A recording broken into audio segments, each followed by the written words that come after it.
Tian, don't send us away. As long as you'll let us stay, you can do whatever you want with us. I opened my eyes. An adobe house, low and cramped.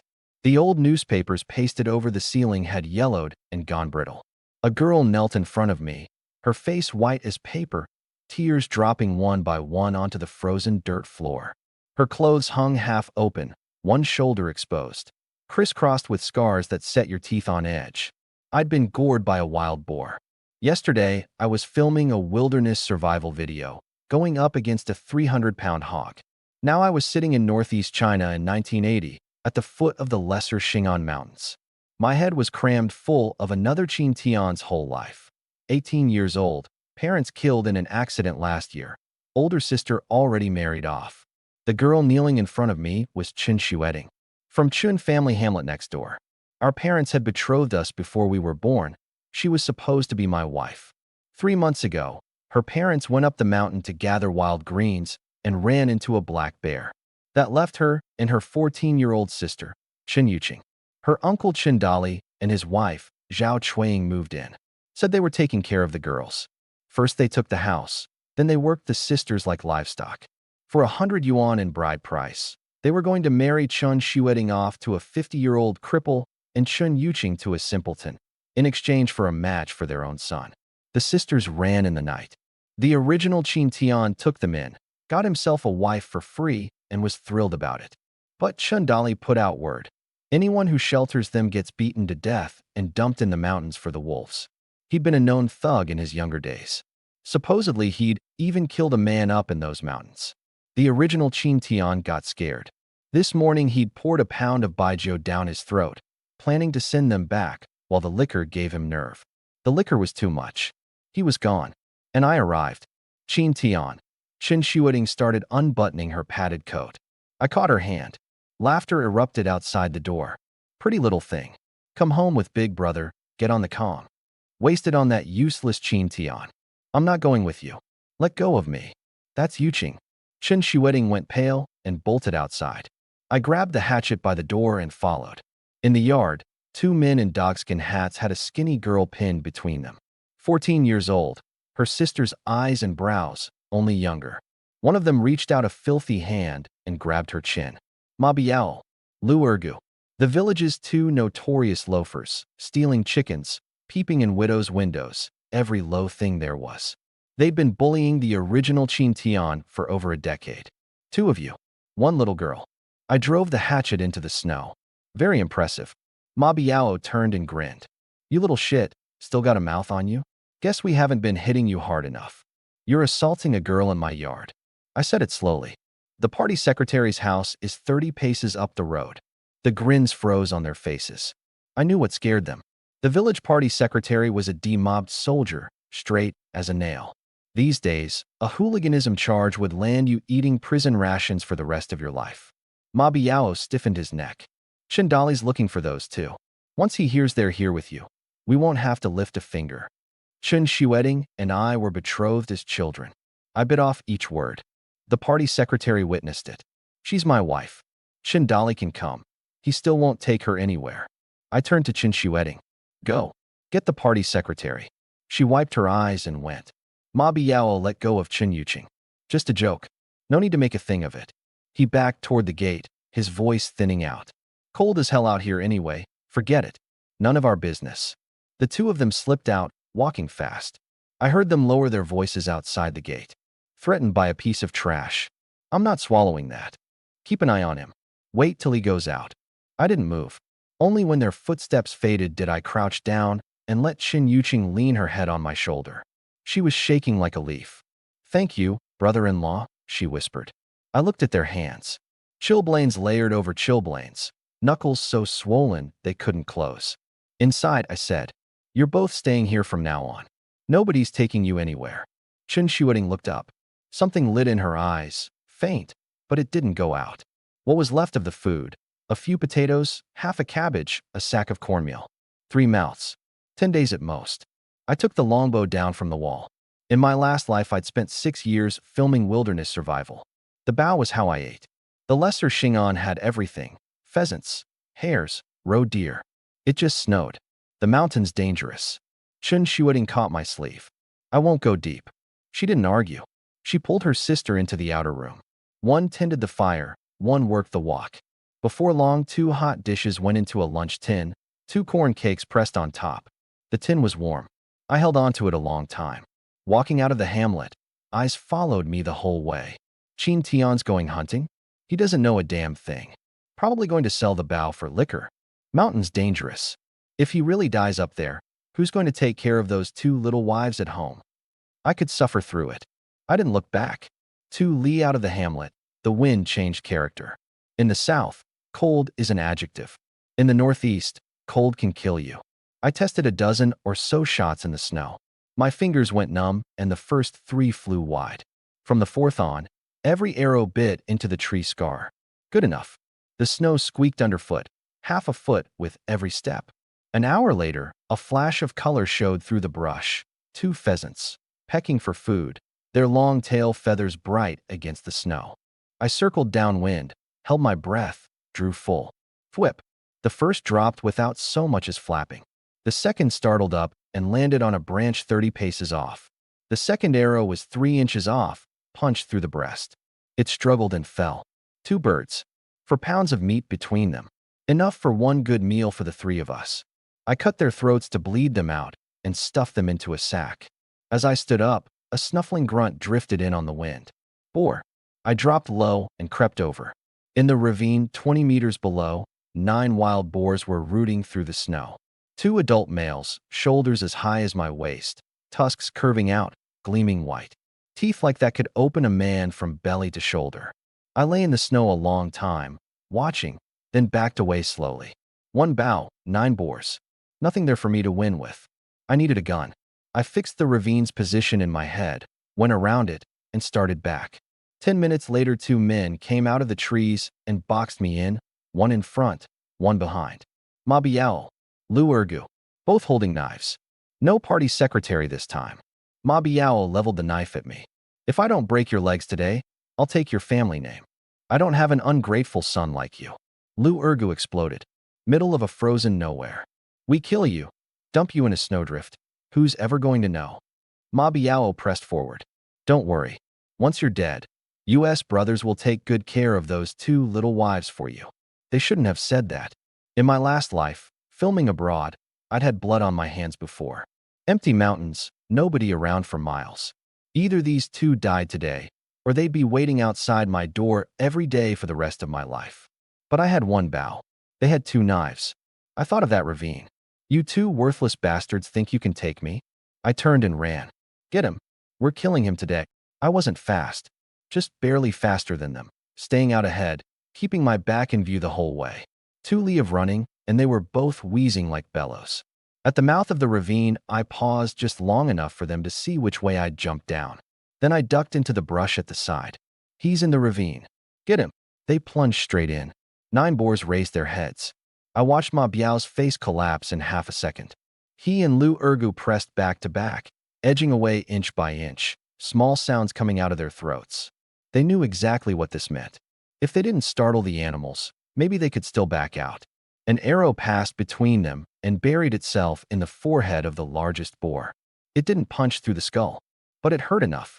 The boar's eyes went red. It came out screaming like a derailed train. Run! They couldn't outrun a boar. Nobody can. I lay in the brush and shot, arrow after arrow. Not at the big males, at the young ones. The herd went insane. Their young were falling, and every ounce of the sow's rage poured onto the only living things they could see.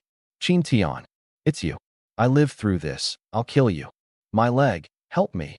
I didn't stop. 1 minute, 2 piglets down. 3 minutes, 4. It was too late to beg now. Some doors close the moment you choose to block a man's path on a mountain road. The herd scattered. The bottom of the ravine went quiet. I walked in, looked once at the 2 things lying there, and my stomach turned over. I braced against a tree and dry heaved for a while. I didn't regret it, but I remembered the feeling. A man who can look at another man's death and feel nothing is 1 step from being an animal himself. For young boars, fattened up on early winter, 300 or 400 pounds together. The problem was moving them. I reached for the nearest boar's leg. It vanished. Not dropped. Not slipped. Gone into thin air. At the same time, something surfaced in my mind, a jade gourd, clear as crystal. Inside the gourd was a spherical space, maybe 10 cubic meters, and the boar was lying quietly in it. Then I remembered. 3 years ago, deep in Shenanjia, I'd pulled a jade gourd out of a creek bed. I thought it was a pretty rock. I thought about it, and the bow in my hand disappeared. Thought again, and it was back in my palm. I tried it 7 or 8 times.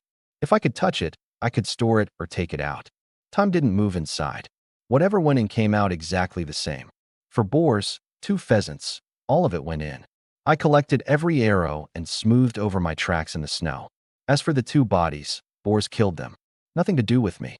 Walking down the mountain, I noticed I moved a lot lighter than on the way up. My breathing was easy, my legs didn't shake. The gourd wasn't just a warehouse. I stopped to rest in a sheltered hollow, built a fire, and warmed up Chun Shueting's lunch tin. Just cabbage and potato, but she'd cooked it beautifully. I cut off a piece of boar and set it over the flame. The fat dripped and hissed. Full, I shouldered my bow and headed down. Outside Tiger Mountain Hamlet, I made sure nobody was around, took out the 2 pheasants and the smallest boar, and hoisted them onto my shoulder. Eyes trailed me the whole way in. Chin Tian killed a boar? Bullshit. He couldn't kill anything. Probably stole it out of somebody's trap. That kid's been off the rails ever since his parents died. Heard he ran off with 2 girls, and their people came looking. My chest dropped. I broke into a run. Half the hamlet was crowded around my gate. Shouting came from inside the yard. 2 worthless mouths to feed. Won't come home, living in a strange man's house.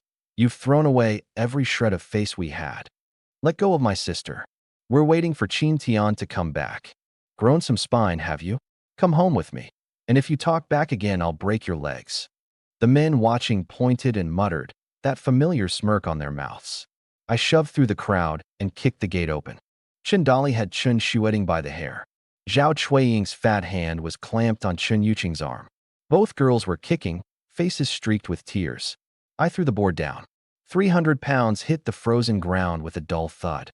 The yard went silent. I shouldered Chindali aside and pulled the sisters behind me. You break into my house to drag people off, I said. You must be tired of living. Chindali climbed out of the snow, his face gone liver purple. You little bastard, you're not even grown and you're kidnapping women. We came to Chin Tian on our own. Chun Shueting cried. Chun Shueting and I were betrothed as children, agreed by both sets of parents, witnessed by the party secretary. Each word landed on its own. She's my wife. Who the hell are you? Chin Dali sneered. Her parents are dead. You think a childhood betrothal still counts? I'm her blood uncle. What I say goes. I stared at him. Dead people's words don't count. He wasn't wrong about that. But he'd forgotten something. Precisely because there's no one left to stand behind what the dead said, the living have all the more reason to hold it for them. Their parents are dead, I said. But I'm still alive. I bent down and pulled the hatchet out of the snow. The crowd outside the gate took half a step back. I kicked Zhao Chuiying over into the snow.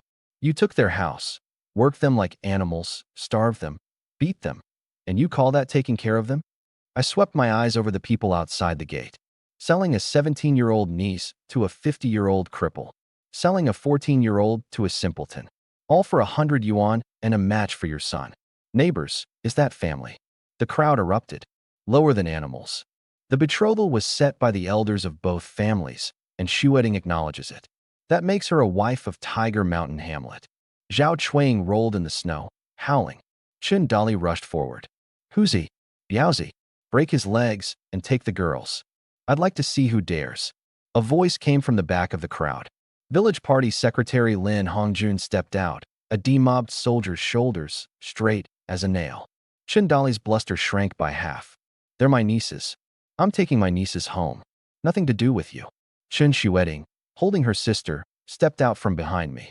Her voice shook, but every word came clear. From today, we cut ties with you. Not even at death will we speak again. You dare. Chin Dali shook with rage. For some strange man, you'd throw away your own ancestors. Ancestors? I said. You took the house her parents left behind. You sold the daughters her parents left behind. You don't get to say the word ancestors. The villagers pressed in. Some already had sticks in their hands. Chin Dali ground his teeth and backed off.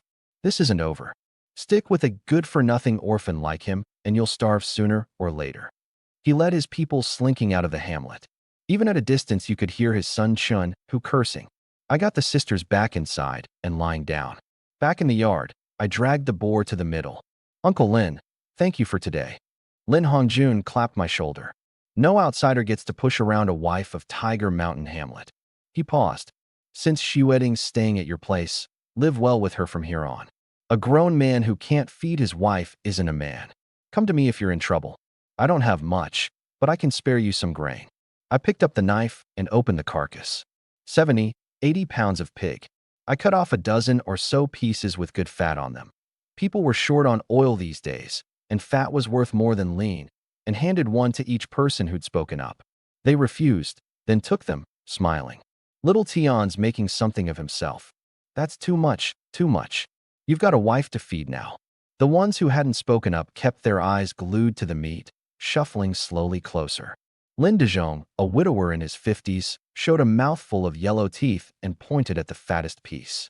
Little Tion, cut second uncle that one. Cut it big. I used to hold you when you were a baby. I drove the knife into the block. When Chen Dali was cursing my wife just now, second uncle's voice was a lot louder than it is now. His face went purple. If Uncle Lin weren't standing here, I'd beat you out of this yard with a stick. I covered the meat with a cloth. Get out, Lin Hongjun said coldly. Not humiliated enough? Go. Those few backed out of the yard red-faced. Once they were away, a mutter drifted back on the wind. Just got lucky, that's all. I handed the fattest piece to Lin Hongjun. He pushed it back. I pressed it into his hands. From your nephew, with respect. He smiled and took it. A distant relative is worth less than a near neighbor. The original Qin Tian never understood that. I did. The sisters came out of the west room, eyes swollen red, and dropped to their knees. Qin Tian, I'll work like an ox and a horse to repay you. I pulled them up. Don't talk like that. When I've saved up, I'll marry you properly, with everything done right. Chun Xueding flushed to her ears, fingers twisting her coat. You don't need to spend that money. On this, you listen to me. Only then did she notice the pork on the stove, and her eyes went wide. Chun Yuqing swallowed. Since their parents died, neither sister had touched a scrap of meat. Chun Xueding cut the meat. She cut one small piece. I took it from her and put all of it in the pot. Qin Tian, you risked your life for this. There are 3 more in the shed. They covered their mouths and stared for a long moment before they dared believe it. That night, a big basin of pork belly stewed with pickled cabbage went on the Kong table. With corn cakes on the side, all 3 of us ate until our mouths shone with grease. The cakes were too coarse, rough going down. They ate happily. I thought of white flour, in the world I'd come from. Tomorrow I'd go into town, sell meat, and buy white flour. After dinner, I built a fire in the yard to singe the bristles off. Head, trotters, tail, all meat, nothing wasted. Inside, the sisters rendered lard. They dipped the cracklings in salt and chewed them, crunching, and Chun Yuqing laughed out loud. Listening to it, I understood something all at once. A good life is just being able to make the people around you laugh, once, without fear. Dark came early. Chun Xueding brought in a basin of hot water. You wore yourself out today? Soak your feet. Before I could refuse, she was already crouching down, pulling off my socks. The water was hot. I reached out and cupped her face. Xueding, you're beautiful. She closed her eyes, lashes trembling. I bent down. My foot slipped. The basin went over with a clang. We sprang apart like we'd been shocked. It's getting late. You should rest. I bent over my feet, scrubbing. She stood up, hesitated, then suddenly leaned down and kissed my cheek. Then she knocked over the stool and ran. I touched my face. Chokes at the critical moment. Useless. Voices came from the next room. Sis, why's your face so red? The stove's hot. Go to sleep. Sis, how come you don't sleep with brother-in-law? I can sleep by myself. You little brat. I'll beat you. Before dawn, the kerosene lamp in the outer room was already lit. Corn porridge, boar stewed with potatoes, corn cakes. You eat too. There's more in the pot. I'm waiting for Yuqing. I lifted the lid. All potatoes. Barely any meat. I picked up the dish from the Kong table and poured it back into the pot. You're the woman of this house, I said. From now on, when there's meat, we eat it together. Nobody goes without on the sly. She lowered her head and nodded. eyes reddening. Nobody was out when I left the hamlet. Once I reached the empty woods, I put the sledge and the 100-odd pounds of meat into the gourd and ran. 20 li, an hour and a half. It was barely light, and the market in the county's old town was already setting up. People selling noodles, ration coupons, eggs. Reform and opening was just getting started. The policy had loosened, and as long as you didn't get picked out as an example, nobody bothered you. I stacked the meat on the sledge. The first to crouch down was a stocky man in his 30s, navy padded coat. Boar? How much? Young boar, yellow coat. Slaughtered yesterday. 80 cents a pound, no coupons. Farm pork was 80 cents, and you still needed a coupon. Boar went for 30 or 40. I was charging 80, and what I was selling wasn't the meat. He weighed a piece in his hand and nodded. Give me 20 pounds worth. He counted out 16 yuan without haggling. While I bagged it, he lowered his voice. You look like a hunter. Hazel grouse, roe deer, red deer, got any? Something clicked. Not many people would drop over 10 yuan on meat. Got 2 pheasants at home. Grouse and roe deer. I can get some next time I'm up the mountain. Whatever you bring, I'll take. The price won't disappoint you. He stood. I'm here every morning. He walked off with the meat. A few young men dressed like factory workers came up behind him, eyes on what was left. That one sale did more than a whole morning of hawking. Young boar, yellow coat. 2 pounds apiece, 80 cents, no coupons. A worker made 20 or 30 a month. They gritted their teeth and each picked a fatty piece. 5 pieces. 4 yuan. My feet had gone numb long ago, but my chest was burning. 20 yuan would buy a meal in the world I came from. In the countryside in 1980, a strong laborer might not clear that in a whole year. A well-dressed woman frowned. Other people sell for 30 cents a pound, and theirs is fatter than this. 30-cent meat is old boar. Stringy. I picked up a piece. Any piece of mine that comes up short of 2 pounds, I'll pay you 2 yuan. I borrowed a scale from the grain seller next to me. First piece, 2 pounds 1 ounce. Second, 2 pounds 3. Third, 2 pounds 2. The crowd stopped watching and started paying. The woman stamped her foot and bought a piece too. Trust is a simple thing. Put it on a scale, and there it is. An hour or so, and the meat was gone. I turned to the grain seller. How much for white flour? 20 cents a pound, no coupons. The state grain store charged 17, and you still needed a coupon. That 3-cent spread was the price of no coupons.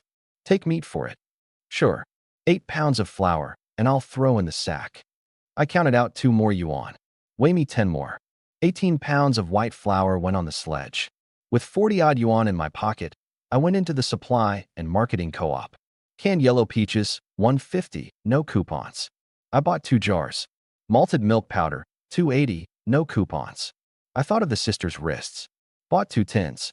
I wanted to buy cloth to make Chun Shi wedding something to wear, no cloth coupons. I turned to leave and a rack of guns behind the counter stopped me dead. Type 56 semi-automatic rifle. 1100 new, 900 used. 10-round magazine, semi or full auto. Shulianzu, a Mosin Nagant, 600 used. The cheapest single-barrel shotgun still ran nearly 200. I felt the 30-odd yuan in my pocket. Those 9 boars and their tusks were still there in front of my eyes. A gun. Nowhere close. Out of town. I cut through a few alleys, made sure nobody was around, put the sledge and everything on it into the gourd, and ran.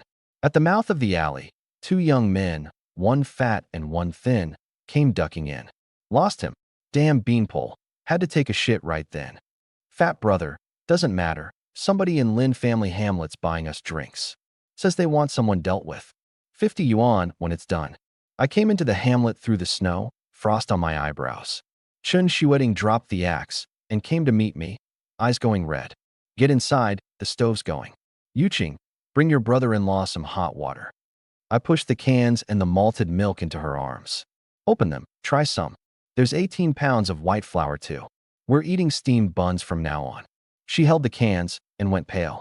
This is so expensive. We haven't even finished the cornmeal. Nobody eats white flour every day. I slapped a stack of bills on the table. 30 plus. Chun Shueting's head snapped around. Chen Yuqing stood in the doorway holding the basin, frozen. Neither sister had ever seen that much money in her life. You keep it. I pushed the money toward her. She shook her head hard. I wouldn't dare. I'd never sleep at night. I counted out 5 and handed it over. For daily expenses. I'll keep the rest. The remaining 30-odd I took inside and slipped into the gourd. I soaked my feet. Chen Yuqing rushed to empty the basin. Chen Shueting sat down and started rubbing my feet. You work so hard out there. Don't worry about things at home. I looked at her lowered lashes and wanted to say something, then swallowed it. Some days aren't about saying anything. I woke at midday to a pot of pheasant stewed with dried mushrooms, a pot of pork stewed with cabbage, and half-white steamed buns. The Kong table filled up with chicken bones. After we ate, I opened a can of yellow peaches. One bite. Crisp, sweet, sweet all the way through. Chen Shueting and Chen Yuqing laughed until their eyes crinkled. Over a year since I had these. Still just as sweet. There'll be more, I said. From now on, there'll be everything. That afternoon, I took my bow and headed for Pheasant Ridge. Just outside the village, I ran into Lin Dezhong. He had a dead rabbit tucked in his coat, wires still twisted around its leg, snared off someone else's line. He saw me, panicked, and shoved the rabbit deeper in. What are you looking at? Scared the hell out of me. He stiffened his neck. Born with nobody to raise you. Kidnapping some girl and hiding her in your house. Rotten through. I stopped and tightened my grip on the bow. Say that again. He took half a step back. Then he realized who he was backing away from, and his face went red. Yeah, I cursed you, so what? Going to scare me with a bow and arrow? Come on then, shoot me right here. He jabbed at his own chest. Thwip. Something flashed past his eyes, and his ear burned. He touched it. His palm came away covered in blood. He sat down hard in the snow. You're out of your goddamn mind. You nearly killed me. You told me to shoot. The second arrow went into the snow between his legs, right against his padded trousers. He clamped his hands over his crotch, not daring to move. A dark patch spread slowly across the fabric. I put a foot on his chest, drew my knife, and laid the flat of the blade against his inner thigh. The steel was cold. His throat bobbed once. One warning, I said. If I hear you flapping your tongue about my wife again. I won't. I absolutely won't. I wiped the knife on his coat and left. Half an hour, not a single animal. Too cold. Everything was holed up. At a stand of pines, I saw them. A dozen or so gray partridge, round as balls, pecking through the dead grass. I crept into 10 meters. Thwip. The first went down. The rest flapped up. They can't fly far, and they dropped into the brush alongside. 8 of them. On the way to Pheasant Ridge, fresh rabbit tracks appeared in the snow. Hares are wary. I got inside 10 meters and released the moment it leapt. The arrow pinned it to the snow. One afternoon, 5 hares, 15 partridge, 2 pheasants. Hazel grouse, not one. At Pheasant Ridge, I found a sheltered rock face to rest against and took the army canteen out of the gourd. The water was still hot. Whatever goes in comes out the same. I was about to stand when voices drifted over the ridge. Brother, you stole Uncle's Mosin. You're not going to get beaten when we get back. Scared of what? We bring back a boar, Uncle be praising us. There'd be boar here? I heard there are wolves in these mountains, and neither of us has ever hunted. That useless Chin Tian doesn't even have a gun, and he went after a boar his first time up. We've got a rifle. What's there to be afraid of? I put my head up. 2 young men bundled to the eyes, carrying a Mosin, the muzzle swinging around the trees. Chin Hu, Chin Biao, Chin Dali's 2 sons. I stayed down. With the bad blood between me and Chun Dali's family, having those 2 see me at the wrong end of that muzzle might be worse than meeting a wolf. But 2 novices, 1 rifle, 1 mountain. Follow them, and maybe I'd pick up what they dropped. I hung back and followed. Beginners always have the luck. 10-odd minutes in, they walked straight into a flock of hazel grouse. See that? Grouse. Best soup you'll ever taste. Chun Hu raised the rifle. Bang. The grouse burst up and away. Not one dropped. Brother, that shot. Bad luck. Chase them.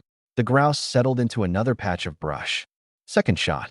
Another explosion of wings, a few feathers drifting down. Forget it. Grouse are too small. Let's find a boar. I waited until they were well gone, circled around, and went after that flock. The bowstring sang 5 times. 5 birds. Having a gun doesn't mean you hit anything. The hands matter more than the gun. Another shot went off in the distance, showing me the way. When I caught up, the 2 of them had nothing, faces black as thunder. Third stand of pines, a few pheasants.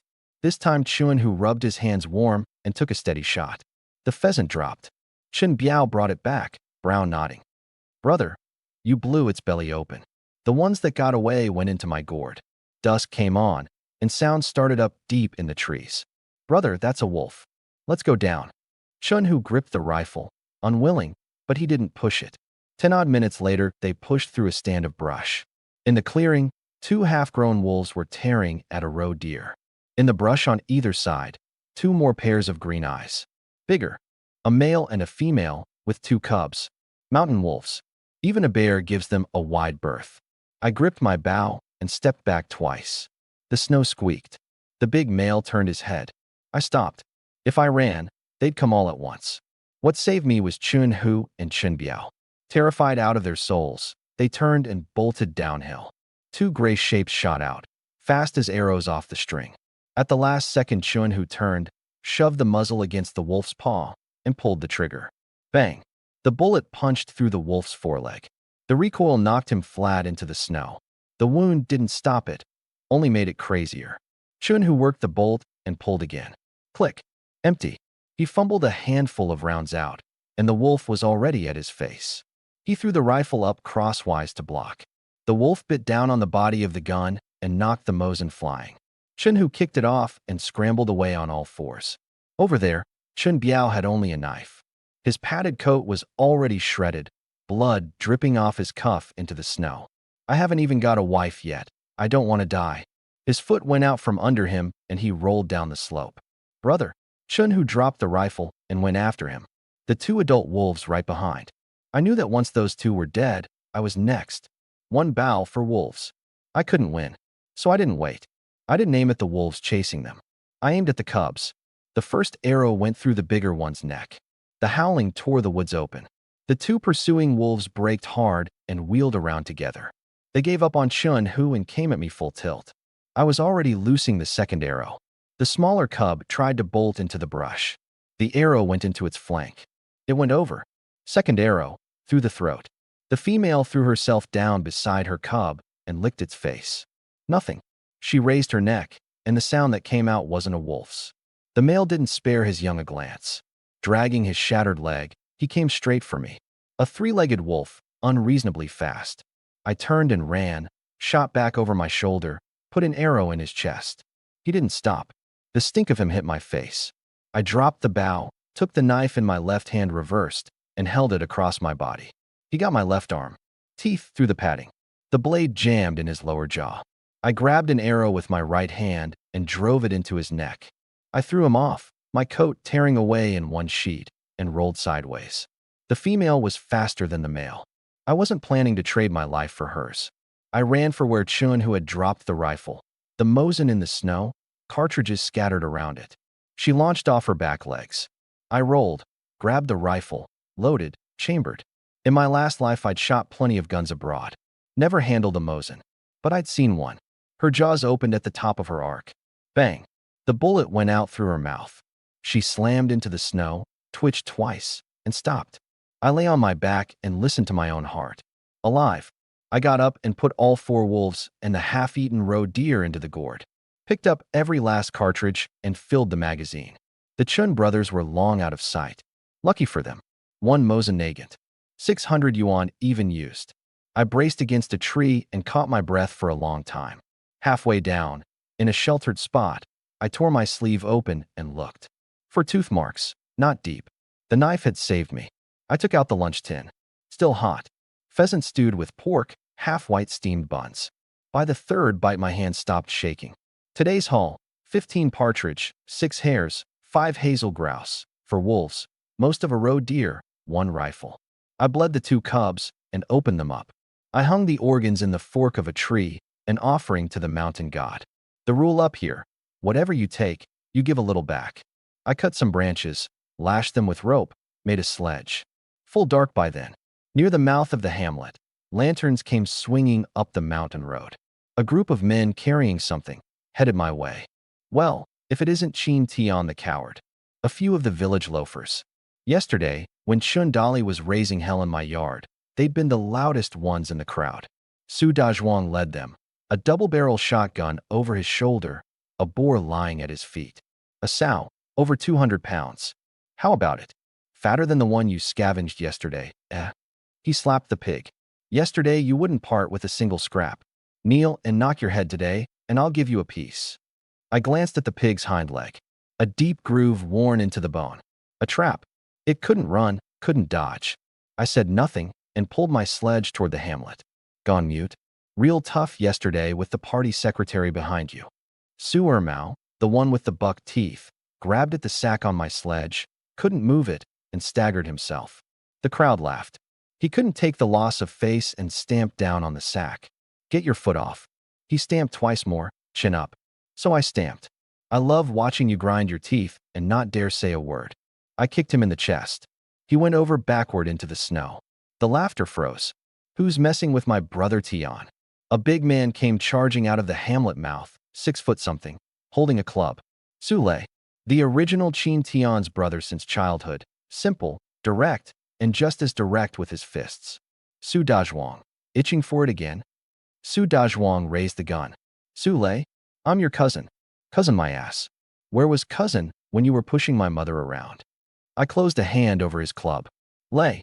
They had a gun and numbers. Su Ermao crawled out of the snow, snatched the sack, and ran for the crowd. This makes up for what you did to me. Sule's club came down across his back. The sack hit the ground and rolled over.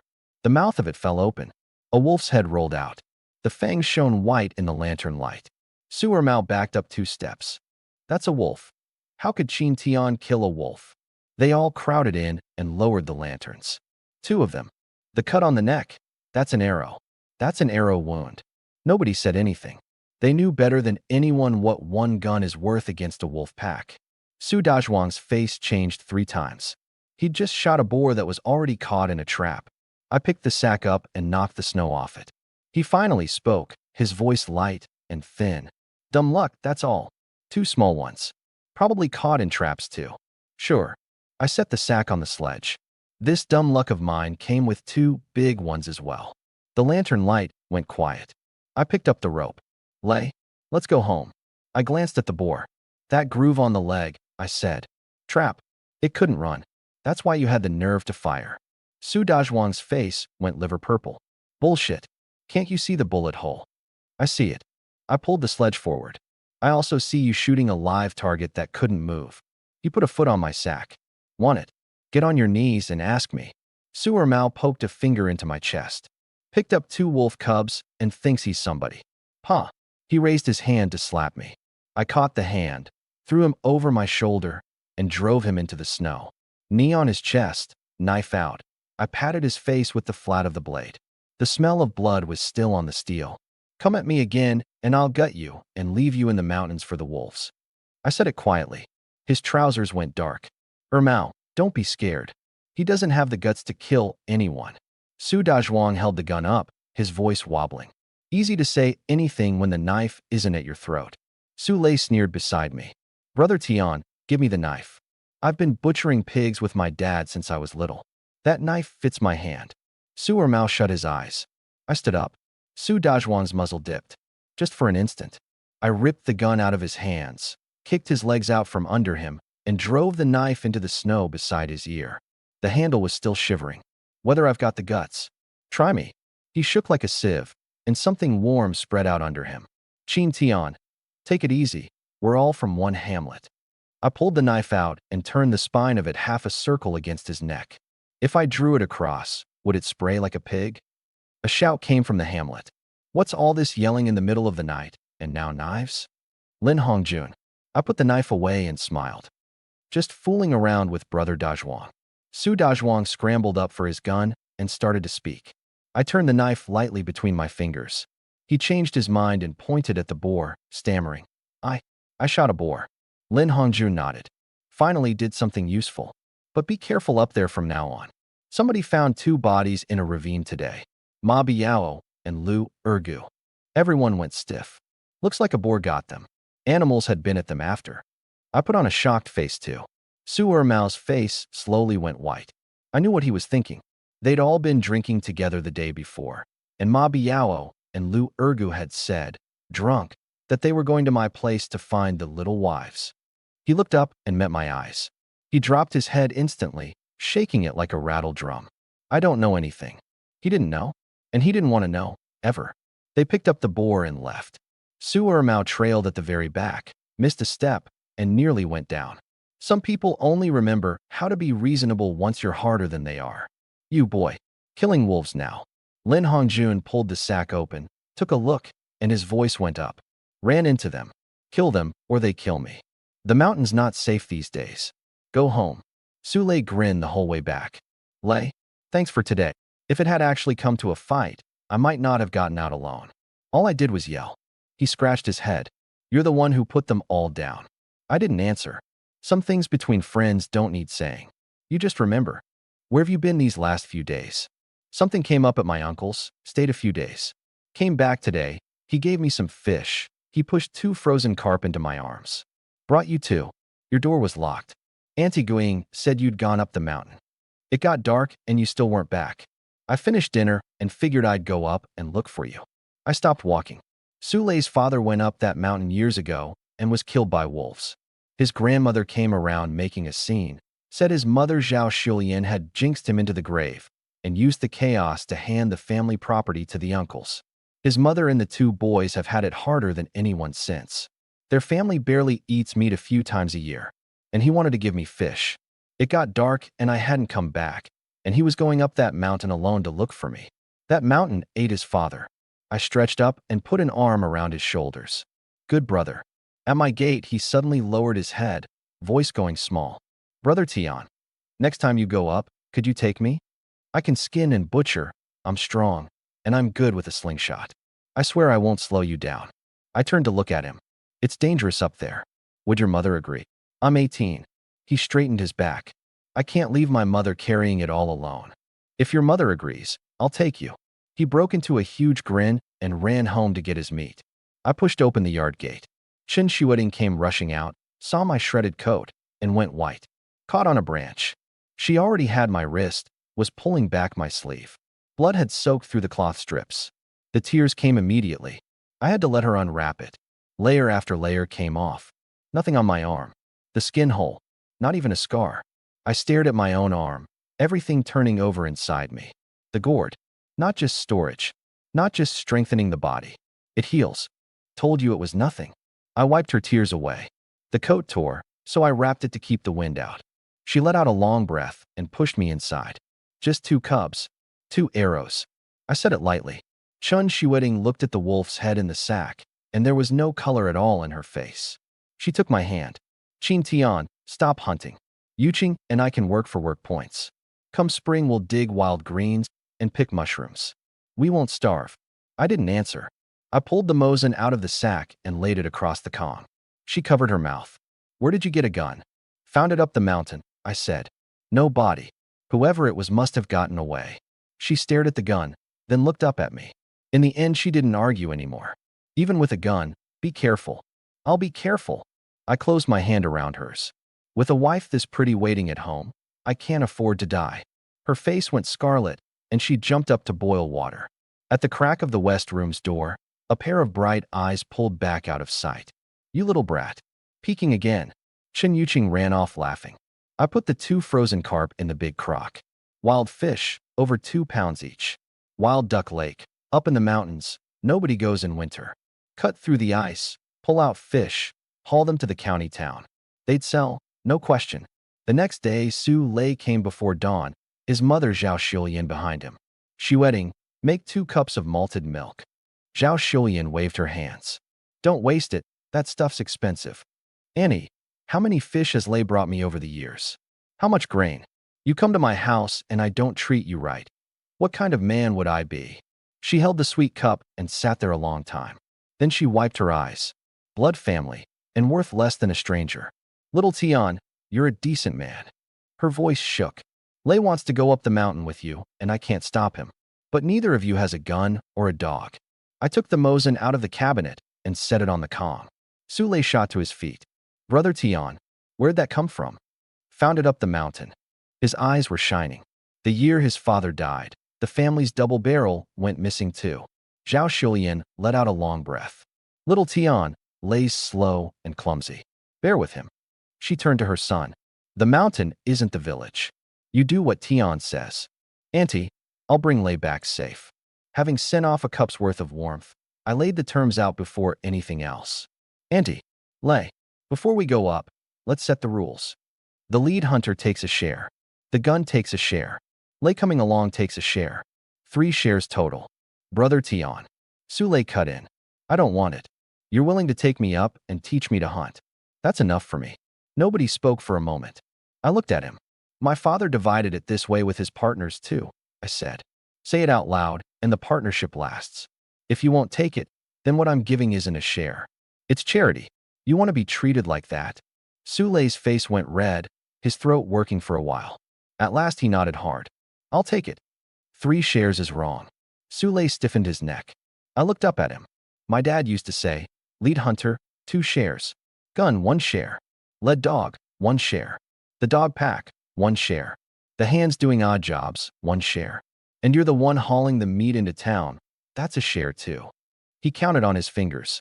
Even leaving the dogs out, you get 4. I get 1, and I'm already getting the better end. Zhao Shulian nodded along beside him. Stubborn mule. In the end I gave in. 4 shares to 1, 80-20. Rules aren't about the accounting. Rules are what let 2 men turn their backs to each other on a mountain.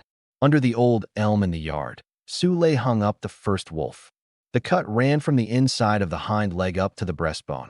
A flick of the wrist, and the hide came off the meat. The whole skin came away without a single hole in it. His father taught him well.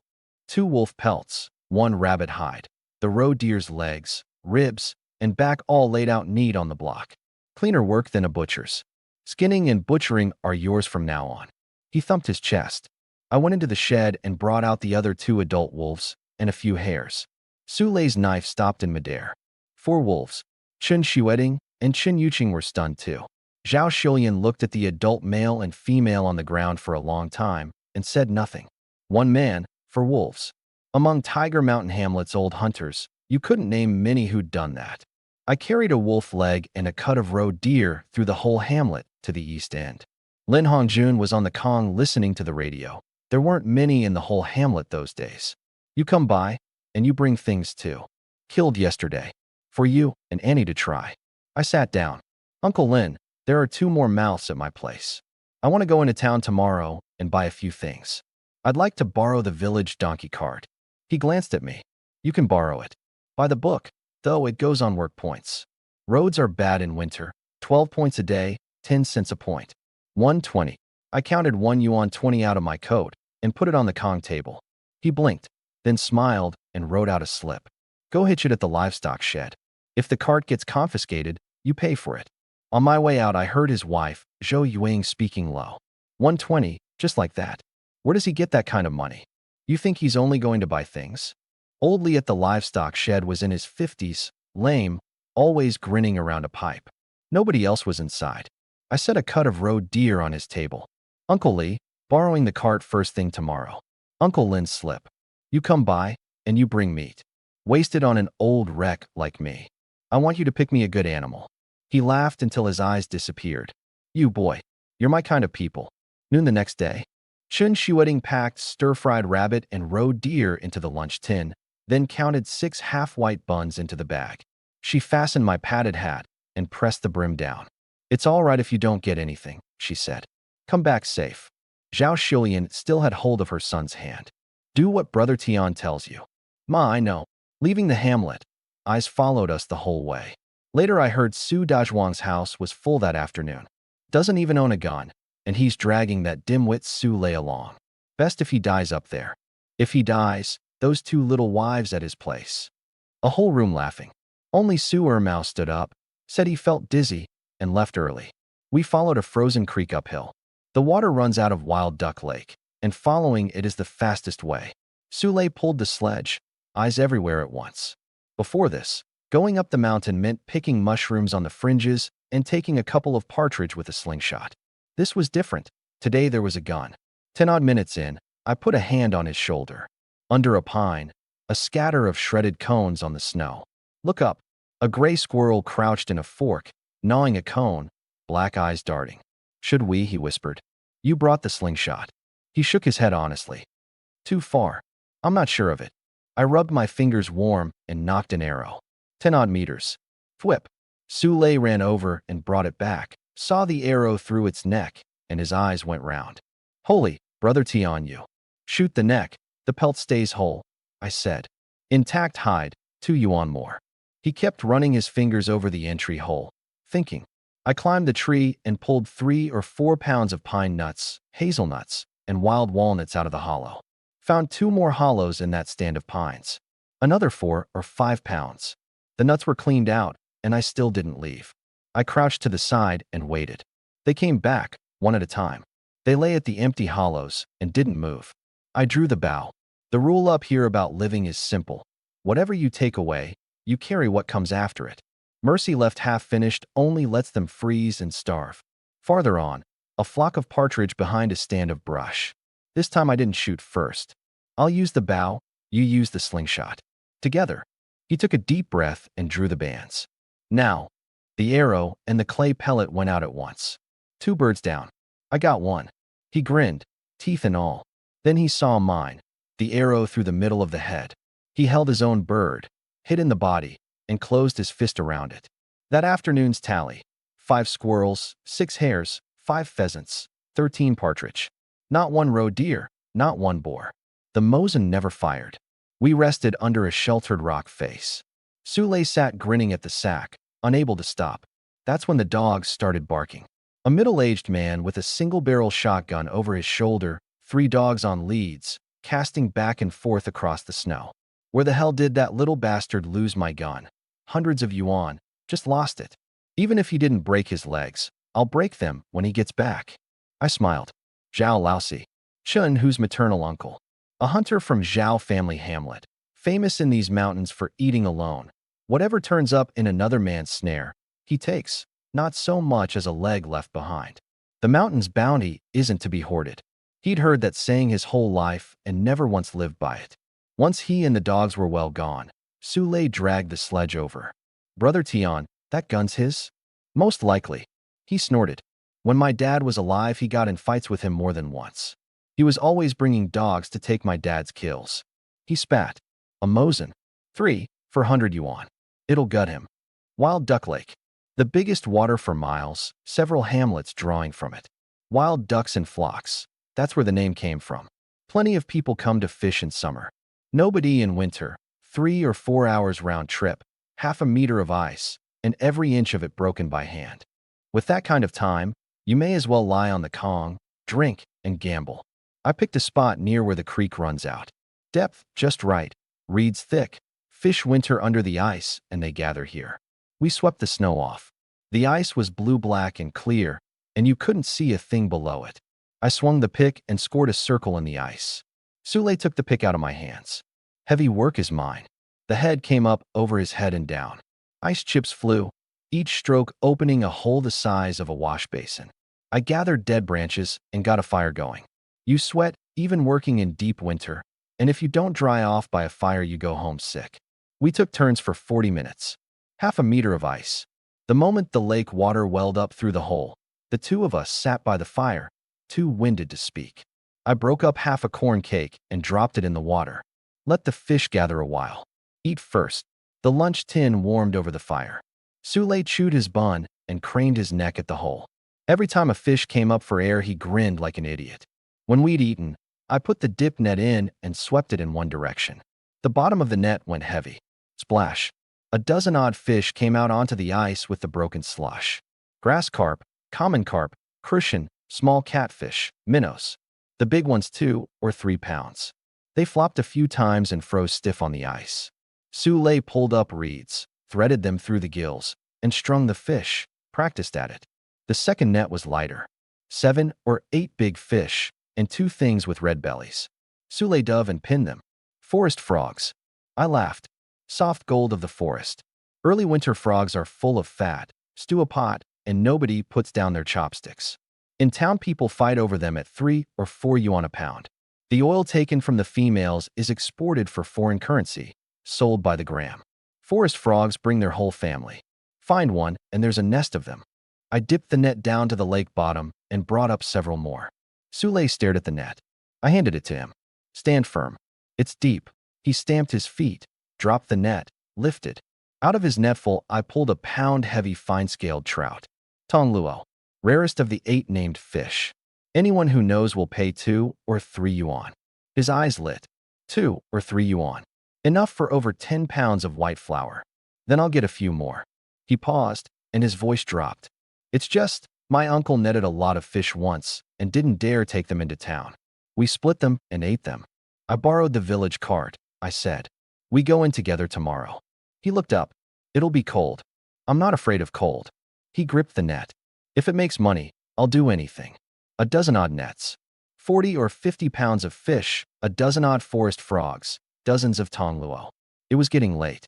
I called him in, and we dried our wet clothes by the fire.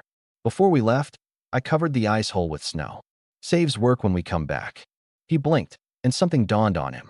Not far from the lake, I spotted a line of hoof prints in the snow. Fresh. Su lay crouched. Brother Tian, looks the same as any other print to me. Look at the snow dust inside the print. I pointed with a finger. Wind-set prints have the dust settled at the bottom. This one, I brushed it. The dust is loose. Something walked through here less than an hour ago. He put his face down to the snow, comparing the 2 prints back and forth. When he looked up at me, his eyes were different. It's called reading sign. It's a mountain man's stock in trade, and it never leaves the family. 2 big, 1 small. 3 roe deer, I said. I could tell they were roe deer. A little pleased with himself. Your father taught you a fair amount. He lowered his head and went quiet. We followed the prints for half an hour. They got fresher and fresher. I put out a hand to stop him. We're upwind. Go around. We swung wide, and on a snowy slope 200 meters out, 3 roe deer. They say roe deer are stupid. In truth, they're plenty alert. Only their curiosity is too much for them. They'll run, then turn back to look. Wait here. I crouched low and worked into 80 meters, then tucked my numb hands inside my coat to warm them. Deep breath. Bang. Red bloomed on the doe's neck, and she went down in the snow. The other 2 sprang up and ran. I worked the bolt, raised the rifle. Bang. The heart-shaped white patch on the buck's rump opened into a second bloom of red. Su Lei came running with the sledge, his voice cracking. That's shooting. My dad couldn't do that when he was alive. Once you buy a gun, practice. He bled the deer and opened them up. He pulled out the organs and looked up at me. For the mountain god, hang the guts in the tree. Old rule. You take something from the mountain, you leave the mountain something. We were about to go when there was a rustling in the brush. The fawn poked its head out, round eyes wide, watching us. It had seen its mother's blood, seen the knife, and come back anyway. I raised the rifle. Bang. Curiosity kills the roe deer. I lowered the gun. Su Lei came over carrying it, still smiling. I wasn't smiling. 3 roe deer, 70 or 80 pounds. Plus 40 or 50 pounds of fish, a pile of squirrels and pheasants. Lei, we're going into town tomorrow to sell. You in? His eyes went wide. I can come. I haven't been to town in ages. The hamlet mouth was packed with people, loud as a boiling pot. Chun Shuiting reached me first. When Chun Yuqing saw what was piled on the sledge, she covered her mouth. So much meat. 3 roe deer. The crowd broke into noise. This is the same useless Qin Tian. That's what a tiger mountain hunter looks like. Better than Su Dazhuang. The boar he stole, they came to his door about it. I looked at Zhao Shilian. She sneered. That pig came off somebody's trap. Stole the pig and pulled up the trap too. Chun Shuiting added, very quietly. The man who set the trap was Zhao Laosi. Turns out, when Zhao Laosi couldn't find his Mosin, he went to check his traps. Trap and pig both gone, and a drag trail through the snow running straight to Tiger Mountain Hamlet. He tracked it to Su Dazhuang's house and recognized his own trap in the yard. Zhao Laosi already hated Tiger Mountain. His sister's family had lost face here. It took Lin Hongjun stepping in personally, Su Dazhuang's father Su Fuqiang returning all the pork and paying 10 yuan on top to get the man to leave. Meat gone. Money paid out. So the Su family put it on the neighbors who'd taken shares of the meat. Luo Ho Hot went down the line pointing. Ermao's mother, you took 2 pounds, pay it back. Tietan's mother, 3 pounds of the fatty, you owe extra. Sun Hong shot to her feet. My Ermao spent the whole night hauling and butchering that pig. We earned that meat. Nobody invited you. Your son stole from someone, and now nobody's allowed to say it. The 2 women went at each other. Lin Hongjun bellowed. Not humiliated enough. Su Fuqiang, drag your wife home. All harmony when the meat's being handed out. Mention money, and everybody turns on everybody. Su Dazhuang bent over, pulling his mother home, and passing my sledge he looked at those 3 roe deer. The veins on his neck jumped. Yesterday he'd laughed at me. Today it was his door people came knocking on. The crowd broke up. The smell of roe deer stayed in their imaginations, and they went home swallowing. Brother Tian, where do I put the meat? Leave it. Stay for dinner tonight. My mother's calling me. He dropped the sledge and ran. Give me a shout tomorrow when you go. I pulled the sledge into the shed and shut the door behind me. All of it went into the gourd. The smell of dumplings drifted out of the house. Pork and pickled cabbage filling. I ate 3 big bowls. Chun Shueting and Chun Yuqing had 2 each, plus thick white fish soup, until their faces were flushed. Days ago they'd been counting potatoes. The dishes were cleared. Chun Yuqing yawned and went back to the west room. A long while later, someone knocked on the east room door. Chun Shueting stood in the doorway holding a small iron pot, red to the base of her neck. The Chun family Hamlet blacksmith made it. She held it out. Take it up the mountain. Easier to boil water and cook. I was writing out what to buy in town tomorrow. 3rd line, small iron pot. I crossed it out. I'm glad it's useful. She kept her head down. I was afraid you wouldn't like it. The kerosene lamp was dim and yellow. Her face in profile in that light. You could see the down on her cheek. I reached out. She looked up at exactly that moment. My fingertips touched her face. I pulled my hand back like I'd been burned, hunched over the Kong table pretending to write, the pen scribbling all over the list. What are you writing? She leaned in to look. Nothing, just messing. I lifted my head. The tip of my nose brushed her cheek. My lips landed on her cheekbone. She went rigid. 1 second. 2. We sprang apart at the same time. She rose too fast and swayed. Careful. I caught her around the waist. She gave a small cry, flushed scarlet, and ran. I sat on the Kong, touching my mouth. What are you scared of? I muttered at myself. She walked right up to you. Voices came faintly from the west room. Sis, why'd you come back again? At this rate, when are you ever going to land him? You little brat. I'm helping you. Go to sleep. A pause, quieter. Tomorrow. I'll try again tomorrow. Before dawn, I carried 2 fish to the livestock shed. Old Lee hitched me the strongest donkey in the dark and threw a sack of fodder on the cart. For feeding him. That's how favors get made. Back home, Sule was already at the gate stamping his feet, bundled up like a dumpling. I shut the shed door and moved things from the gourd onto the cart. Kept a little of everything for the house, loaded the rest. Chun Shueting pressed a bundle on me. Thermos, lunch tin, a few half-white buns. Take the pot. Heat it up if you get hungry. The moonlight was very white. We drove the cart out of the hamlet, one of us on either side. The wind poured in at the collar like a knife. 20 li, and our eyebrows were white, our legs not our own. I pulled the thermos out of my coat, drank, and passed it to Sule. How's it still warm in this cold? Kept it against my chest. I stopped the cart a block from the market. Watch it here. You see anybody with a red armband, drive off and don't worry about me. He nodded hard. I shouldered a dozen-odd pounds of goods and walked into the market. I laid it all out on a sack. Wolf meat, roe deer, hare, partridge, pheasant, squirrel, hazel grouse, fish. The first to crouch down was an old gentleman, well-dressed, hands behind his back, eyes very bright. He swept his gaze across it and smiled. Wolf, roe deer, hazel grouse, tongluo, all fresh. You've got a good eye, sir. The moment the crowd heard hazel grouse and tongluo, they pressed in. Old Mr. Mo asked first. The crowd parted on its own. That told me something. Grouse, 3 yuan each. Tongluo, 2 yuan a pound. Not expensive. He stroked his beard. I'll take all of it. 3 pounds 1 ounce of tongluo on the scale. 2 grouse, 12 yuan 20. 12, sir. He handed over a 10 and a 5 yuan note and packed it happily into his cloth bag. Keep good things like this for me from now on. The price won't shortchange you. He pointed to the street next to the market. First courtyard house. Just knock. I'd walk that street. The first house is a 3-court compound. The old man walked away, hands behind his back. The rest crowded in. Any grouse left? Gone. I patted the pile of fish. Carp and grass carp, 70 cents. Christian, 40. Mixed fish, 30. All pulled out of the ice yesterday. A dime or two cheaper than everyone else, and fatter. A fistful of small bills filled my hand fast. Roe deer, 70. Wolf, 60. Pheasant, 2 yuan a bird. No coupons on any of it. A middle-aged man in a Zhongshan suit frowned. Wolf costs more than pork. You can't even chew it. In this whole market, I'm the only one with wolf, I said.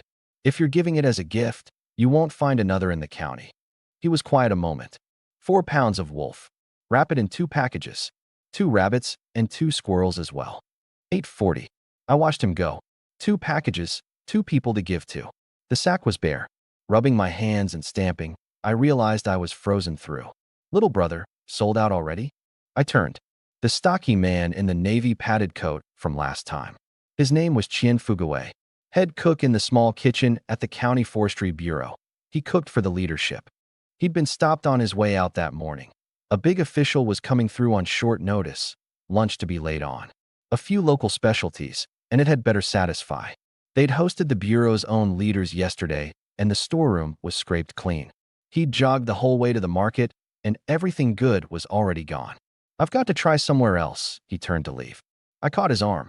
Brother Qian, I saved something for you specially. He stopped. His eyes went over my empty sack. 3 hazel grouse. 6 pounds of tong luo. A dozen odd forest frogs. His head snapped around. Where? On the cart. Sule came up, breathing white steam. This is Brother Qian from the Forestry Bureau. The sacks open one after another. Grouse. Tong luo. Forest frogs with their bellies full of fat. Qian Fugawei's hands were shaking. Sule pulled open another sack, full of wolf meat. He looked up at me, and his expression changed. A hunter who can take wolves. Luck. They nearly finished me. He looked over the whole cart and waved a hand. I'll take all of it. Sule and I looked at each other. I got out paper and pen. 3 grouse, 9 yuan. 6 pounds 3 ounces of tong luo, 12.60. 130 pounds of wolf at 60 cents, 78. Roe deer, hare, partridge, pheasant, squirrel, mixed fish. The pen stopped. 156.60. 5 or 6 months' wages for a town worker. Brother Qian, give me 150. Call the rest 2 pheasants and a few pounds of fish from me. He blinked, then laughed out loud. 660 isn't nothing. On this trip, I could have gouged him and he'd have paid through gritted teeth. He counted a stack of tens out of his money pouch. Sule stood beside me, not moving. His family never saw that much money even when his father was alive. Deliver it to the Forestry Bureau's back gate. Qian Fugawei clapped my shoulder. Anything good in the future, come straight to the small canteen and use my name. The cart turned around. I looked back once at the street with the courtyard houses. 1 buyer is luck. 2 buyers is a road. At the back gate of the Forestry Bureau canteen, Qian Fugawei took out a key and called a few men to carry things in. The grouse, the tong luo, the frogs. He carried those himself the whole way. The sacks were barely opened before the room went off. My God, Wolf. Over 100 pounds. These fish are gorgeous. Plate them up and they look like a celebration. Qian Fugawei smiled and said nothing. After unloading, he pulled a bag out of the storeroom and pushed it at me. Chinese chives. Tomatoes. Fresh vegetables. In the dead of winter. That's too precious, save it for guests. There's a monthly allotment, and the leader's share is already set aside. He clapped my shoulder. Anything good, just come. Back to the market. The flour seller was packing up. Uncle, 50 pounds of white flour. He blinked, then laughed. 10 yuan of business, more than he'd done all morning. I hauled the flour sack to the cart, turned around, went back in, and found the young man selling coupons. Sewing machine coupons and bicycle coupons? Sewing machine, 50. Bicycle, 100. The coupon costs more than the goods. I shook my head, bought only cloth, grain oil, and sugar coupons. 30 yuan. Coupons stowed, I lowered my voice. Selling cartridges? Mosin, 762. He glanced left and right.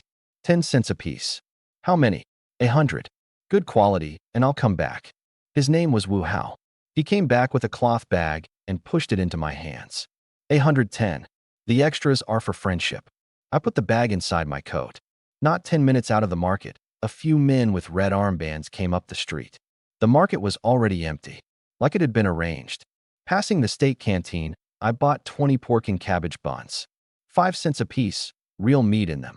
I pushed 2 at Sule. I ate this morning. You make money, you eat. 3 bites each, and he licked the grease off the corners of his mouth. The supply co-op hit us with a wall of heat. I bought 2 enamel basins with the big red double happiness character, 3 yuan each. Vanishing cream, 3.50 a jar. 2 jars. Peony print cloth, 50 cents a foot. 40 feet. 2 pairs of padded gloves. This and that, 40 yuan gone. I counted out a tin and a stack of coupons and pushed them at Sule. Go buy something too. He was out again in 5 minutes, face red as if he'd been drinking, clutching 1 packet of fried dough cookies and 1 of candy. Too many people in there. I'll bring my mother back another time. In the little wood outside town, 2 men crouched in a snow hollow, shivering. Fat brother, those 2 with the cart, they've got a load of stuff. You want to die? Don't take me with you. Liang the fat slapped the back of his head. The big one on that cart looks more like a bandit than we do. Besides, we got paid to deal with Qin Tian. Right. Wait till he's alone on the mountain. The cart rolled off into the distance. Lin the beanpole scratched his head. Fat brother, what does Qin Tian look like? Liang the fat's hand stopped in midair. They'd been drunk that day, too busy taking the money. The 2 of them stared at each other a while. Damn, froze out here for nothing. The cart came into the hamlet, eyes the whole way. Qin Tian went to town. Look at the grin on Sule. That coward's really made something of himself. Kills up the mountain, sells it in town. Maybe we should go get a couple ourselves? Policy had loosened. Before, nobody dared. Now, if even Qin Tian can, why can't I? In the crowd, Su Dazhuang's eyes were red enough to bleed. On the Kong table, the money was in a pile. 150 from Qian Fuguwei, 40-odd from my own stall, 70-odd spent, 120 left. Chun Shueting pushed the door open and the water dipper clattered out of her hand. How much is that? 120. Chen Yuqing's voice shook. I pushed 40 yuan at Sule. Your share. Round it up. He didn't reach for it. When the pelts have dried and sold, you get your cut of that too. Half the flour and cloth I bought today. Take it home. Have your mother make clothes for you and Xiaohua. Still he didn't move. I took his hand and pressed the money into it. We agreed on the rules. Rules aren't something you get to opt out of. He gripped the stack and his shoulders started shaking. Tears dropped one after another onto the bills. Even when his father was alive, he'd never held 40 yuan. Brother Tian, besides my mother and father, nobody's been better to me than you. What's a grown man crying for? I said. This is nothing. Wait till we're taking black bears and sables. That's money. I shoved the flour and cloth into his arms. He shook his head. What do you call me? Brother Tian. Then since I'm your brother. He carried the flour off. At the gate, he turned back. I don't want the pelt money. Otherwise, I'm not taking this either. Stubborn mule. The light stayed on late at Sulei's house. Su Xiaohua told me later that she got a piece of candy that night. The other 2 she gave away, 1 to her brother, 1 to her mother. Zhao Xiulian held that piece of candy in her hand a long time. A whole year of work in the fields, and what she'd saved didn't come to 10 yuan. 2 wash basins, 1 each. Chen Yuqing held hers, looked at the big red double happiness on it, looked at her sister. Chen Shueting shot her a look. The one at home still works, wasting money like. Before, we couldn't afford it, I said. Now we can. I put the 2 jars of vanishing cream on the table. Both sisters gasped at once. 3.50 a jar. Some households don't save that much in a year. Chen Shueting pushed the jar back. It's too expensive. We don't need it. I pushed it back to her.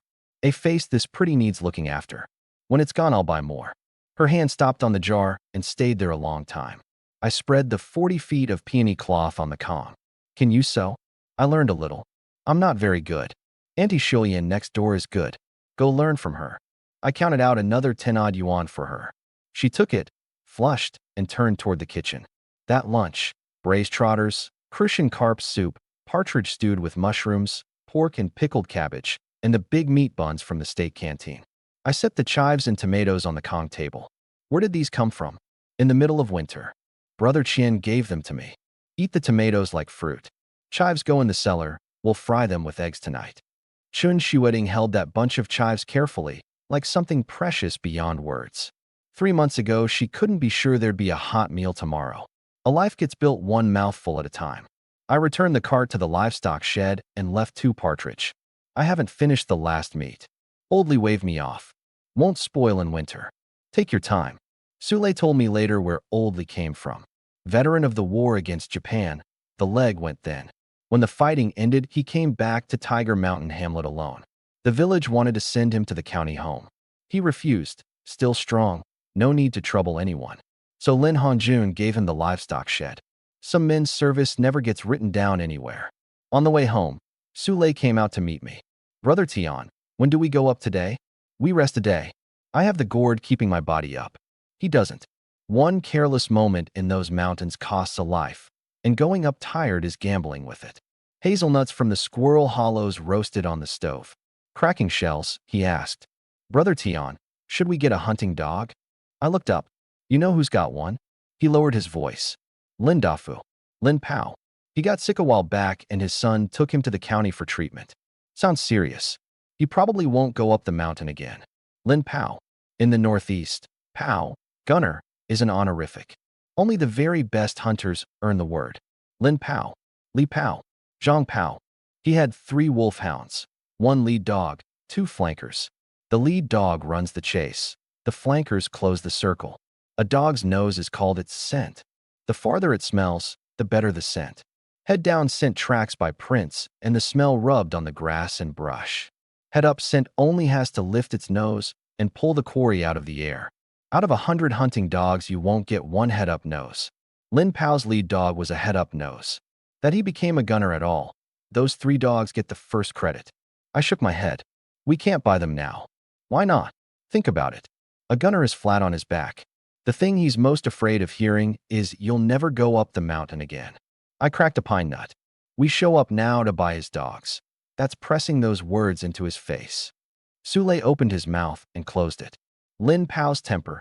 He'd come off the Kong swinging. Besides, a head-up-nosed dog might not sell for 100 yuan. I'd rather have pups. Raise them myself. The understanding between a man and a dog is fed into being, not bought. That evening, chives fried with boar, tomatoes scrambled with eggs. On the Kong, the sisters stitched shoe soles and listened to me talk about town. Someday I'll take you both in to look around. Chen Yuqing's eyes lit right up. She carried her soles back to the west room. 2 people left in the room. Under the kerosene lamp, Chen Shueting kept her head down, jabbing the needle again and again, not once pulling a thread through. I cupped her face. Shueting, will you be my wife? This time she didn't turn away. She raised her eyes and looked at me. I will. The next day, I was up before her. Before dawn, I was frying fish in the kitchen. Lard hot, crucian in the pan, golden on both sides, scallions in to catch the oil, then boiling water poured over. The soup turned milk white. Low fire, slow simmer. Smells good. Chen Yuqing came in with the basin, blinking. Brother-in-law, where's my sister? She wasn't in the room when I woke up. I coughed lightly. She's not feeling well. Didn't want to disturb you. She's resting in my room. Chen Yuqing said oh, and looked down to get the bowls. Then we should make something good. Build her strength back up. I'm already awake. Chen Shueting stood holding the door frame. Her face as red as the fire in the stove. The pot of fish soup went down to nothing. The 3 of us were sitting around the stove talking when someone knocked. Su Ermel. He rubbed his hands, piling on the smile. Brother Tian, I came to apologize. I was young, did a lot of stupid things. I looked at him. Those 2 bodies, Ma Biao and Lu Ergu. He had his suspicions. The past is the past, I said. Just don't come at me again. He nodded and rubbed his hands again. Brother Tian, could I hunt with you? I'll do any work at all. I just can't be bothered dealing with you, I said. That's not the same as forgiving you. The smile on his face stiffened. But I poured him a bowl of water. If you bring me word of game, I'll cut you in on what we take. His eyes lit at once. He'd come today with something in hand. Brother Tian, there's a bear den in Wild Man Valley. Blackface. Black bear. I sat up. Bear paw is one of the 8 mountain delicacies. Bear meat restores you. Cakes baked in bear fat stay soft even thrown in the snow. Bear nose, dried and ground, taken with rice wine, treats epilepsy. The kneecaps are called false tiger bone for rheumatism. The dearest thing is the gallbladder. One of them, several hundred yuan. Where'd you hear it? My uncle. He's only got a single barrel, didn't dare. There's an especially thick Korean pine in the red pine stand, one of them lying in the hollow. He cut a mark on the tree with his knife. Bears winter in tree hollows above ground, a sky den, or in ground burrows, an earth den. Wild Man Valley. Farther in than Wild Duck Lake, a morning to get there and back. Take down one black bear, and we'd have the money for dogs. When Sule heard we were going after a bear den, he jumped up off the comm. When do we leave? You're not afraid? With your shooting, what's a bear? He grinned wide. Even if it were a big-pawed tiger. I laughed. If we actually met a tiger, I'd run faster than anyone. It'd be in your face before the gun came up. But taking a den, I was confident. In my last life, I'd done it a few times abroad. The hard part isn't the shot. It's calling the den, the instant you draw the animal out. Half a beat slow, and it's on you. I thought for a moment. You still have those double bangers at home? He slapped his thigh and took off running. Barely light out. Chun Shueting tucked the lunch tin into my bag and counted a few buns in after it. If there's danger, come back. I kissed her. That's so embarrassing, my sister's right. I didn't see anything. Chun Yuqing said loudly from the kitchen. Su Lei and I each pulled a sledge out the gate. A bear's heavy. One sledge won't do it. The people at the hamlet mouth watched us go. Bitter cold like this. It's not easy. If they run into a boar herd up there, or a lynx, whether they come back is anybody's guess. Passing Wild Duck Lake, we broke the ice hole open again first. If we don't get the bear, we can still net fish. I stuck a ring of branches into the snow around the hole. Nobody comes here in winter, Sule said. In case somebody does. Another half hour and more, Wild Man Valley. They say there are wild men here. Sule looked around. If there were, they'd have frozen to death in this. 30, 40 below. Even in padded coats, we couldn't stay long.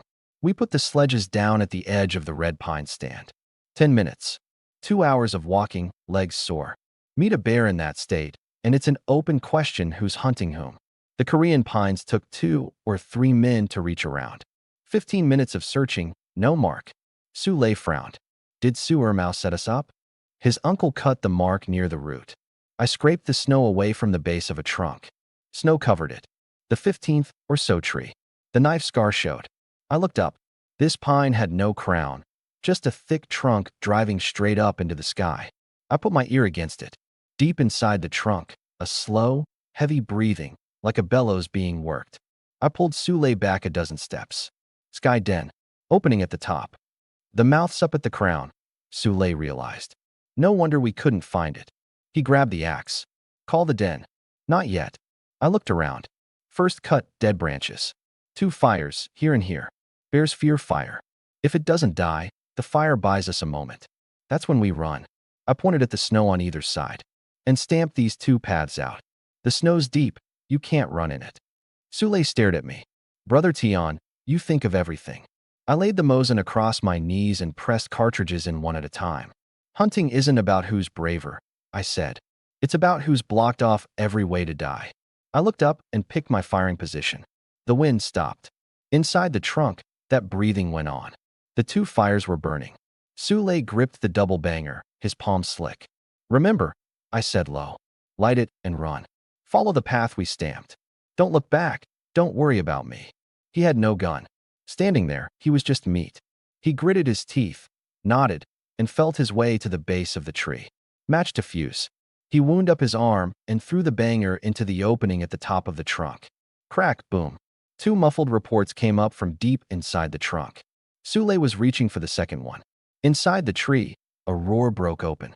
The whole red pine stand shook with it.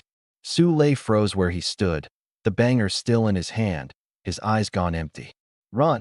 He snapped back, threw the fire into the hole, and bolted. 2 more muffled reports behind him. Then another roar, wilder than the first. I jammed the buttstock into my shoulder. 2 huge paws hooked the rim of the opening.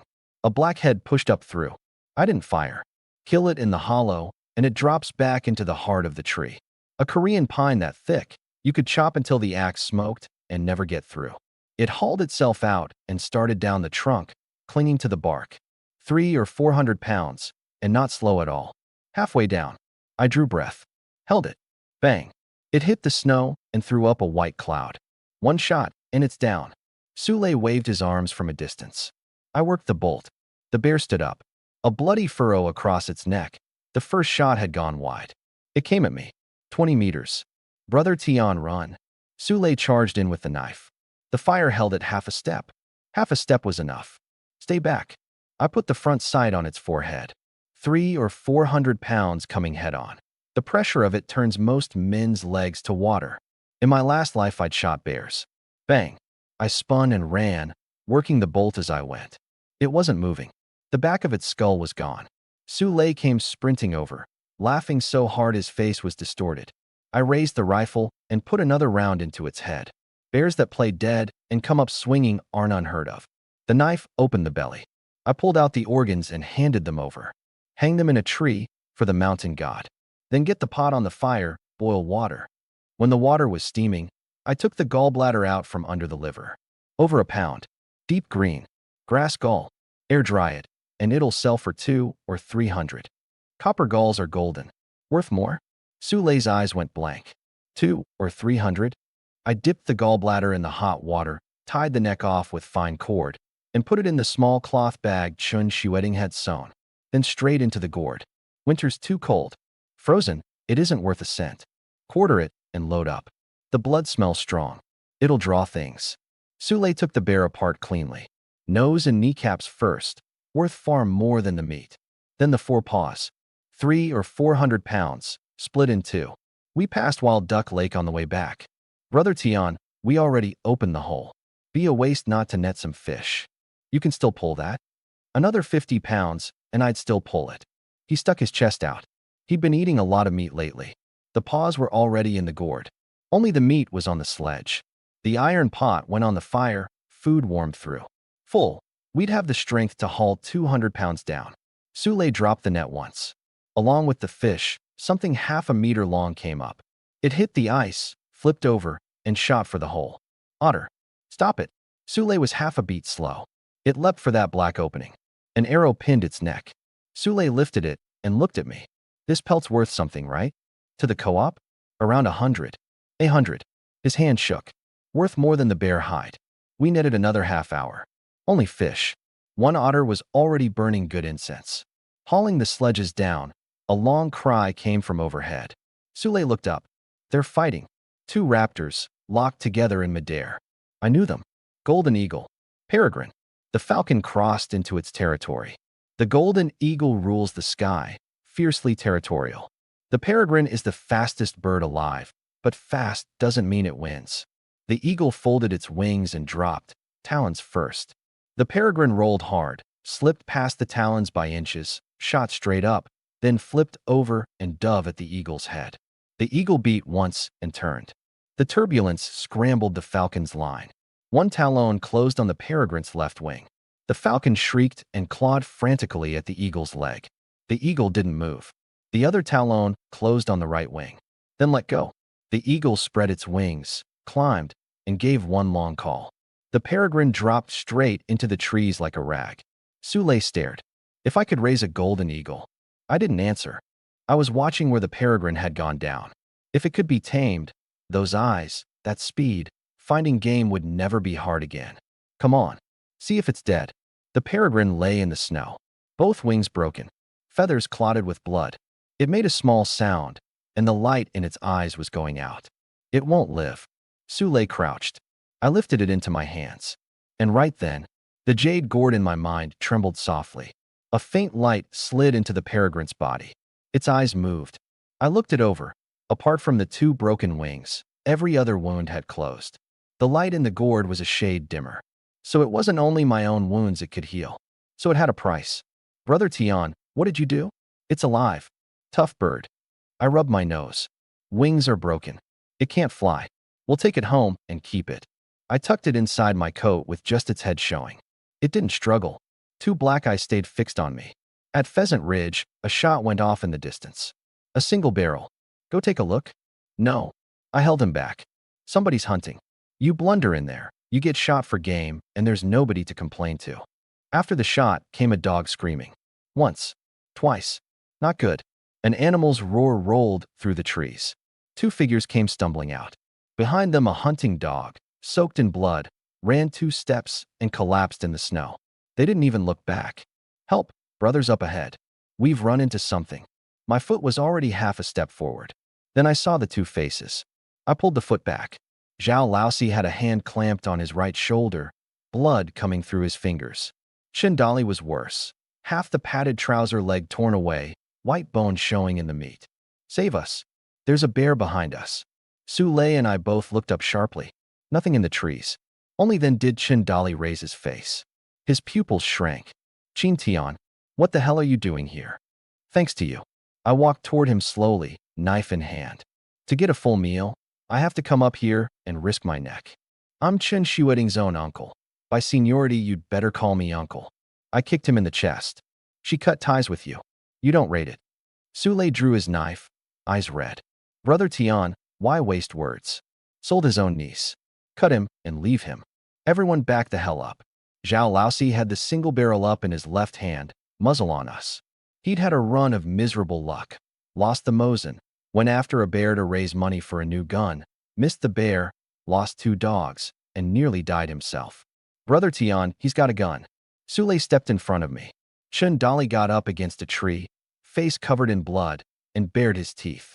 Laosi, give me the gun. Today I'm going to teach this little bastard. He reached for it.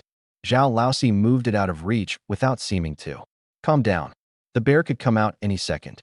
Get down the mountain first. Chen Dali caught up, nodded, then wheeled and glared at me. You too. Take those sledges, dump the junk on them, and haul me back down.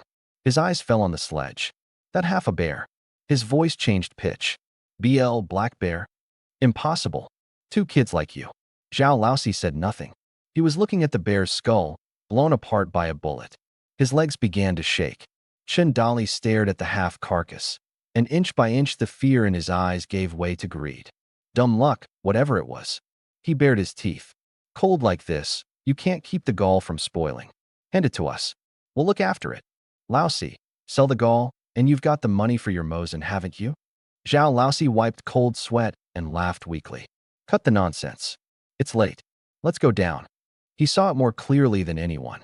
That bear's skull was blown open by a rifle, and the single barrel in his hands. The bear's paw had snapped the trigger off. Holding it out was nothing but bluff. What are you scared of? Shindali yanked his sleeve. Is that thing in your hand a fire poker? I pulled the Mosin off the sledge. The muzzle came up. Unfortunately, I said, I wasn't planning to let you off. Zhao Laosi's knees went. Shindali straightened his back. We've all got guns. Who's afraid of who? Robbing a man with a broken gun. I worked the bolt. Aren't you afraid of the laughter? I'd seen that snap trigger long ago. Zhao Laosi threw the gun down and dropped to his knees in the snow. Shindali sat down hard, wheeled on him, voice cracking. Why didn't you say the gun was broken? You were feeling pretty fierce just now. I put the front sight between Shindali's eyes. Didn't look like a joke. Su Lei drew his knife and took a step forward. Brother Tian, empty mountains. Cut them, leave them up here, who knows?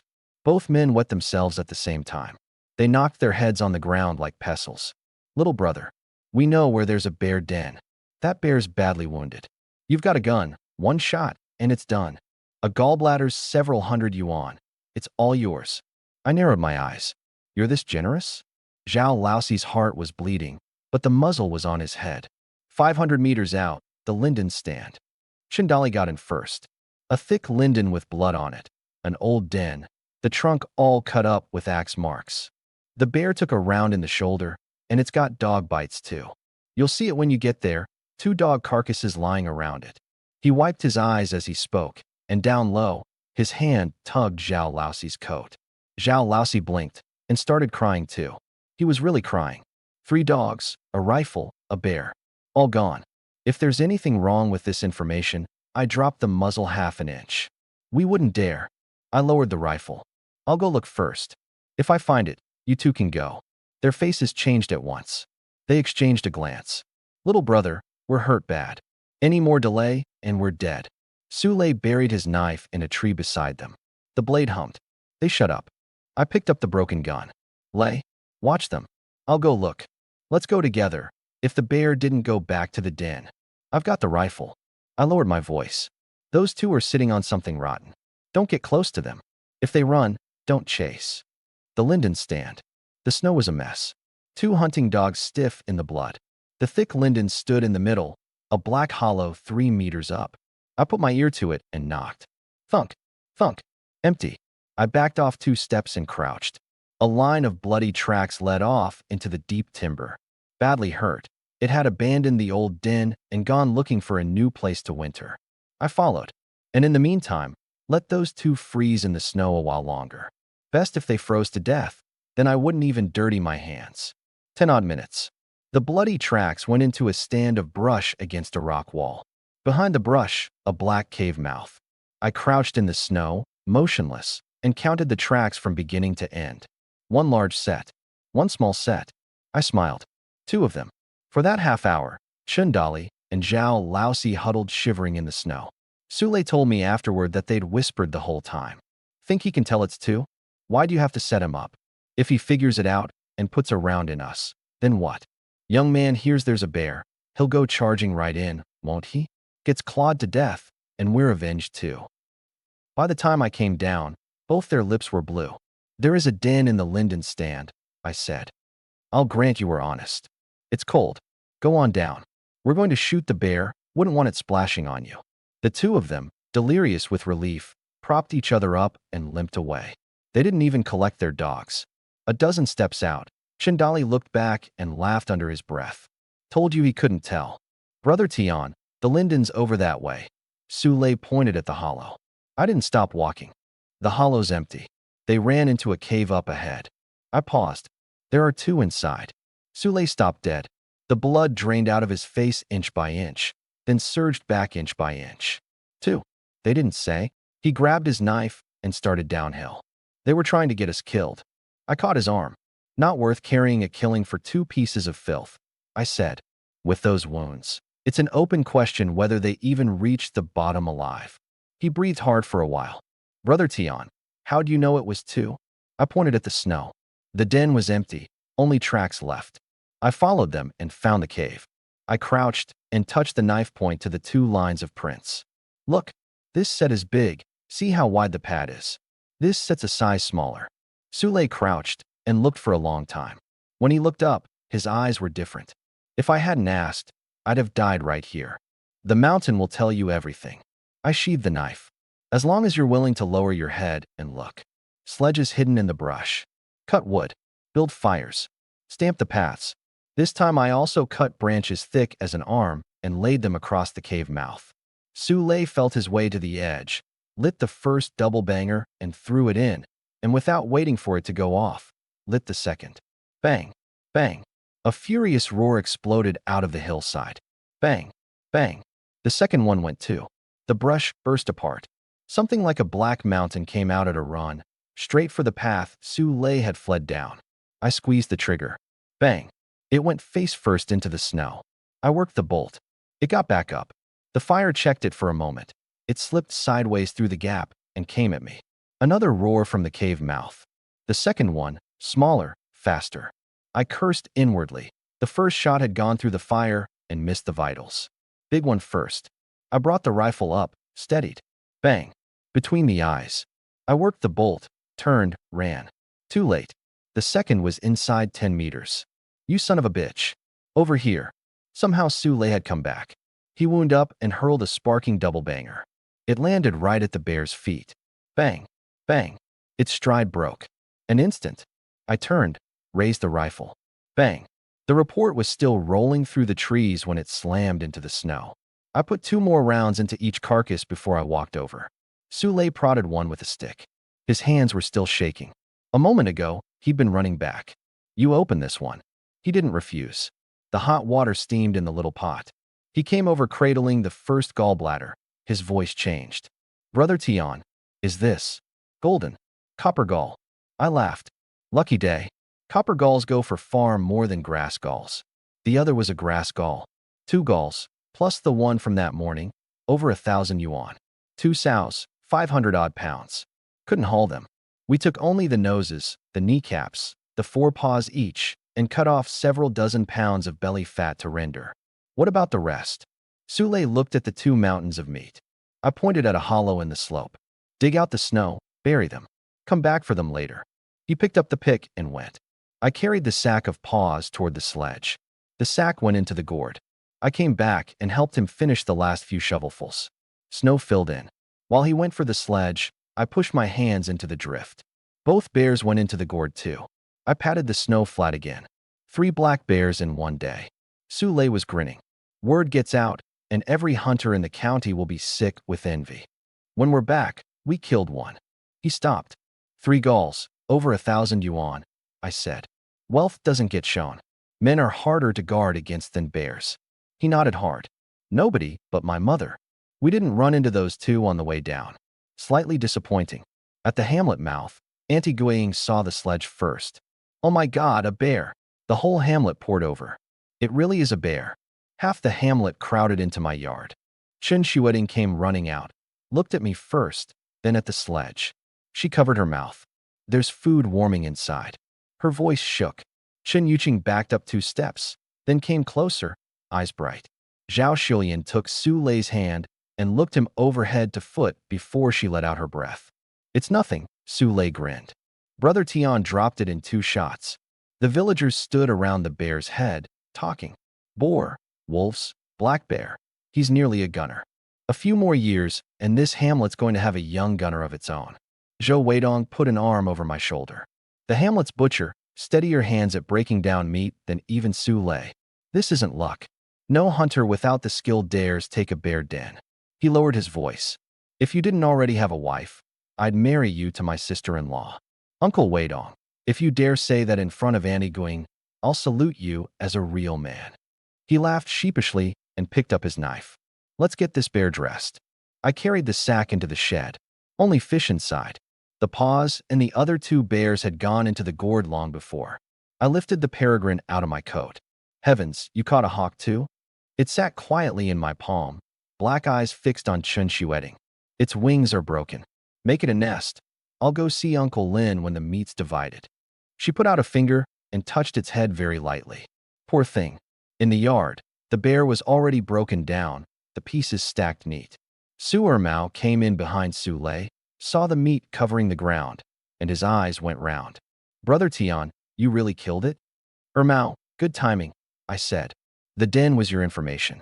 Meat and gull, you get a share. His hand froze in midair. All I did was say a few words. Give me some meat, and I'm satisfied. The gull, how could I? That's the mountain rule. I cut him off. It's yours. The yard went quiet for a beat. Then the talk broke out. Gives information and gets a cut of the gull money.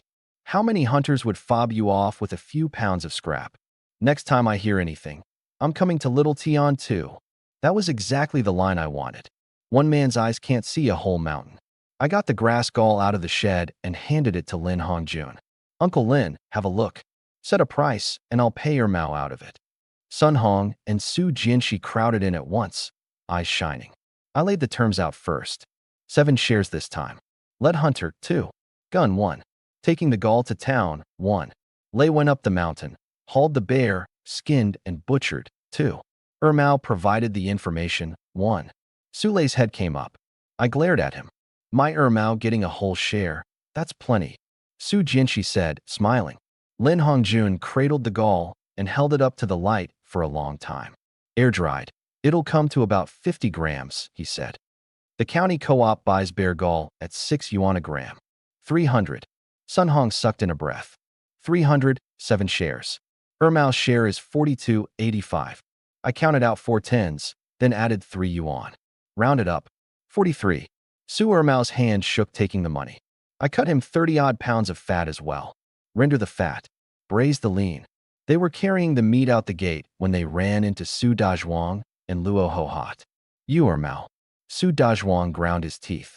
You knew about a bear den and told Qin Tian instead of me? Su Ermao looked at him. What good would telling you do? Would you have dared shoot it? If I didn't dare, I could have found someone, killed it, and split the meat with you. Split it with me. Su Ermao laughed. Last time I gave your family a few pounds of boar, your mother blocked my door demanding a yuan. You used to snare a rabbit, keep most of it, and leave us the bones. He carried his meat away. Su Dazhuang stood there, face whiter than the snow. Everyone had gone. I pulled 86 yuan out of my pocket and pushed it at Su Lei. He shoved it away. 1 share is enough. How can I take 2? 1 for coming up and doing the work. 1 for skinning and butchering, I said. Ermao said a few words and got a share. You did all that, and take 1. You shot all 3 bears. Wait. Zhao Shulian's voice came from the side. 3. Everyone in the yard stopped. Su Lei grinned. It was 3, actually. Couldn't carry them. Buried them in a snow hollow. The basin fell out of Chun Shuiting's hands. Zhao Shulian's palm cracked across the back of Su Lei's neck, and her tears came immediately.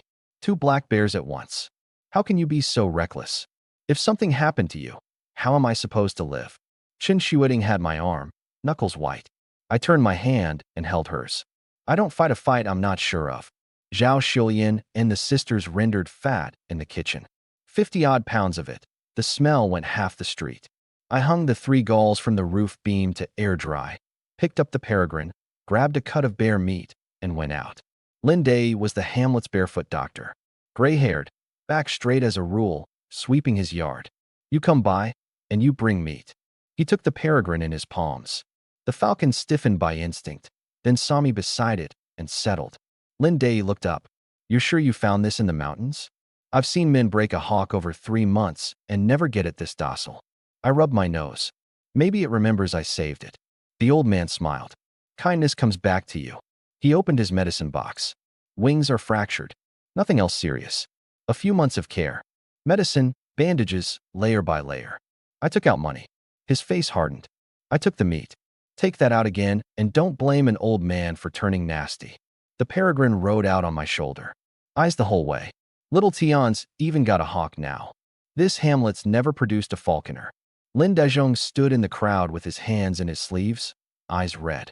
Can't hunt properly, so now he's playing with hawks. Zhou Weidong spat. He's still better than you. Up the mountain every day stealing out of other men's snares. You've disgraced this whole hamlet. A wave of jeers. Lin Dezhong slunk away. In the yard, Su Lei crouched, scraping the bear hide. Bear hides aren't worth much. I wasn't going to sell it. Sleeping in the mountains, a bear hide under you is your life. I pushed open the door, and the room was thick with the smell of meat. The lard in the porcelain basin was white and gleaming. 3 women, all of them flushed. The crock was nearly overflowing with boar and roe deer. 3 months ago, they hadn't dared hope for a full meal. I fetched the donkey cart from the livestock shed, went back into the shed, and took out 2 bear paws. Bear paw tonight. I said, we're celebrating. Eat the paws. Zhao Shulian's hand froze in midair. 2 paws would sell for 50 or 60. Save them for the money. Chun Shuiting and her sister nodded hard. A town worker makes 30-odd a month. A country family doesn't save that in a year. 50 or 60 on 1 meal. Word would get out and the gossip would drown you. 3 bears. 12 paws, I said. We eat 2, the sky won't fall. I picked the 2 right forepaws. A bear digs out hives with those, reaches for fruit. Most use, tightest meat, evenest fat. Preparing bear paw is exhausting work. Su Lei and I were at it until dark before it went in the pot. The smell out of the kitchen drew Su Xiaohua to the door on her way home from school. I opened a can of yellow peaches and put the spoon in her hand. She hugged her brother's leg and shook her head. I pressed the can into her arms. You're at your brother's house. Don't stand on ceremony. She looked up at her mother, looked at Su Lei, then said quietly, Thank you, big brother. Then she spooned up the first peach and gave it to Zhao Shulian, the second to Su Lei, the third to Qin Yuqing. Her own turn was the last piece. Zhao Shulian's eyes went red. 6 dishes that night. Bear paw stewed with dried mushrooms. Bear meat flashed with scallions. Red braised bear. Bear stir-fried with chilies. Christian carp soup. Boar stewed with pickled cabbage. I fetched a bucket of loose baijiu from the hamlet. The paw was soft and springy at once. The sauce so rich it clung to your lips. No wonder it's expensive. Su Lei tipped his cup back. Brother Tian, you can really cook. Rushed it today? Didn't prep it enough? I said. Next time, a day ahead. 3 rounds in, I set down my cup. Tomorrow we take bear meat into town. All of you come. Look around the department store. Winter solstice is coming. We've got money now. Time to add a few things to the house. Su Xiaohua jumped off the bench, clapping. Zhao Shulian and Chun Shuiting looked at each other and said nothing. After a long moment, Chun Shuiting said quietly, All right. Before dawn, I was in the yard skinning the other 2 bears. Chun Shuiting pushed the door open and gasped. Where did these come from? Hauled them back with the cart last night. Her face went white. Alone? Into the mountains at night. The tears came all at once. Her parents had died going up that mountain for wild greens. I reached out and gathered her in. I had the rifle. No more of that. She fisted my coat, her voice muffled in it. Next time you go up, you call people. No more. 2 layers of quilt went on the cart. Su Xiaohua wore her new clothes, sat right up front, eyes bright as snow. We left at first light. Auntie Guiying put her head out of her yard. Into town for New Year's things? Careful on the road. Her eyes followed the cart a long way. Outside the supply co-op, I pushed a stack of money and coupons at Qinshueting. You go look around. Department stores 400 or 500 meters ahead. Stay with your mother in them. Don't let anyone start anything. The county town isn't safe. Plenty of men squat outside the co-op. Be careful yourself. Chen Shueting held my sleeve. I patted the rifle on the cart. Buy whatever you want. Don't be afraid to spend. I went to old Mr. Mo's first. The gate opened. The old man saw the paws in the sack, and his eyebrows went up. Come in and talk. A 3-court compound. Gray brick, a flowered inner gate. You live here alone? Everyone's out. He stroked his beard. What? You've got your eye on my courtyard. A courtyard this good, who wouldn't look twice? He laughed out loud. You're honest, at least. 8 paws spread on the snow. He bent and turned each one over. 8 paws? You killed 2 bears. A pause. No. 6 of these are hind paws. 3. He looked up. You killed them yourself? With my brother. The old man was quiet a while. Of the gunners I've known, not many took 3 bears in a lifetime. Luck. Modesty is a virtue. He waved a hand. But a young man too modest has no fire in him. I'll take all of these. I hesitated. I promised someone else. He stopped and looked back at me. Something changed in his eyes. Then leave me 5. Whatever they don't want, bring back. 20 a paw. 5 is 100. 10 tens. I pulled a few carp and cushion off the cart for him. For you to try. He didn't refuse. I took the reins. Got to the gate. If you can put together 800, 1,000, he said suddenly, I could introduce you to a courtyard. Not like mine, but respectable enough for the county. My head snapped around. 3 bear galls, around 1,000. A few more trips up the mountain. When you've got it, come find me. Long after I'd gone, a middle-aged man came out of the west wing. Master, you rarely take this much interest in a stranger. The old man didn't answer. I've traveled this country my whole life. First time I can't see through a man, he said. That young, and eyes that heavy. That matter. Give it to him. We'll see. The old man turned back inside. We're not the only ones interested in that place. Back gate of the Forestry Bureau canteen.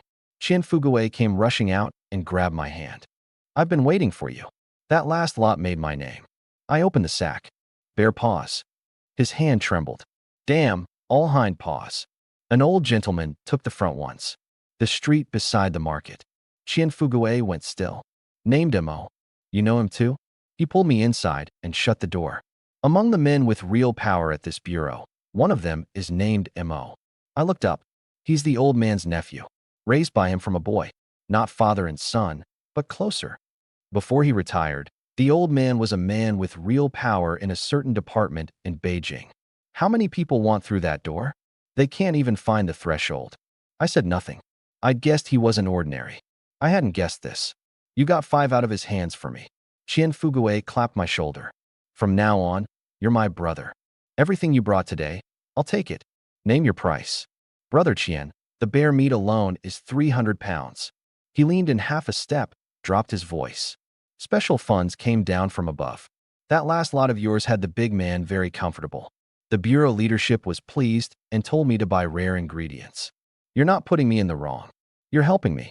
Bear meat at 30 cents a pound, 300 pounds, 90 yuan. 5 paws, 100. Fish, 20. Pheasant and hare, 20. I rounded it down, 230. He counted out a stack of tens. I lifted a cloth bag off the cart. 2 bear kneecaps. Steeped them in liquor. Good for wind and damp. He narrowed his eyes and took them. Then he pulled a piece of paper out of a drawer and pushed it across. Forestry Bureau Canteen. Temporary purchasing authorization. I stopped. Policies loosened, but speculation and profiteering hasn't been struck off the books. When they go looking for examples to make, whoever's nearest gets it. He tapped the desk. You bring me goods. I'm not letting you carry that risk. I folded the paper in half again, and put it in the pocket against my chest. Some things are harder to come by than money. Whatever meat you want from now on, just say. He rubbed his hands, and his voice went lower still. There is one thing. Can you get a badger? A badger? I looked up. Who got burned? A bureau leader's granddaughter. Knocked over a thermos this morning. Whole arm scalded red. Doctor says it'll scar. Chien Fugue kept rubbing his hands. They say badger fat heals burns without a scar. I frowned. Badgers aren't rare, but they hibernate. Ground's frozen like iron. Digging out a burrow isn't easy. He sighed and lowered his voice further. My old man's at the bureau too, right at the point of promotion. And this leader, that's exactly his portfolio. I understood. I'll go looking for a badger burrow this afternoon. He seized my hand. You pull this off, I'm buying you a drink. Seeing me to the door, he added suddenly. Brother, cultivate the relationship with old Mr. Mo. I've asked around, he cares about two things. Antiques. Food. Antiques. Something jumped in my chest. Antiques in this era go for the price of cabbage. But I don't know the trade. Between real and fake sits a lifetime's money. And old Mr. Mo knows. Some doors, someone else has to hold the lamp for you. Outside the department store, Sule was minding the cart. Too many people in there. He scratched his head. Nothing I need anyway. I went in. Padded clothes, padded socks, rubber-soled cotton shoes. 3 sets. The coupons just covered it. Sugar and industrial coupons went on brown sugar and a bag of white rabbit candy. You don't see that most of the year. It only comes out for holidays. I also bought old newspapers and plastic sheeting. The newspaper on the walls at home had rotted long ago. A fresh layer brightens the room and blocks the wind. Plastic over the windows and the winter goes easier. I was leaving when 2 men carried a sewing machine past me. I stopped. Sewing machine coupon. Didn't have one. I walked a circuit of the market. Everyone had cleared out. No sign of Wu Hao. On the way back, passing the supply co-op, there he was, leaning in the doorway in the sun. Got a sewing machine coupon? Yes. 50. I counted out 5 tens. Where do I find you normally? Market. Co-op. Outside the department store. He gave me a wary look. He didn't say where he lived. I didn't ask again. In his line of work, caution is the job. The clerk at the sewing machine counter looked me up and down. I knew that look. 142. Coupon required. When Lin Hongjuan's family bought one at the start of the year, it was 136. It went up. She didn't bother explaining. I laid the coupon on the counter. 1. She stared. You're actually buying it? When it was carried out to the cart, Chen Shueting was tying Su Xiaohua's scarf. She looked up. Her hand stopped in midair. You bought this. Clothes and shoes from now on. Saves you the labor. Over 100 yuan. What's money for? I pushed the crate further onto the cart. Call it your bride gift, too. The wind in the yard seemed to stop. 3 turns and a sound. The sewing machine is the first turn. Later there's the watch, the bicycle, the radio. One at a time. Chun Shueting lowered her head. The base of her ears red enough to bleed. There are so many people around. Zhao Shuyan laughed. So when are you having the wedding feast? Auntie will pick a good day. Whatever Qin Tian says. I looked at her. We pick it when we get home. The cart came into the hamlet, and half the place crowded around. A sewing machine. Besides the party secretaries, there's hardly one in the village. Little Tian is really good to his wife. The machine went into the west room. Zhou Yuing had one at home and came over eagerly to teach them threading and the treadle. Chen Shueting put her hands on it, tried 3 times before she dared actually work the pedal. The moment the stitches came out, she looked up at me. Her eyes were bright as fire. Lunch was pork stewed with pickled cabbage, more meat than cabbage. I took a bite and asked Sule, where's there a badger burrow? He thought a long time, shook his head. Saw a few in spring, but people dug them all out. I'll go ask around the hamlet. No farm work in winter. The men gather on the Kong to play cards. In the time it took to eat, Sule brought someone back. Zhou Xiaonyo, early 20s, rubbing his hands the moment he stepped in. Brother Tian, there's a badger burrow on the riverbank at Erdaegu. I counted at least 4. I was going to dig it out in spring when the ground thaws. He swallowed. If you want to take it, I'll lead you now. Su Mao gave up the bear den's location and got 43 yuan. That kind of news travels faster than wind. I smiled. We take it, we split it. The women at the hamlet mouth watched us go, stitching sawls. Digging a badger burrow in cold like this. Auntie Guiying sighed. No wonder he makes money. Luo Hohat curled her lip. Ground's frozen like stone. He'll never break it. Young and ignorant. Wasted effort. She was hoping I'd come back empty-handed. Zhao Shulian's household was doing better by the day, and it kept her awake at night. Erdaegu. 2 rivers cutting 2 valleys. Zhou Xiaonyo braced on his knees, panting. In the grass, he scraped out an unremarkable hole. Su Lei raised the pick. I stopped him. That soil's frozen like iron. You want to dig until dark. I dumped things out of the sack onto the snow. Cloth strips, pine resin, chili powder, firecrackers, and a cage. 2 rats in the cage. Su Lei's eyes went wide. Brother Tian, you're smoking them out? You too, find every other opening around here and block them. I wrapped the chili powder and pine resin in the cloth strips and bound them tight with wire. Badgers are omnivores, fattening on crops in autumn, then curling up in the burrow for winter. The ones near the village were dug out long ago. That's why you go into the mountains. Their sense of smell is sharper than their will to live. It's also their weak point. Once the other openings were sealed, I lifted out a rat. The cloth bundle went on its back. A firecracker tied to its tail. Light it. The cracker went off, and the rat shot into the burrow like a mad thing. Thick smoke followed it in. The stinging chili came curling back on the draft, and the 3 of us stood there sneezing. I brought the rifle up, knelt in the snow, muzzle on the opening. A few minutes. Something moved inside. A shape came shooting out. Bang. 5 or 6 pounds. Badger. Su Lei got half the word out, and the second one was already through. Bang. Under 5 minutes, 3 of them. I didn't come off the trigger. Badgers live in family groups. The ones running out are the young. The big ones were still inside. 5 minutes later, 2 adults broke from the hole. Bang. I worked the bolt. The second was already into the trees. You 2 open them up. I'll chase. Across the snow, an adult badger isn't slow. I'm faster. 100 meters on, I raised the rifle. Bang. 10 odd pounds. Fat enough. I picked it up and started back. Took 2 steps. Stopped. A line of prints in the snow. Hoof prints. Deep. The snow dust at the edges still loose. Boar. More than one. I dropped the badger at their feet. Clean these. I'm going to look at a boar herd. Zhou Xiaonyo's eyes glazed. Su Lei grabbed his knife. I'm coming. One man moves better. I filled the magazine. More people. We spook them, and nobody gets out whole. I turned and walked into the trees. The wind came from behind me. That was the downwind side. 1 big, for small. The sow 2 or 300 pounds, for yellow coats rooting behind her. 1 sow, 1 rifle. That isn't danger. That's a harvest. I worked in behind a Korean pine halfway up the slope and warmed my hands inside my coat. Raised the rifle. The sow's head came up. Her nose worked twice. The wind had turned. She bolted. I fired hurriedly. Bang. Hind leg. She dragged herself forward, screaming. I came out of the trees after her, dropping a yellow coat on the way. The remaining 3 scattered blindly. 2 tumbled into a snow pit in the hollow, legs in the air. I left them. The sow was 100 meters out. I stopped, jammed the stock into my shoulder, breathed out. Bang.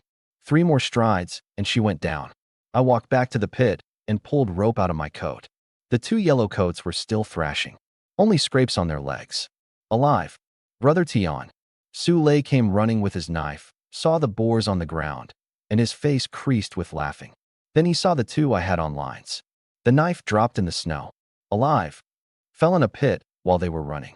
He crouched and touched a piglet's ear. Hunting with Brother Tian, you get them dead and alive. At the hamlet mouth, Auntie Guiying saw first. Weren't you after badgers? You've come back leading 2 live boars. The villagers pressed around. 5 badgers, 3 boars. Who said the ground was too frozen to dig? People aren't all the same. Luo Hohat's face went dark and she turned away. The 2 piglets went into the livestock shed. Lay down straw to keep them warm, I said. If they freeze, we butcher and eat them. Chen Yuqing leaned on the shed rail and watched them a long while. I turned to Zhou Xiaonyo. A badger's yours. Take your pick. He picked the smallest. I cut him 10 pounds of fat as well. He stood in the yard holding it, not moving for a while. Brother Tian, if I hear anything else, come anytime. I threw the fattest boar badger onto the cart and cut off a boar's hind leg. Chun Shueting looked at the sky. You leave now. You won't be back till the middle of the night. The sooner the badger fat goes on, the lighter the scar. I patted the rifle under the cart boards. With a gift like this, a moment late is nothing at all. It was dark when I reached the forestry bureau. Chien Fugue was at the stove making the leadership's late supper. When he heard I'd brought a 20-pound badger, he threw down his knife and came running. His hands shook. "Brother, don't talk," I said. "Get it over there. Late and someone else gets there first." He slapped his forehead and tore off his cook's whites. Wheeling his bicycle out, he dug a coupon out of his pocket and pressed it into my hand. I looked down. Bicycle coupon. Near 100 yuan on the market. We've got a bike at home. You drive a donkey every day. This is too. That badger of yours is worth more than this coupon. He swung a leg over. Don't make a thing of it. The lamp swung, turned the corner. Little Wong. He said his name was Wong Lin. Came running out and put a bag of vegetables and a lunch tin of stir-fry on my cart. I fished a cut of boar out of the sack and pushed it at him. The king of hell is easy to deal with. It's the little demons who make trouble. The moon was bright on the road home. Going through that stretch of woods, I laid the Mosin across my knees. Men have died here. Barely into the trees, a shot cracked ahead. I reined the donkey in. Stubborn bastard. Wouldn't hand over the treasure map, even dying. The man's dead.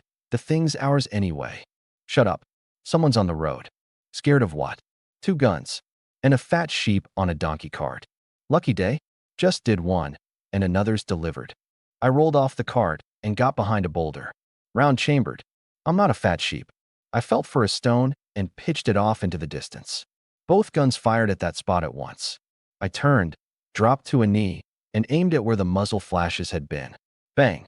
I rolled at once, changed trees. A round buried itself in the snow hollow I'd just been lying in. Damn, this bastard's got a gun. Nobody answered him. I looked through a gap in the brush. A body lay in the snow, blood spreading wide. I kept the rifle up and didn't move. Only the wind in the trees. Snow sifting off the branches, loud enough to hear. My hands went stiff. I didn't move. The man opposite was more frightened than I was. The 2 brothers had robbed plenty of travelers and got clear even from hunters with guns. Now they were one short. He couldn't afford to wait either. Gunfire carries. A stone flew out. I didn't shoot. I turned the muzzle, slowly, toward where the stone had come from. Found you. I went along the snow, inch by inch, around him. He put his head up. I put a round into the trunk beside his face. The bark burst and cut his cheek. I came in from the side, behind him, and raised the rifle. He caught me in the corner of his eye. The gun clattered down, and he went to his knees. Big brother. I lose. Take it all. I've got a 60-year-old mother, a 3-year-old son. You're confused, I said. Kill you, and the money's mine anyway. Bang.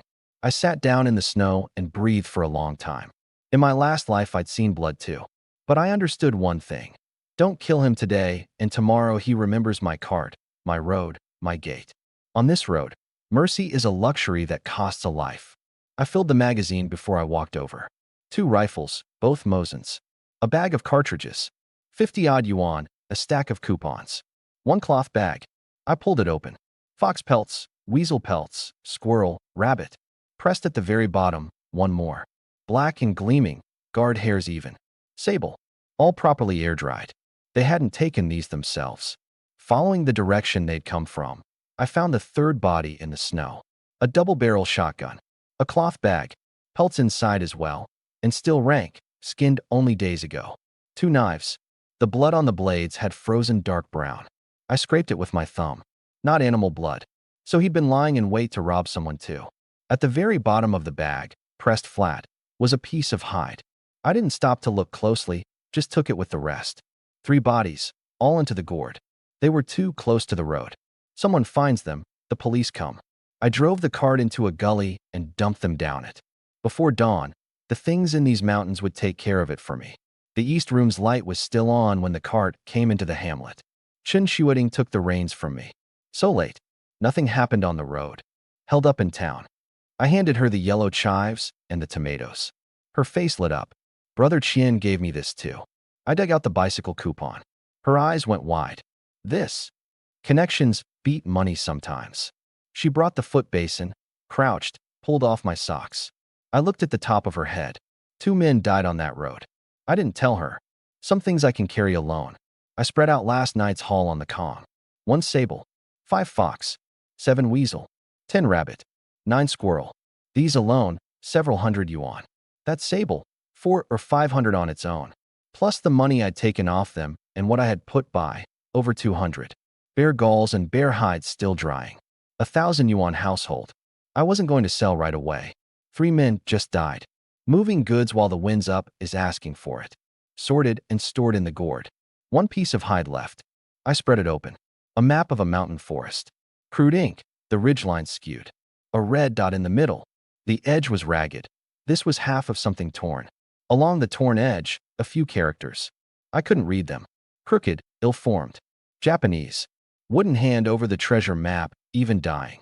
When the Japanese retreated, what they couldn't carry they buried in these mountains. There are 100 versions of that story in the Northeast. I stared at it a long time. Half a map. You can't locate anything. I dropped it into the gourd. Treasure is other men's luck. The mountain is mine. I hauled boar, roe deer, and a few fish out of the shed and loaded the cart. Where are you off to? My sister's. There's a wedding to hold. She needs to be told. Chen Shuiting's hand stopped. I'll come too. She lowered her head. I haven't seen Big Sister in 2 years. I took her hand and pushed the door open. 2 people stood outside. A woman in a flowered padded coat and a solid, honest-looking man, both loaded with bundles. Big Sister. Chin Na set the bundles down and reached up to touch my head. Half a month and you've grown taller. Filled out too. I'm 18. In your sister's eyes you'll always be a child. She raised her eyes and saw Chen Shuiting behind me. Shuiting? What are you doing? I took Chen Shuiting's hand. Sister. My wife. Her palm landed on the back of my head. Force perfectly judged. Getting married, and you don't tell me?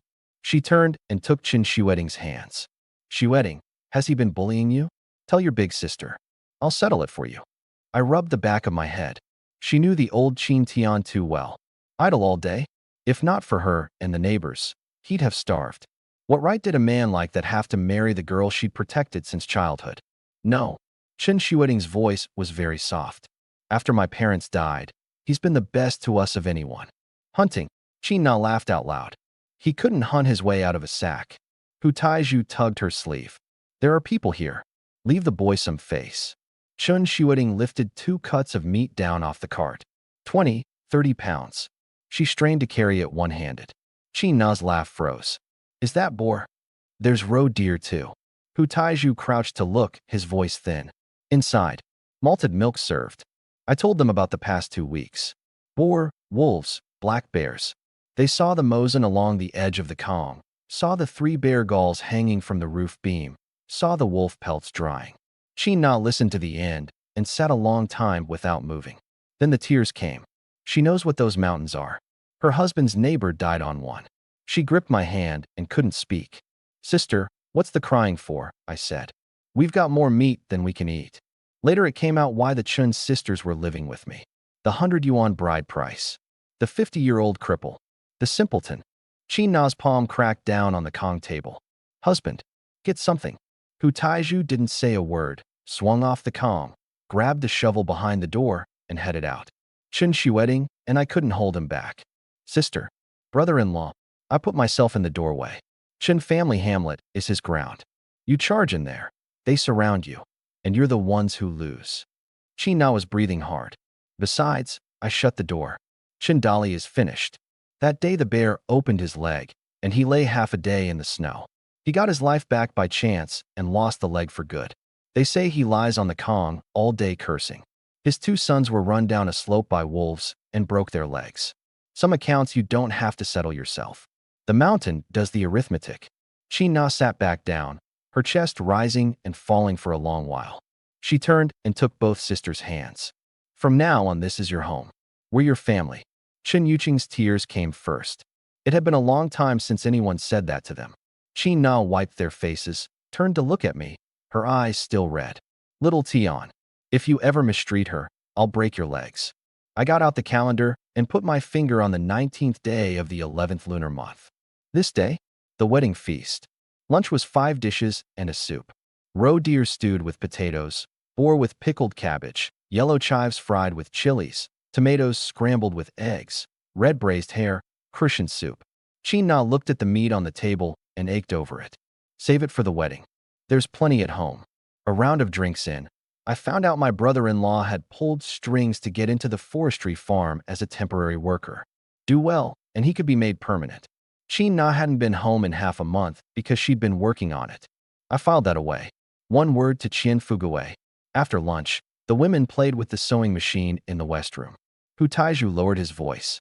Little Tian, if you knew where a boar herd was, would you take it? I looked up. Coming back from the farm yesterday, I cut across and ran into one. His hand sketched it out. 7 or 8. For adults, with the yellow coats. The old tusker's teeth are this long. Where?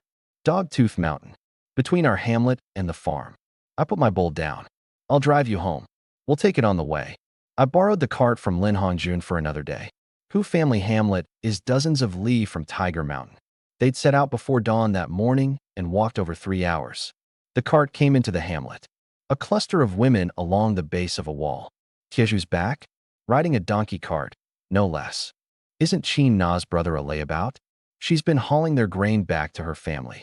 If Taiju and his mother weren't such honest fools, they'd have thrown that woman out long ago. Married in years ago, and not a stir out of her belly. Hu Taiju jumped down. What are you old women flapping about? Say one more word about my wife. Oh, married a worthless thing, and now nobody's allowed to say it. Chin Na's face didn't change.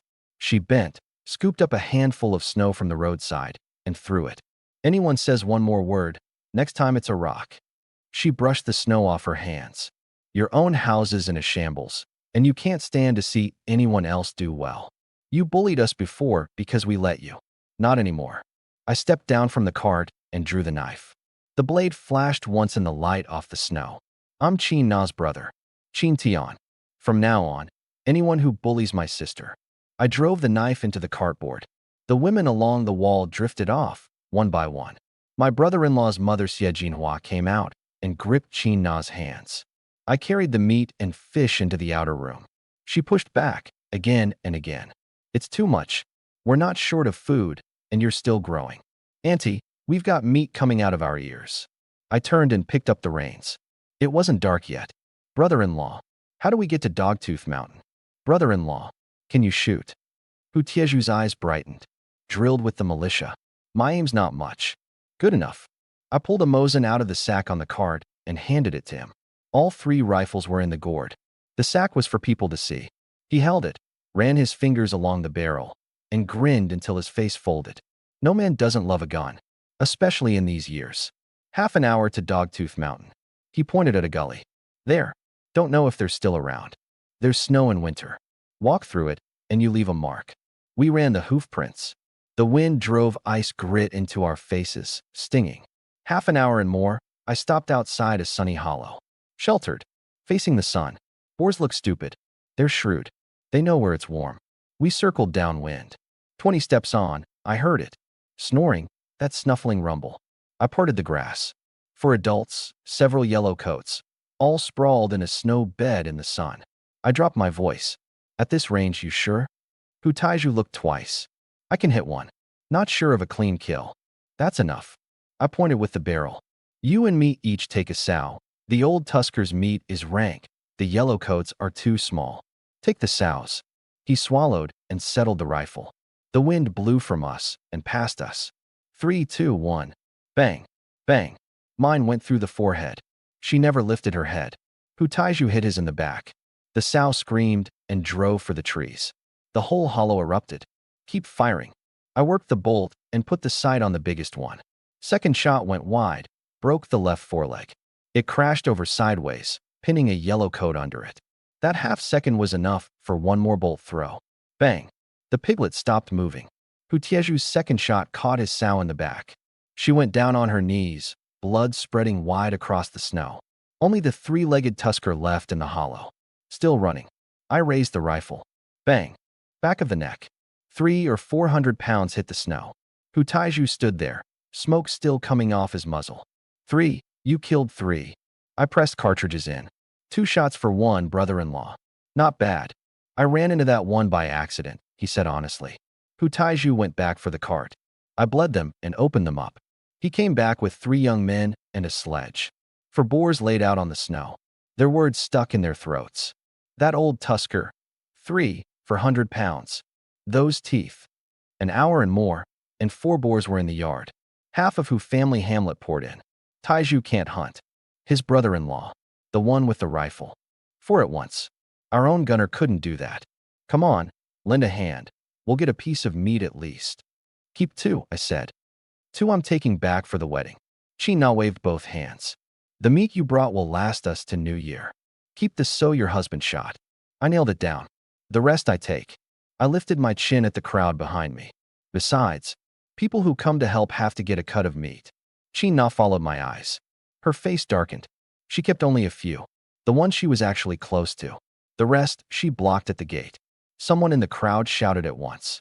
The mountain's bounty isn't to be hoarded. Everyone who sees it gets a share. Shut the door and eat it yourselves. Since when is that the rule? 4 boars and won't share. Stingy. Who family Hamlet never produced a hunter like that. Before Chi-na could speak, the ones helping exploded. How did you treat a widow and her son all these years? When you got a rabbit, you carried it straight home. Who'd you ever share with? Want meat? Go up the mountain and get it. I walked out of the yard with the mosin across my forearm. The gateway went quiet. They'd seen the boars, a single hole in each head. I killed them, I said. I'm leaving them to my brother-in-law's family. Nothing to do with you. I took a step forward. The mountain's bounty isn't to be hoarded. That's about the mountain, not about you. And from now on, anyone who bullies my sister's family. I didn't finish.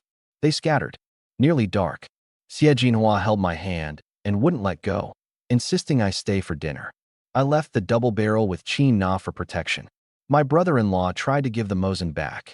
I said, keep it. He shook his head. I don't know hunting.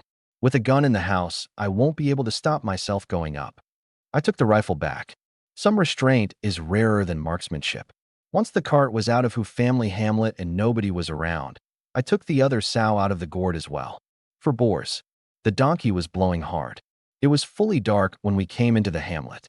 Lamplight leaned out of the windows, one after another. Oh my God, 4. 2 sows, a big tusker, and the yellow coats. That's 1,000 pounds. Sule pushed to the front of me, looking wronged. Why didn't you call me for a hunt? Took my sister home, ran into them on the way. I clapped his shoulder. Butchering feast tonight. I invited Lin Hongjun, Zhou Weidong, Zhou Xianyu too. A dozen odd people came into the yard around the cart. A hurricane lamp went up. Zhou Weidong took up his knife and ran the whole operation. Some skinning, some carrying basins, not one man idle. There was nothing for me to do, so I carried the boar's stomach inside. Pig stomach treats gastric trouble. The co-op buys them, a few yuan each. The peregrine hopped out of its straw nest and stared at what I was holding. Not for you. I cut strips of meat and fed it.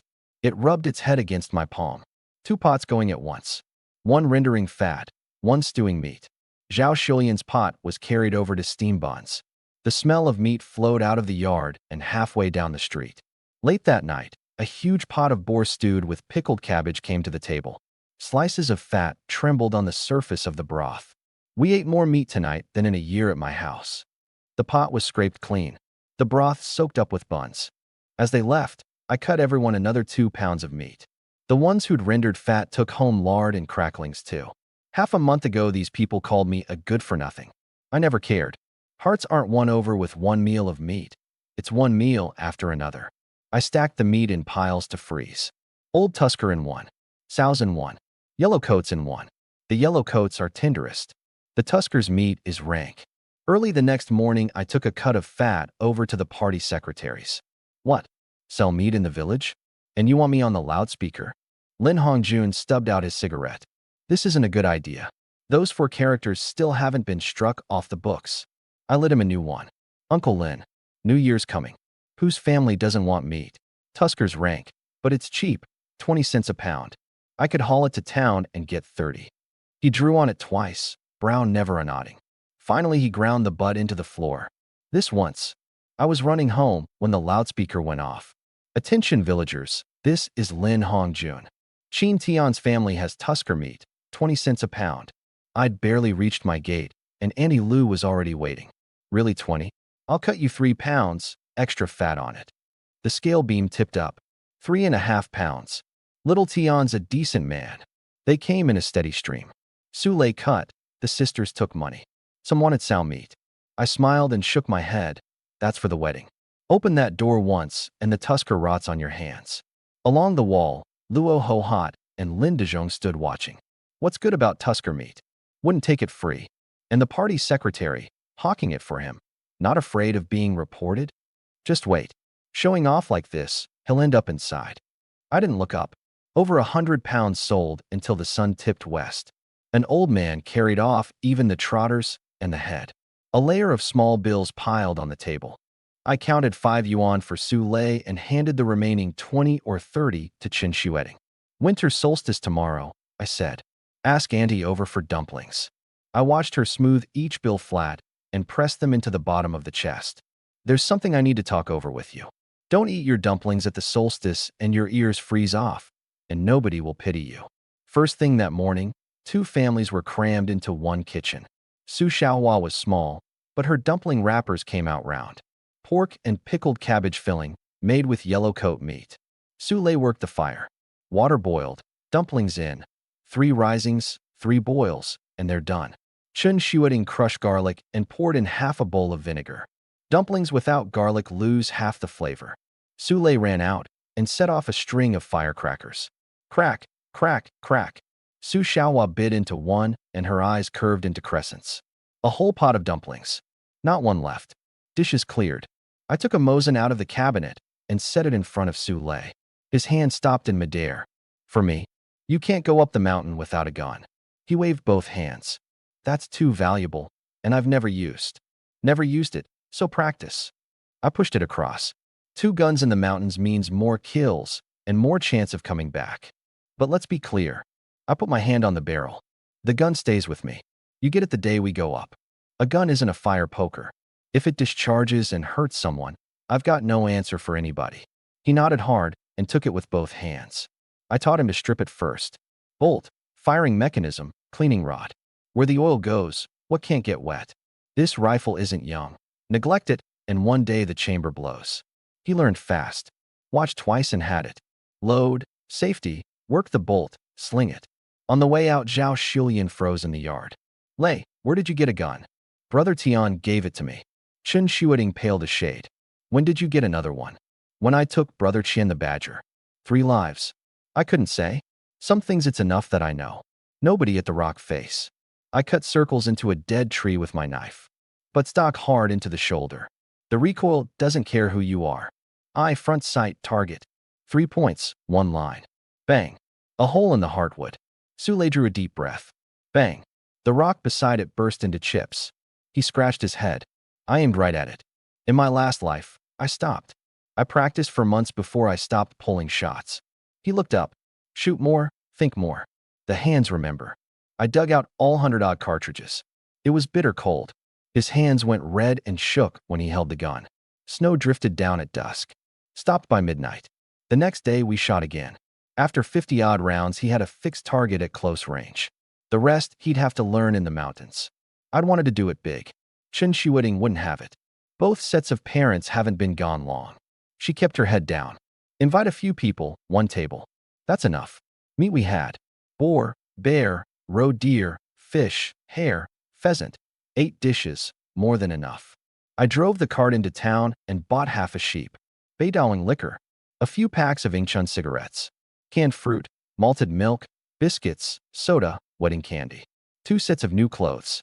Red quilt covers embroidered with the double happiness character. The day I came back, a bicycle was lashed to the cart. 3 turns and a sound. 2 turns accounted for. The villagers crowded around. Xueting married the right man. Not even in the door yet, and he's laying all this in. Qin Na was up on a stool pasting the double happiness on the wall. Little Tian, how's your sister's cutting? The adobe walls were papered fresh. Cobwebs swept off the beams. Cabinet, benches, all covered in red. The night before the feast, Lin Hongjun brought the marriage certificate himself. You're a lucky one. He pressed it into my hand. A wife as good as Xueting, you'd better deserve her. I hung it on the wall. In the countryside in these years, the feast counts for more than the certificate. The 19th of the 11th month. People came carrying tables, benches, baskets of bowls. Nobody has spare housewares these days. Men smoked and played cards in the East Room. Women crowded around the sewing machine in the west. Children tore around the yard and, when they wore out, ran in to grab a biscuit. 8 dishes. All meat.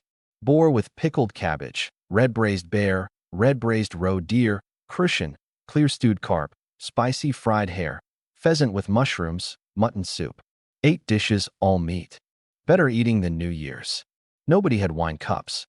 Big tea mugs clinked, heads back, straight down. In new clothes, holding Chun Shueting's hand, I went table to table. I'll finish mine. Take your time with yours. Half a mug of beidawang burned from throat to stomach. The feast ran into the afternoon. I walked the drunks home one at a time. Weather like that, sleeping in the road will kill you. Chin Na and Andy Shulian made up the Kong, smiled, and went. Chen Yuqing didn't even eat dinner, shut the west room door early. The lamp went out. Chun Shuiting fed a stick into the stove. The firelight jumped. I stayed home with her 3 days. The 4th morning, Sule stood in the yard with his rifle. Brother Tian, when do we go up? After we eat.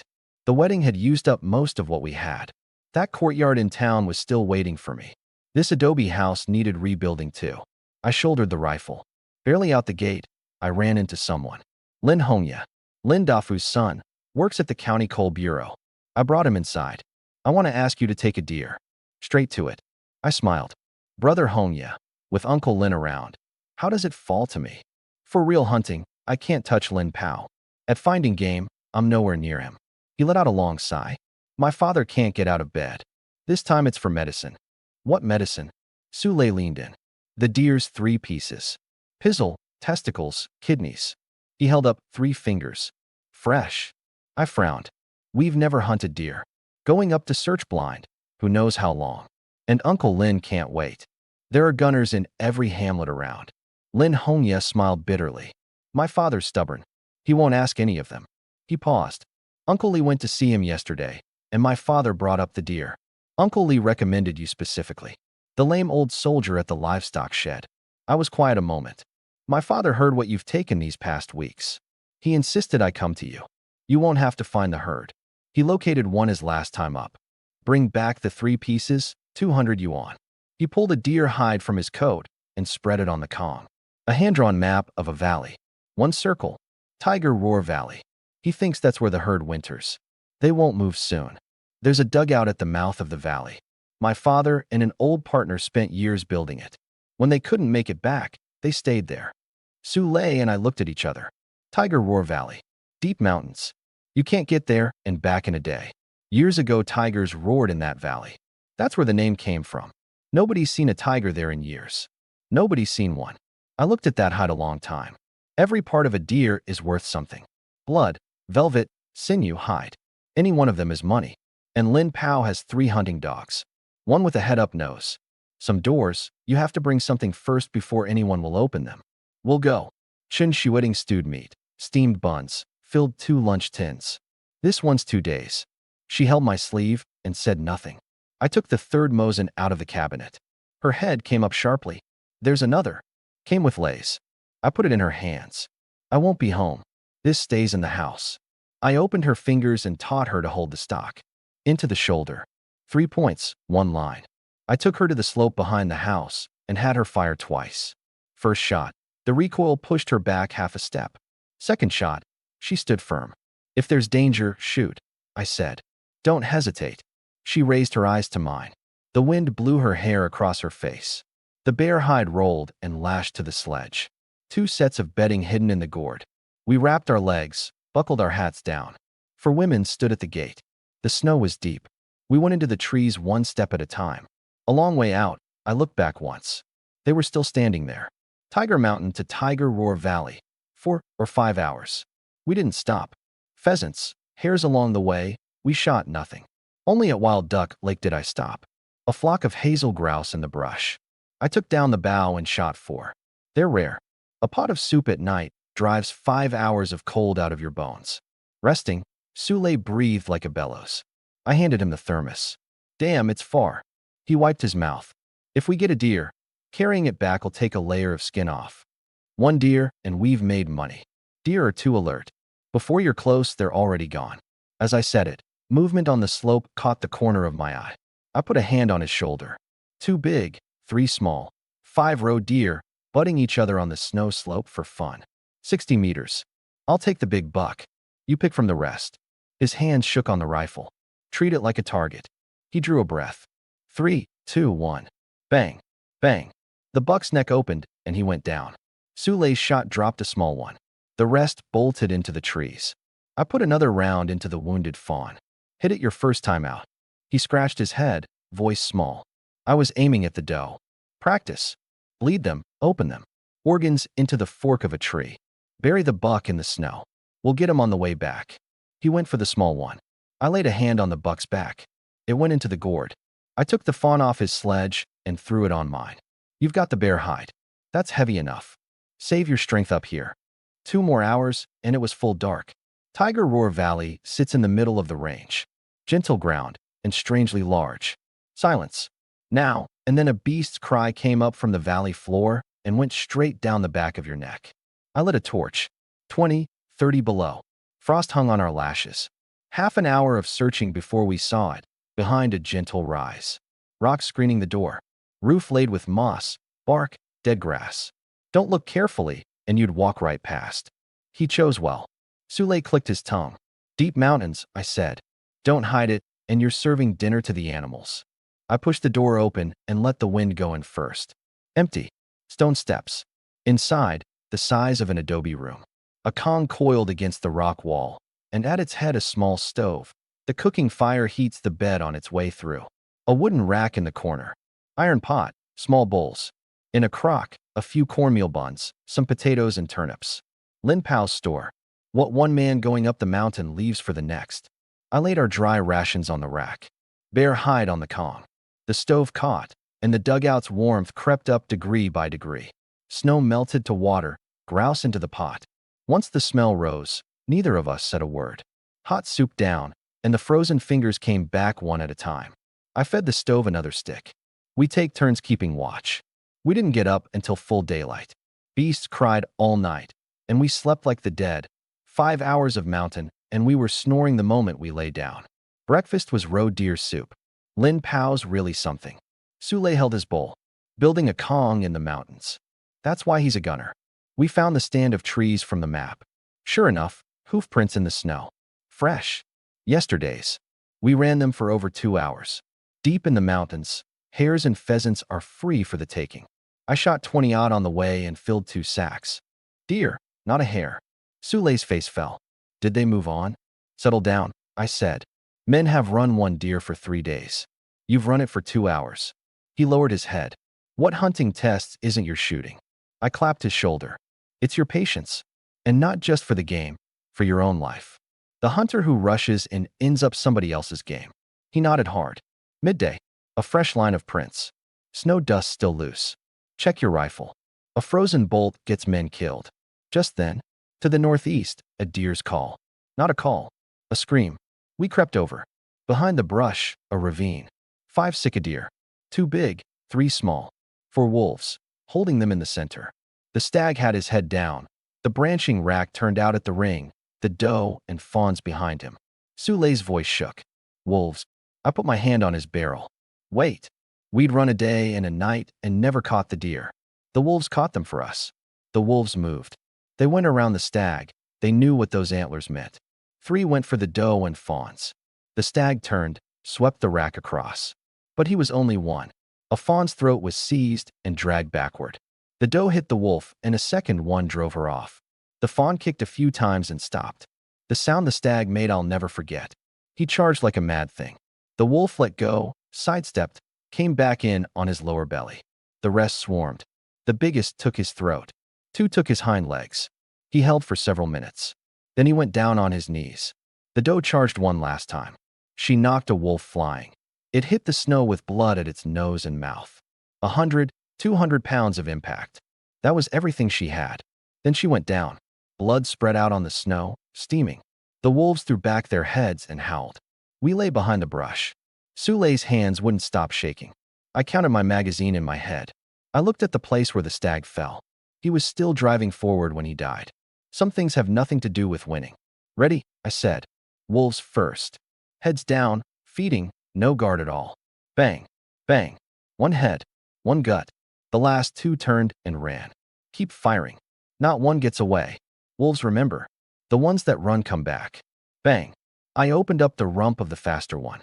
Sule aimed at the wounded one. The shot cracked into the snow, wide. The wolf put on speed, about to make the trees. I worked the bolt as I ran. Bang. It went down at the tree lean. Sule came running, face flushed red. If you hadn't finished it. You've had a gun a few days. I filled the magazine. You've got more natural ability than me. Keep at it, and you'll shoot better than I do. That wasn't consolation. His progress was frightening. I cut the antlers off first. Medicine, the co-op buys them. The knife opened the artery. Sule held the washed lunch tin and caught the blood as it came. I opened the chest cavity and took the heart. There isn't much blood left in a heart that's been bled, but those few drops are worth more than a whole basin. I unscrewed the flask and poured them in. Swirled it, tipped my head back, drank. Harsh, with an undertaste of blood. Heat all through me. Take 2 swallows. I passed him the flask. Not more? It'll give you a nosebleed. He choked and coughed. That's strong. He wiped his mouth and looked at the 3 deer on the snow. I took the stag's pizzle, testicles, and kidneys and put them in my bag. And straight into the gourd. Organs into the tree. For the mountain god. Not superstition. A reminder to yourself. You took only your share. Go bring the sledges. I'll dig a pit and bury the wolves and the stag. He went off. I put my hand on the snow. 4 wolves and the stag went into the gourd. I heaped snow where they'd been. He came back dragging 2 sledges, saw the mound, eyes wide. That fast. Snow's soft. On the way back to the dugout. The gourd trembled. Not a wound. Not a healing. A pull. As if something deep in the forest, through snow and trees, had tugged at it gently. I stopped and looked in that direction. I fixed the place in my mind. We heated the food, cut deer meat, and ate until our stomachs strained. Lay, watch the meat. I'll go bring the stag back. He jumped up. That thing's huge on your own. We both go and something drags the meat off. Then what? I went out pulling the empty sledge. Near that stand of trees, I heard it. A scream. A deer's. I put the sledge in the gourd and crept forward. 2 fawns lay on the snow. The 2 that had escaped yesterday. Both throats punched through. Beside them, something crouched. Not large. Gray-brown fur. It raised its head. Looked at me. Tiger cub. Lynx. The face like a small tiger, 2 tufts of black at the ear tips. It looks like a plush toy, and its name in these mountains is second only to the leopards. For wolves might not beat it. 2 fawns. They never had a chance to run. I steadied my heartbeat and slowly raised the rifle. Lynx pelt is dearer than sable. A good one, 1,000 yuan. That courtyard in town, 1 pelt would do it. 100-odd meters. I wasn't sure of it. Any closer, and it'd run. The wind came from its side. I was downwind. It kept feeding, but the ears never stopped turning. Suddenly its head came up. Pupils narrowed to slits. It had seen me. I squeezed the trigger. Its legs coiled. The bullet went in through the eye socket and out the back of the skull. It went over sideways in the snow. 1 shot. 1 hole. The pelt untouched. I walked over in long strides, crouched, and ran a hand through the fur. In my last life, I never hit a lynx. I bled it and opened it. The bones are false tiger bone, steeped in liquor for rheumatism. The meat's edible. The small intestine goes into medicine. The pelt I took slowly. Opened from the hind leg. Worked down inch by inch. Not a single cut. Wiped the blood off with snow, shook it out. The underfur, so thick your fingers sink in. No wonder it goes for 1,000. I put it in the gourd. Then I turned and walked deeper into the forest. The gourd was still pulling at me, softly. A barren valley. Almost no trees, only dead brush. I searched for over half an hour. Under the snow, a stone the size of a man's head. Unnaturally heavy. The surface pitted all over, pocks of different depths, as if something had burned through it. Meteorite? Before I'd worked it out. The gourd lit up. A white light closed over the stone. I watched it collapse, dissolve, and finally turn to a pinch of ash that the wind took. The jade gourd in my mind changed. The dull surface was now warm and translucent, like jade soaked in water. Light moved slowly inside it. The space was larger. 10 cubic meters before. Now, 100 at least. I stood in the snow a long time. It grows on meteorites. Then how large can it grow? It has 2 levels. The upper one holds dead things. And the lower? I pulled the sledge back to the dugout. Sule ran out to meet me. Brother Tian, you're incredible. You got the deer and the wolves both. I was breathing like a bellows. That nearly killed me. I had him dig a snow pit outside the dugout. Same trick. Turn around. Everything into the gourd. Before we left, I set a cut of roe deer on the wooden rack. Frozen out here, it'll keep for months. The next man up the mountain can have something hot. Going up is easy. Coming down is hard. Over 100 pounds each. 5 hours of trail took us more than 7. Full dark when we came into the hamlet. A light in the window. I saw a barrel come out past the frame and pull back in. The door opened. Chun Shuiting stood in the snow with a lamp, white in the face. Get inside. Icicles hung off our eyebrows. When the foot basin came, my feet had no feeling. The instant the hot water covered them, it hurt like needles. Pain is good. Pain means they're still there. Brother Tian, what do we do with the deer outside? Look at this first. I pulled open the sack. Sule leaned in, then went rigid. Tiger cub. He turned the lynx over 3 times. 1 hole. In the eye? A lynx that fast, you took its head off with 1 shot. Ran into it hauling the stag, I said. It's dangerous up there. Didn't call you. Chun Shuiting came in with a dish of food, saw the pelt on the edge of the Kong, and her hands shook. Chun Yuching reached out and touched it. It's so smooth, sis, feel it. How much can this sell for? I held up 1 finger. 1,000. Good market, 12, 1,300. The room went quiet. 1,000 yuan. A town worker, eating nothing, drinking nothing, 3 years. Chun Shuiting sat down slowly. A great basin of boar with pickled cabbage, and we finished all of it. Tomorrow we stew the lynx, I said. Lei, bring your mother and Xiaohua. After Su Lei left, I carried the deer's 3 pieces and a haunch to Lin Pao's gate. Dark. No light, no sound. I stood at the gate a moment, then turned home. 1 night wouldn't matter. The Kong was very warm. Chun Shuiting had her back to me. You were up there 2 days? Drank deer heart liquor, I said. Feeling excellent. Early next morning, I pushed open Lin Pao's door. The 3 of them were at breakfast. Storytelling on the radio. Dad, go into the county and be admitted. Chunhong works at the hospital. She can look after you. The old man on the Kong glared. A hospital room's the size of a fart, and not 1 person I know. At home I can talk and drink with my old brothers. What do I want with town? 3 dogs in the yard. Who feeds them while I'm in a hospital? I called from the doorway. Uncle Lin home. Lin Hongya opened the door and stopped short. I held out the 3 pieces. His hands shook as he opened them. Lin Dafu pushed himself half upright. This fresh. He stared at the 3 things for a long time. When I went up as a young man, what I brought back was never this good. He raised his eyes to me. The potency hasn't gone. I sat on the edge of the Kong. He shut off the radio and asked what I'd taken these past 2 weeks. I told him. Boar, wolves, 3 black bears. Headshots. I didn't mention the lynx. Lin Hongya and Wu Meifeng kept sucking in their breath beside us. At the end, I asked about his illness. Wu Meifeng spoke first, glaring at the old man. Hunted up that mountain his whole life. His body gave out long ago. Took a fall up there a while back. If he hadn't run into old Day. Foot slipped. Lin Dafu waved it off. Nothing to it. He'd been going up with the men since he was 15 or 16. 40-odd years. Not letting him go up is taking his life. But he knows he isn't getting up again. Only the 2 of us in the room. The old man looked out the window. My 3 dogs are in their prime. Tied in the yard all this time. They'll be ruined. He turned to me. Little Tian. Any interest in running a dog hunt? Something tightened in my chest. I do. I have for a long time. Those 3 dogs of mine. What do you make of them? Top of the line, I said. That's real ability. He smiled. The wrinkles at his eyes stacked up in layers. Then, any interest in taking them up the mountain? Walk my dogs while you're at it. I stopped.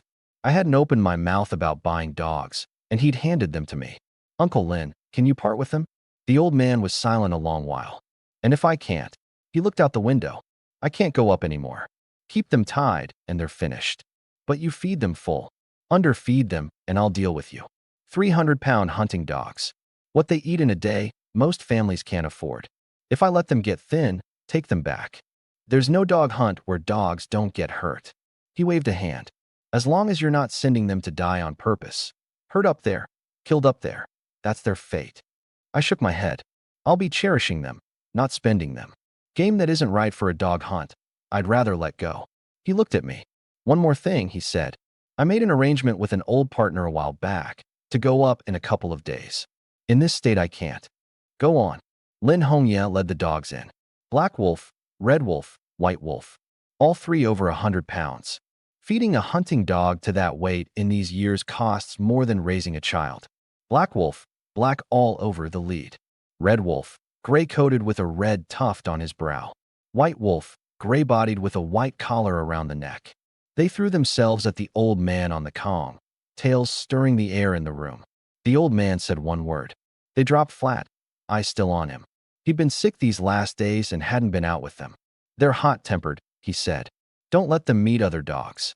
They'll fight on sight. He sat up and gathered the 3 leads in his hand. He held them a long time. The dogs watched him. A hunting dog understands. If the original owner doesn't put the lead in your hand himself, they won't go with you. He raised his head. Go with him now. His voice had gone hoarse. Let him take you up the mountain. The 3 dogs barked at him a few times. It hurt to hear. Then they turned, and their tails started going for me. He pressed the leads into my hand and turned his back sharply. Take them. I looked back once at the door. The old man still had his back to us. His shoulders were shaking. Lin Hongye walked me out and pulled a stack of tens from his pocket. 200. Count it. I pushed it back. You gave me the map. Uncle Lin gave me the dogs. I can't take this. He forced it into my pocket. We agreed on the terms. The dogs are between you and my father. That has nothing to do with these 200. I learned later. After I left, Lin Hongye asked his father, is that boy reliable? The old man lay on the Kong with his eyes shut. Can't find anyone better for now. Old Lee's never misjudged a man. A pause. But, go to Kaoshan Hamlet today and find your Uncle Zhao. Have him go up the mountain with Qin Tian once. If he likes what he sees, those 3 dogs are Qin Tian's. I led the dogs into the hamlet, and Su Lei came running. Woof! All 3 dogs came up at once. Su Lei backed off 3 steps. They're just staying a while. I pulled the leads tight. In the livestock shed, the 2 piglets huddled terrified in a corner. Red Wolf bared his teeth at them. I found 2 boards and partitioned it off. They're only here 2 days. They won't take your ground. I patted Black Wolf's head. Bear with it a moment. I'll build you a den now. By late morning, 3 doghouses were up, packed with dry grass. Su Xiaohua hid behind her mother and peeked out with half her head. Zhao Shulian gripped her hand. Don't go over. Hunting dogs are vicious. The 3 dogs didn't spare her a glance. But at Su Lei and Zhao Shulian, their eyes stayed locked. Respect the old, yield to the young, and hammer whatever's in between. I laughed and cut a big basin of deer meat. Lunch was lynx. I picked out all the bones, false tiger bone, steeped in liquor for rheumatism. 10-odd pounds of clean meat left. I used half. Soaked the blood out, washed off the froth, chopped it up. Bare fat in the pan. It melted and the smell rose.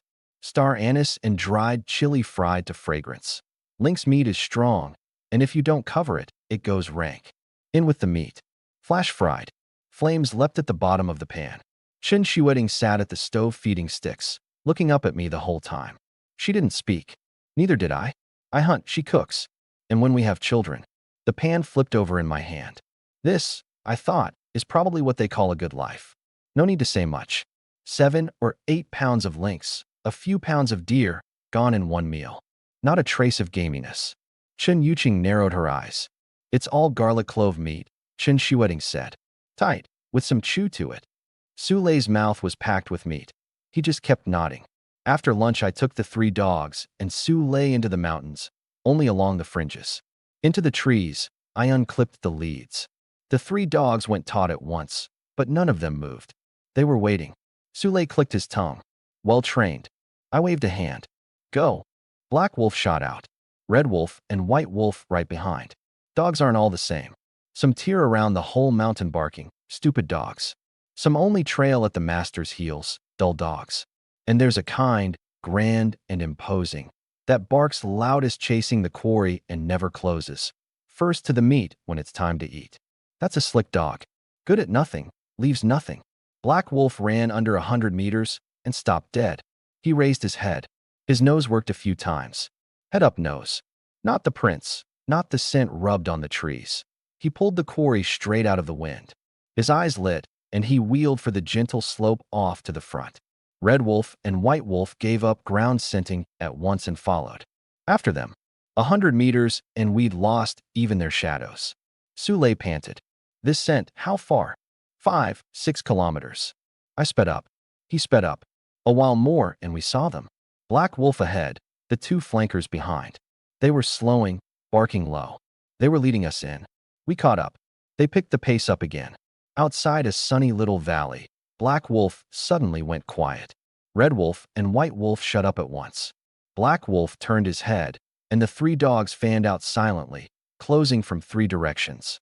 A look, the angle of an ear. I caught Sule's arm. These weren't hunting dogs. These were 3 hunters. We circled to the downwind slope. 7 roe deer on the valley floor. 4 big, 3 small. Sule's hands were shaking. Do we shoot? Wait. I wanted to see what they could do. Black Wolf broke cover. He didn't take the nearest one. He went straight for the 50-60-pound buck. One bite to open the vein in the neck, then let go at once and slipped clear, dodging the buck's desperate kick. Then he trailed behind, unhurried. Which way does the buck run? Toward us. Sule sucked in a breath. Driving, he's driving it. White Wolf knocked a fawn down, pinned it in the snow, didn't bite, just held it. The fawn was so scared it fouled itself. Red Wolf took the doe's thigh. The doe started to turn. He let go, went around behind. One bite to the rump. Sule clenched his legs together. The doe collapsed. Only then did Red Wolf tear out her throat. 3 dogs, 3 temperaments. Black Wolf, far scent, clever, knows how to drive, a born lead. White Wolf, bullies the weak, dodges the strong, which is exactly why he comes back alive and can bring you live game. Red Wolf, vicious. He specializes in cutting off the retreat. Together, they'll ring even the old tusker. Lay, pick your targets. Don't hit the dogs. Bang. He dropped a doe. Bang. I put a round through the last buck's neck. Black Wolf barked twice at Red Wolf and White Wolf. The buck he'd driven our way was already boxed in on 3 sides. I got out rope. 3 dead, 2 alive. Live ones are dearer than dead. Ordinary hunting dogs fear the quarry escaping and kill on sight. That way they get a bite themselves. A dog that takes them alive was taught, mouthful by mouthful. I opened the 3 roe deer. Organs into the tree, for the mountain god. Cut the liver and heart, I said. Feed Black Wolf first. Sule paused. Then some good meat. More for Black Wolf, less for Red and White. Some hunters are tight, fobbing dogs off with guts. Not me. Whoever works more eats more meat. That's the rule. Feed the lead first. That's establishing authority. Black Wolf finished and looked up at me once. That one look was worth more than anything. We made a rough sledge and loaded the deer. Coming into the hamlet, a few hunters stood by the road, their eyes fixed on the 3 leads in my hand. I knew that look.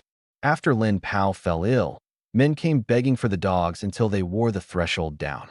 The old man cursed them out one by one. Now the leads were in my hand. 2 green kids. By what right?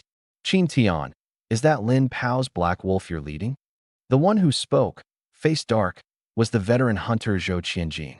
Uncle Lin's. Impossible. One-eyed Zhou Shengli cried out. Lin Pao guards them like his life.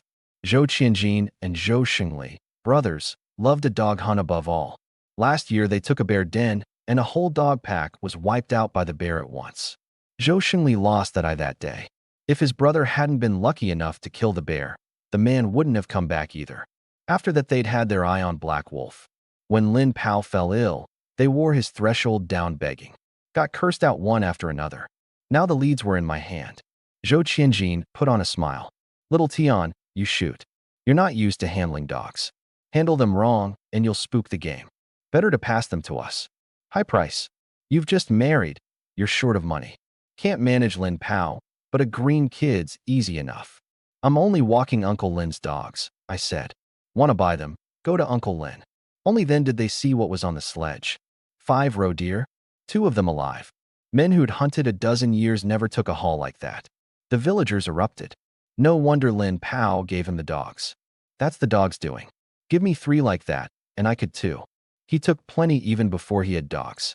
I didn't explain, just pulled the sledge into the yard. I gave Lin Pao half a roe deer. What's this?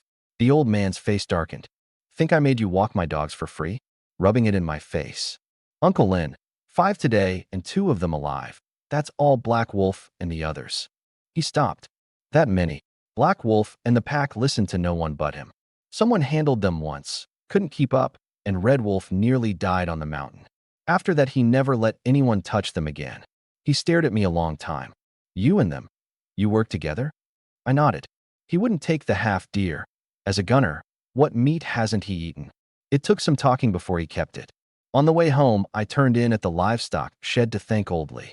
If he hadn't put in a word for me with Lin Pao, those 3 dogs would never have come to me. As I was leaving, he suddenly dropped his voice. By the way, heard you've got bad blood with that old wretch Lin Day. Watch yourself lately.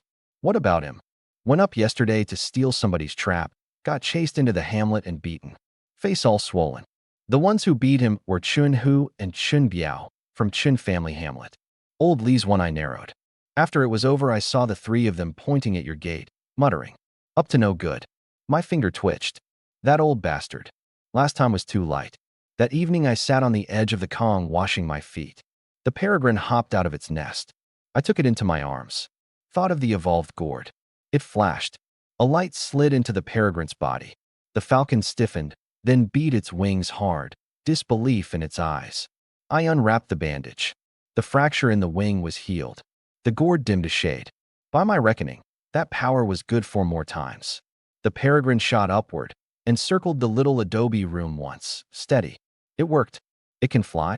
Chun Shuiting pushed the door open, saw the falcon wheeling, and laughed out loud. She'd been the one feeding it these days. The peregrine landed on my shoulder and rubbed its head against my face. Dogs on the ground, a hawk in the sky. Finding game would never be hard again. The next day, a cartload of goods. Except for 1 live roe deer, all of yesterday's went on the cart. The 2 from the gourd too. 1 deer kept at home to eat, the rest for Chien Fuguay. The stag and the wolves held back for now. Officially, they're still buried up the mountain. And that batch of pelts. The sable was the big one. The lynx pelt and the ones I'd taken myself weren't air-dried yet. Hold them and sell later. As I left, the peregrine beat its wings and came out after me, flying overhead. I drove out of the hamlet. Behind me, bruised and swollen Lin Day cracked his door open and watched my back. Then he slipped quietly out of the hamlet, toward Chin family hamlet. Old Mr. Mosgate first. A few days, and you're more impressive. He looked at the cartload of deer. You killed this many deer? Luck. Keep a small one for you to try. Leave me a small one. I'll take the 3 hazel grouse too. A fawn, 53 pounds, 60 yuan. He didn't haggle. Anything good in the future, just bring it. The Forestry Bureau. Sick a deer. Chien Fuguay knew it at a glance. Hide already off. The leaders were just saying they wanted something different. And here you are today. Everything on the card. I'll take it. You didn't promise it to anyone else. Old Mr. Mo kept a small one. The rest is yours. He saw the live roe deer and his eyes went round. Alive. Borrowed some dogs. Weighing in. Deer meat 187 pounds. Roe deer meat 113. The live roe deer 58. Plus 26 pheasants, hares, squirrels, and partridge. 337.50. He rounded it, pushed 340 at me. I handed 1 bill back. You came all this way. He held my hand down. Besides, all these rarities, I couldn't buy them if I tried. Wait out. He suddenly leaned in and lowered his voice. Brother Chien, this was a stag. Is the pizzle still with it? A strong man like you, Brother Chien, needs that too? Get lost, he laughed. For a gift. He pulled me aside and took out cigarettes. About my old man. That badger last time. The leader's granddaughter used the fat and healed without a scar. His promotion to head of the personnel section is all but nailed down. Just waiting on the man ahead of him to retire. But retirement's 2 or 3 months off. I'm afraid something goes sideways in between. Head of the personnel section. Runs personnel, appointments, wages, and benefits. 1 word, and my brother-in-law's permanent post is settled. Pity I gave the deer pizzle to Lin Pao. I shook my head. Went into medicine for an elder. His face fell, then lit again. You took 1. You can take a second. He fixed on me. Next time up, get me a deer pizzle. I'll pay, and I'll owe you 1. I hesitated. I'll try. Don't get your hopes too high. All my trips up, I've run into it once. He gripped my hand. Some favors beat money.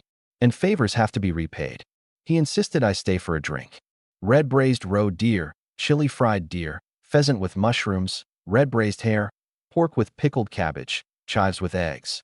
I fished 2 bottles of beidawang out of the gourd, left from the wedding. We talked hunting, bureau gossip, closer and closer. I didn't drink much. I still had the co-op ahead.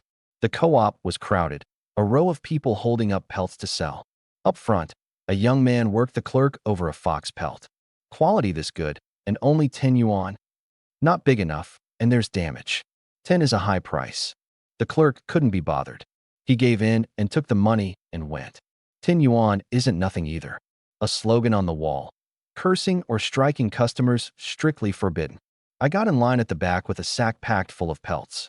That sable, still pressed at the very bottom. I dumped the sack out on the counter. The people in line sucked in their breath.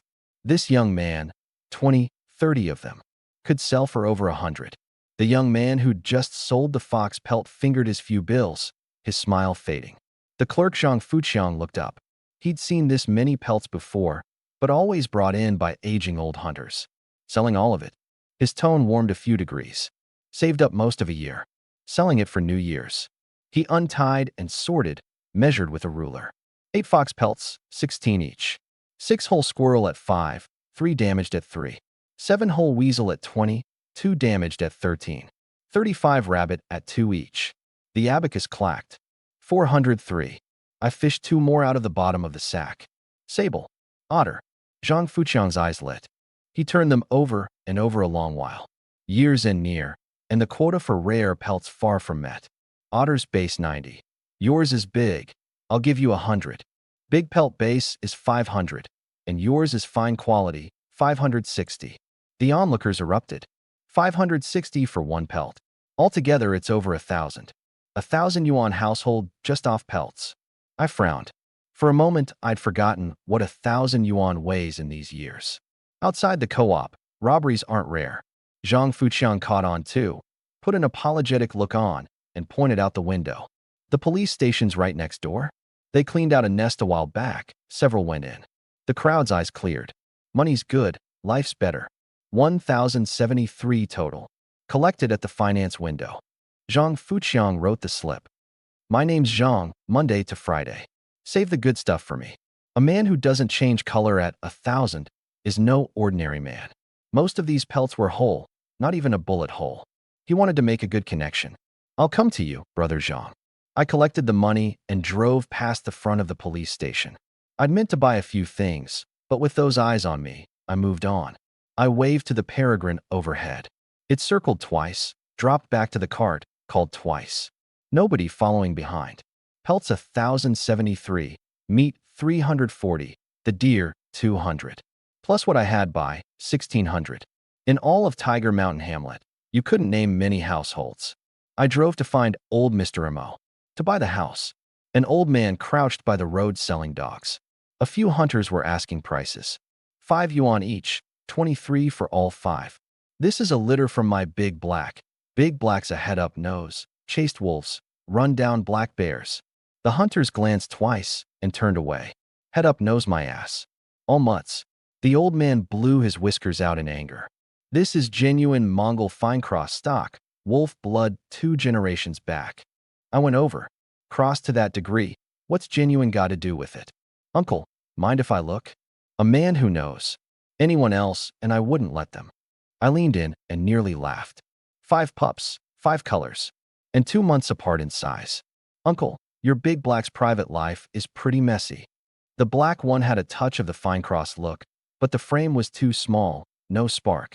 The white one looked like a husky, eyes full of stupid. The other 3, one like a northeastern hound but underfed, 2 with a hint of Orkin dog. No potential in any of them. I put them back in the basket. Keep them. Make me an offer, young man. It's not about the money. I was turning to leave. The corner of my eye caught something beside him. A donkey, thin to the bone, but its eyes were bright. The gourd in my mind trembled softly. It had taken to this donkey. Last time what it took to was the peregrine. Healed it, and its intelligence far outran what I'd expected. It understands speech. Uncle, is this donkey for sale? The old man's eyes rolled, and he started weeping on the spot. My wife's gravely ill, waiting on the donkey money for treatment. You really want it. 500. The onlookers laughed. 500 for a bag of bones. I've seen him a few times, same story every time. Never seen him actually sell it for the treatment. Sick donkey, probably. Else why so thin? I sneered. 500? Highway robbery. I turned to go. He grabbed me. You bid to the sky. I bid to the ground. Make me an offer. 50. Won't cover the fodder. 200. 70. Not a cent more. Come up a little. The meat alone's worth more if you slaughter it. Sick donkey, someone put in. Could poison you dead. I showed some doubt. Really a sick donkey? Then forget it. My father would break my legs. The old man panicked and cursed at the crowd. Weeds, the lot of you. None of your damn business. 70. Lead it away right now. The donkey watched me the whole time. Its eyes full of hope. Fine. I'll trust you this once. 7 tins handed over. The old man counted them 3 times before tucking them into his inner pocket. It's stubborn. I can't always get it to move myself. Before he finished, the moment I took the reins, the donkey walked to my side on its own. The old man froze. A flash of regret in his eyes. I patted its head. You're with me now. Thin as you are. I'll call you Fat Donkey. Hurry up and fatten. Fat Donkey nuzzled my hand. A thought, and a light slid from the gourd into its body. Its eyes went brighter still. Struck gold. Old Mr. Mo wasn't home. A neighbor said someone had come for him, and he wouldn't be back for a while. The house would have to wait for another day. I drove back. Fat Donkey needed no lead, trotting happily along one side. The peregrines circled overhead, flying off now and then to scout. I hummed a tune. I didn't know that in the woods ahead, several men had already waited half a morning for me. Chun Biao stamped his frozen feet. Where's that bastard Chin Tian gotten to? Chun, who gripped the single barrel, face dark enough to drip. He can't get away. Saw him go into town with my own eyes this morning. Fatty, Beanpole, look alive. Take the money and don't deliver. Liang the Fat and Lin the Beanpole traded sheepish looks. Last time they hadn't gotten the description straight, and Chin Tian slipped past under their noses. Froze half a day for nothing. This time Chun, who came knocking, said he'd pinned down the movements, rob him together. Relax. Liang the Fat thumped his chest. This time he can grow wings and still not get past. Lin the Beanpole knocked his club against a tree. Snow crashed off the crown and filled Liang the Fat's mouth. Pa, watch it. Liang the Fat cuffed the back of his head. Useless. Chun, who snarled under his breath. Quit it. Watch the road. See Chin Tian, shoot to kill. He doesn't go home alive. He hated Chin Tian to the bone. His father took a bear den last time, and Chin Tian forced him off the kill at gunpoint, left him paralyzed on the calm. And that Mosin in Chin Tian's hands was the very one the brothers had lost. Chun, who was convinced.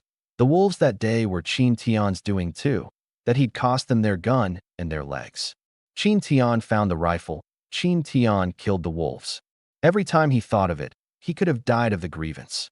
Leave him breathing, Chun Biao said, hefting the axe. I'll smash his head in with my own hands. Liang the Fat gripped the single barrel and gave an evil smile. This is our line of work. I'll blow his face so nobody can make it out. You two just. In the distance, a shot. Liang the Fat's eyes went wide, and he pitched over stiff. A bloody hole between the brows.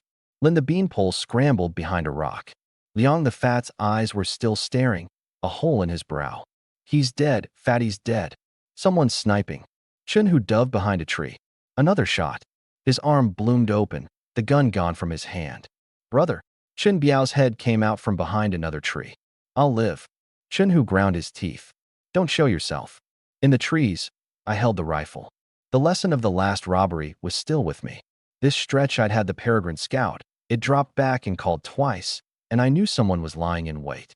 I stopped the cart well off and crept up. Then I heard them mean to kill me. If not for the peregrine, the one dying here today would have been me. I didn't hesitate, dropped the one with the gun first. The rest ducked fast. I shot the gun out of Chun Hu's hand. I filled the magazine and circled to the flank. Chun Biao was still cursing. I put a round in his thigh. My leg. I turned the muzzle on the thinnest one. Lin the Beanpole dropped to his knees. Don't kill me, I only. Bang. Men who mean to kill me, I don't leave. Only the 2 brothers left in the woods. Chin Tian. How can it be you? Surprised? I put the muzzle on them. How did you know I'd gone to town? They traded a glance and forced a smile. What are you on about? We're just hunting. You're our brother-in-law, after all. I put a round in Chun Hu's other leg. Last chance. Chen Biao broke first. It was Lin Dai. When you left this morning, he came and told us. Chun Hu glared at him, then rushed to add. That old bastard said you'd bullied him, egged us on. The other two he found, bandits, men who've killed. Please let us go, we were forced into it. Lin Dai, that coward couldn't scrape together the money to hire bandits, and didn't have the nerve. It was the brothers who threatened him, made him send word when I went to town. Doesn't matter now. Keeping men like this near me, I don't sleep sound. Let us go, and we'll go back and kill him for you. I prefer to do it myself. Bang. Chen Hu's chest. We told you everything, and you still. Bang. For lives. My stomach heaved, and I braced against a tree, dry heaving. I didn't regret it. For her, I had no choice. I put the bodies in the gourd, snow over the blood. The peregrine landed back on my shoulder and rubbed my face. Fat donkey came over and pressed its head against my leg. Today, if not for them. Into the hamlet. Villagers crowded to look at the donkey. So thin. Sick donkey is it? Luo Hohot sneered. Green kid. Got himself cheated for sure. Zhou Weidong spat at her. You're just jealous. Lin Dai cracked his door open, saw me, and his pupils shrank. Qin Tian, how are you back? I narrowed my eyes. My house is right here. And nothing. You didn't run into anything unusual on the road? I played dumb. Anything unusual how? He let out a long breath and slammed the door. I stared at that door. That night, Chun Shueding counted the money for me. 270. The deer and roe deer sold for that much. 340. I pointed at the donkey out the window. And that's not counted. The 1,000 from the pelts I didn't produce. The provenance is hard to explain. Keep it for the house. I counted out Su Lei's share and put it away. Split the rest in two, 100 for me, 50 odd for her. She pushed it back. I don't need this much. I pushed it back. There's plenty at home. She carefully tucked the whole bills into the cloth bundle in the cabinet. Over 100 saved in there now. Chen Yuqing skipped back in. Sis, any roe deer bones left? I want to make galaha. Come on. Brother-in-law will fix you some. I dug out the bones I'd kept for the dogs. Roe deer, deer wolf. Wolf bone makes wolf ankle bones. Some ethnic groups use them as pendants, say they ward off evil. I picked out a dozen or so, stripped the meat and sinew, soaked them in warm water. The rest is yours. Change the water often. Late that night, once Chen Shueding was asleep, I dressed in the dark. I pried open Lin Dai's door. He rolled over, felt the chill at his neck, and opened his eyes half awake. Saw someone standing at the Kong. I got an arm around his throat from behind and covered his mouth and nose. I warned you. Don't come at me. And you brought Chun Hu and Chen Biao to kill me. He struggled, begging muffled. Little Tian, I was forced. Don't worry. I bore down.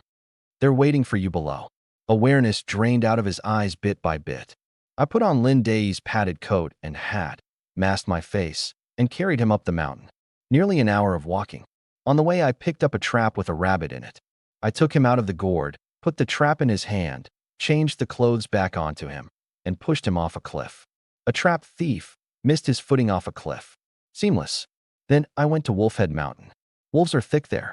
I ran the tracks to the gorge and threw the 4 bodies from the gourd down, one by one. The 2 shotguns I kept in the gourd. Can't use them often from now on. Recognized. They're trouble.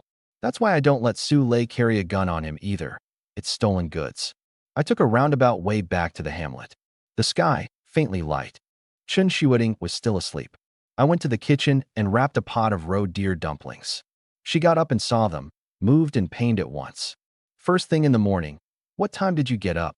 Went to bed early. Woke and had nothing to do. I swallowed a dumpling. Some things it's enough that I alone know.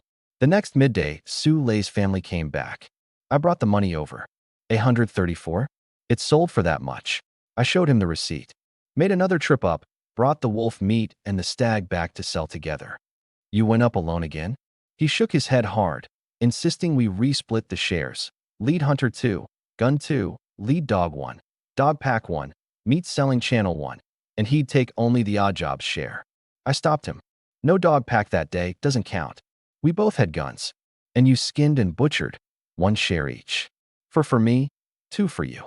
He absolutely refused the better end of it. Zhao Xiuyan argued too. Little Tian, I know you're good to lay, but hunting can't be split like this. I've seen plenty of teams break up. I gave a step. 1/3 this time. Once we're hunting with dogs, 6 shares for me, 2 for you. That's settled. At dusk, Su Lei and I came back from practicing. Lin Dei's gate was crowded with people. A frozen body lay before the door. The face was chewed past recognition, the padded coat torn to strips. Ran into wolves up the mountain. Saw him sneaking up before dawn yesterday. Had to be after traps again. How many times now? This time it cost his life. Lin Hongjun waved a hand. Enough. Get him into a coffin, bury him another day. Lin Dei had no children. The village saw to his funeral. Su Lei thumped his chest. Chewed up like that. Now you know the mountains are dangerous, I said. Be careful when you go up from now on. I took one last look at the body and turned away. In these years, nobody would trace anything I did back to me. After a day's rest, Lin Hongye came by. The friend my father arranged has arrived. Free to take him up the mountain tomorrow. Anytime. At Lin Pao's, I met Zhao Weigua, the old hunter who'd built the dugout in the mountains with Lin Pao all those years ago. Hair gone white, but eyes sharp as a knife, as if to see straight through you at a glance. I knew this was Lin Pao's test. Zhao Weigua wore a smile, spoke pleasantly. We agreed to go up early the next morning to Tiger Roar Valley and stay 2 days. Early the next day, Chun Shueting tucked the lunch tin into my coat. Be safe. I held her a moment. Come back safe. 3 dogs in my left hand, fat donkey in my right. I went out. Su Lei came out pulling the sledge. Zhao Weigua waited at Lin Pao's gate, a hand-rolled cigarette in his mouth, double barrel in hand. Those eyes hadn't left me since I came in the door. The snow was deep, over the top of the foot with every step. I walked ahead with the Bao and Mosen, leading the 3 dogs. Su Lei led the donkey, he and Zhao Weigua behind. A li out, I stopped and waved at the sky. The peregrine folded its wings and dropped to my shoulder. The cigarette fell out of Zhao Weigua's mouth into the snow. A peregrine? You raised it? Saved it up the mountain last time. I stroked its head. Wing healed, and it wouldn't leave. Zhao Weigua rolled his eyes. The thing hunters beg for and can't get, and in my mouth it wouldn't leave. Not tethered. Aren't you afraid it'll fly off? It's obedient. He was too jealous to speak. A tamed falcon finds game better than a dog. It flies, after all. But even men who succeed at breaking a hawk don't dare leave it untied, free to climb. I knew Lin Pao had sent him to test me. He watched the whole way. 2 green kids who'd hunted a week or 2. He'd have been 100 times skeptical. But now he believed some of it. Just then, the peregrine on my shoulder jerked its head up, fixed on a stand of brush. It shot off. By the time we came to, its talons had pinned a partridge. Alive, Zhao Weigua cried out. It didn't kill. Dead is worth less than alive. It held it, didn't bite. I stroked its head. Extra rations for you tonight. It set the game in my palm. That's just the appetizer. 10 odd minutes later it dove again. A flock of hazel grouse fled screaming. Too late, it pinned the biggest. Zhao Weigua stared. Decades of hunting, and he hadn't spotted that flock first. Shoot. Su Lei raised his gun. Fire that, and we're eating feathers. I grabbed the bow. Whip. One pinned in the snow. Your archery's this good too? Practiced. The peregrine caught up with the fleeing grouse and brought back another. It wanted more. Enough. I called it off. Leave them to breed. 3's plenty. Greed is a hunter's taboo. Zhao Weigua nodded to himself. Young, and stops well ahead. The 3 dogs couldn't sit still, growling low at me. They wanted work too. At a dog hunt, Zhao Weigua had the most experience. I looked at him. Don't ask me. He waved it off. You've got the dogs and the hawk. You command. I knew he was watching. Let them loose closer to Tiger Roar Valley. Otherwise what we take is hard to carry. All the way in, the peregrine struck again and again. Squirrels, grouse, hares, pheasants, over 30. I didn't so much as touch the gun. It also found a good-sized boar herd. I noted the spot and didn't shoot. Too far from the valley, couldn't carry them back. Over 3 hours of walking, we rested in a sheltered hollow. Boar with pickled cabbage, roe deer with potatoes, pheasant with mushrooms, half-white buns. Zhao Weigua stared at the steaming dishes, an odd look on his face. He'd hunted a lifetime, always husks and greens and snowmelt. Meat only when he made a kill. Eat while it's hot. He took a bite, and his eyes lit. This flavor, Not bad. I fed the 3 dogs a little meat, not enough to fill them, or they'd have no drive to chase. Outside Tiger Roar Valley, I unclipped the leads. Black Wolf circled me twice, then turned to look deep into the forest. It's on you now. Black Wolf shot out. Red Wolf and White Wolf flanking, following in a wedge. Cooped up the whole way while the birds showed off overhead. Now it was their turn. Zhao Weigua moved fast on his feet. Sule clicked his tongue. Uncle, your legs. Run a whole day on the mountain. No trouble.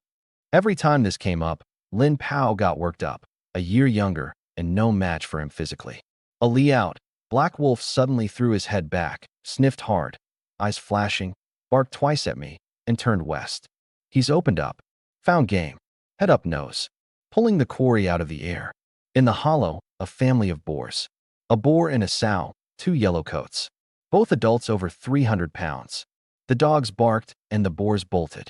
Black Wolf didn't touch the tusker, went straight for the sow, Red Wolf right behind. White Wolf wheeled and went for a yellow coat. The small ones are easier, that's his way. White Wolf bit down on the 2 testicles between the piglet's hind legs and tore with a shake of his head. The piglet sat down in pain. White Wolf let go, sprang clear, came in again, near 100 pounds down on it, and took the neck. Over there, Black Wolf darted in front of the sow and blocked her. She came like a tank. Black Wolf slipped aside, took an ear, and let his weight drop, dragging her hard. Red Wolf saw his moment and took the rump. Black Wolf, Red Wolf, good work. Brother Tian, do we shoot? Sule had the gun up. I shook my head. Dogs are too close to the boar. Hit a dog. Zhao Weigua nodded quietly again. They say a hunting dog is a hunter's most loyal partner. But how many really treat them as partners? The sow tossed her head to break free. Black Wolf's bite was too strong to shake. Red Wolf still tearing at the rump. White Wolf saw us coming, let the piglet go, and ran for the sow. The piglet forced itself up to run. I put a round through its head. Zhao Weigua was startled again. White Wolf took the sow's other ear, dropped his weight like Black Wolf. A dog hunting a beast has only a few places to bite. Face, snout, ears, groin. Biting the ears is hanging the pincers. Red Wolf specializes in the rump, a boar's weakest spot. 3 mouths clamped on at once, and the sow didn't dare move. The more she struggled, the harder they bit. Hand me the grip. Sule fixed the Manchurian ash grip onto the knife. Standing well back, I drove it into the big artery in the sow's neck. Blood sprayed and didn't reach me. That's the point of the grip. The sow screamed horribly. Black Wolf couldn't stand it and took her snout, and the sound dropped at once. A few minutes, and the sow slumped into the blood. The 3 dogs let go in turn and circled twice, wary. I put in a finishing shot. You were all excellent. I patted each head.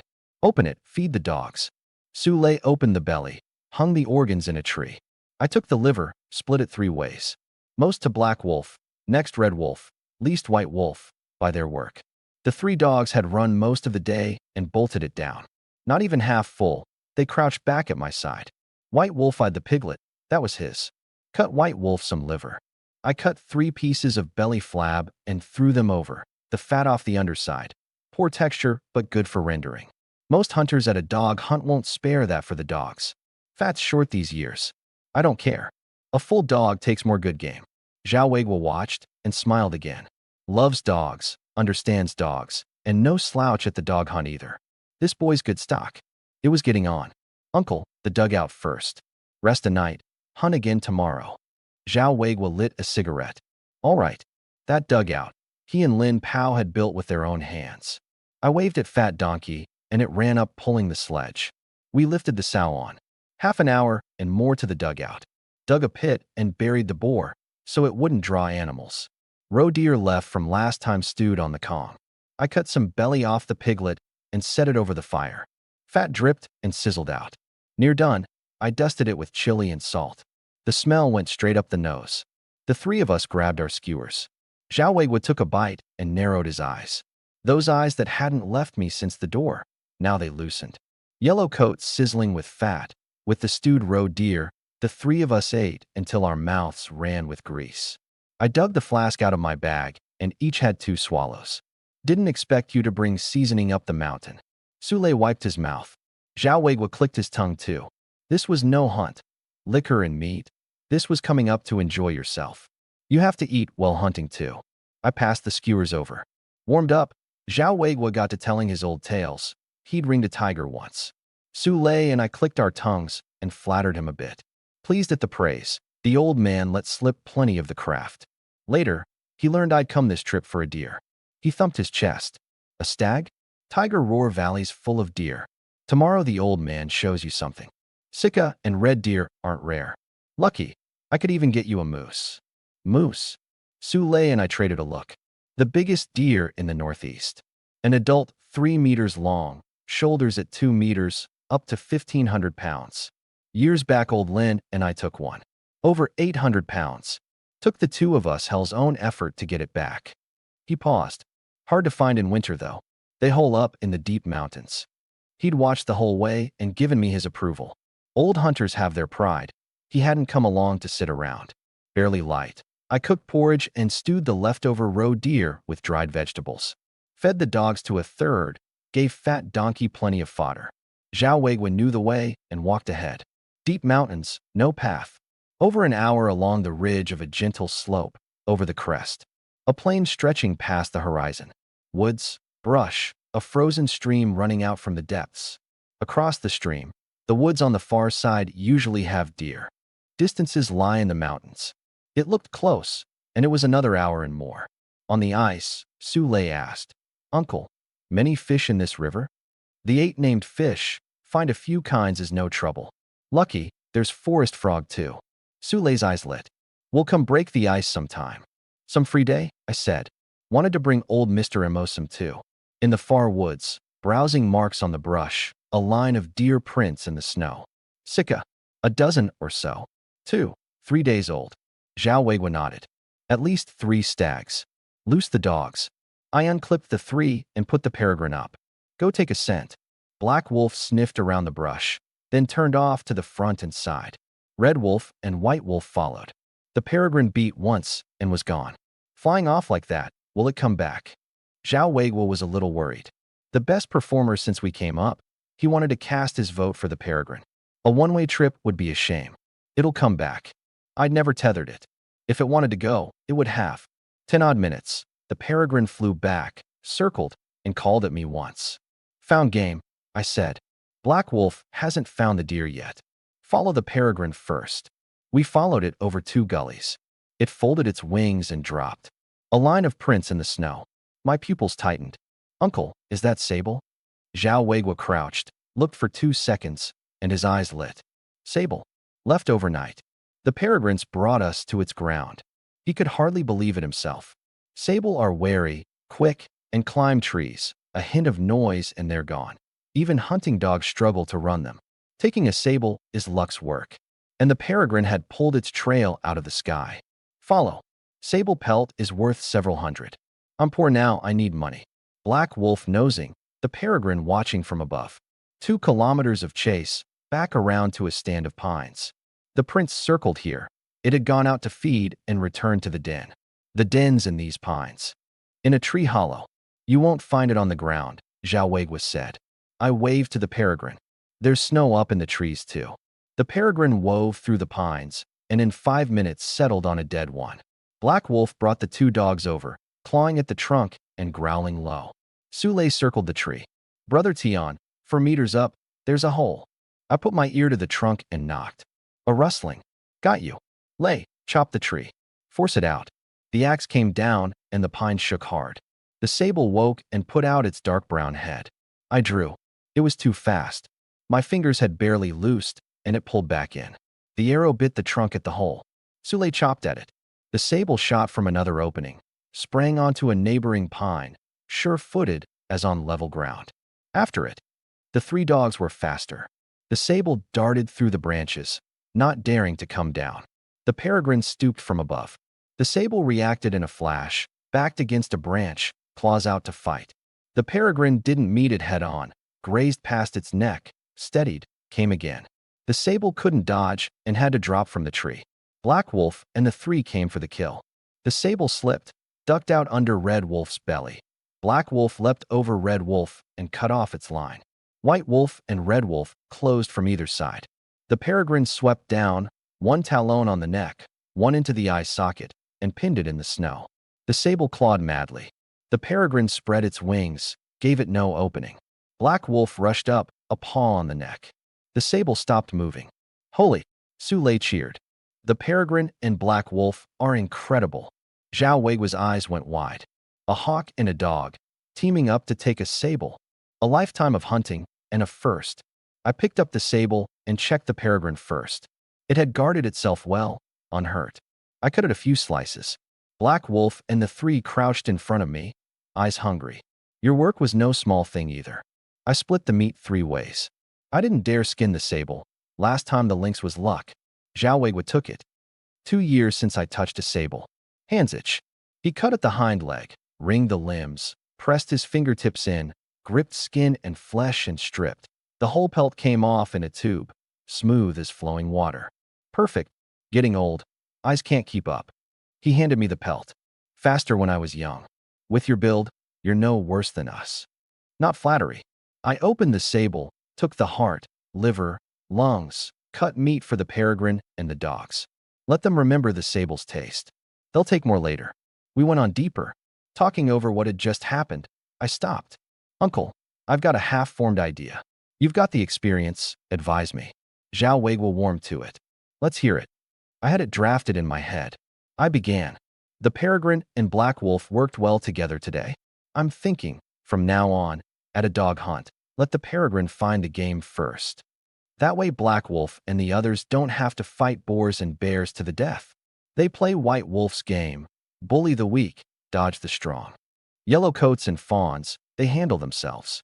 Tuskers and bears, the pack just holds them, and we shoot when we arrive. Plenty of people at a dog hunt set the dogs specifically on the hard fights, bears and tuskers. However able a dog is, it can't beat the size gap. One slip and it's dead. A dog you raised, dead on the mountain, is a waste. Zhao Weigua's eyes brightened the more he heard, and he gave a thumbs up. Good idea. Provided the peregrine finds the game and is willing to come back and report. That's no problem, I said. The sable just now was proof. His look at me grew more satisfied. He puzzles at things more than I did at his age.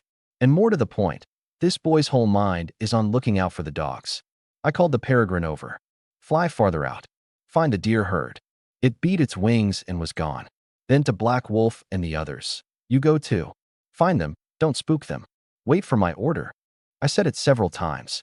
They're not as clever as the peregrine, but simple commands they get.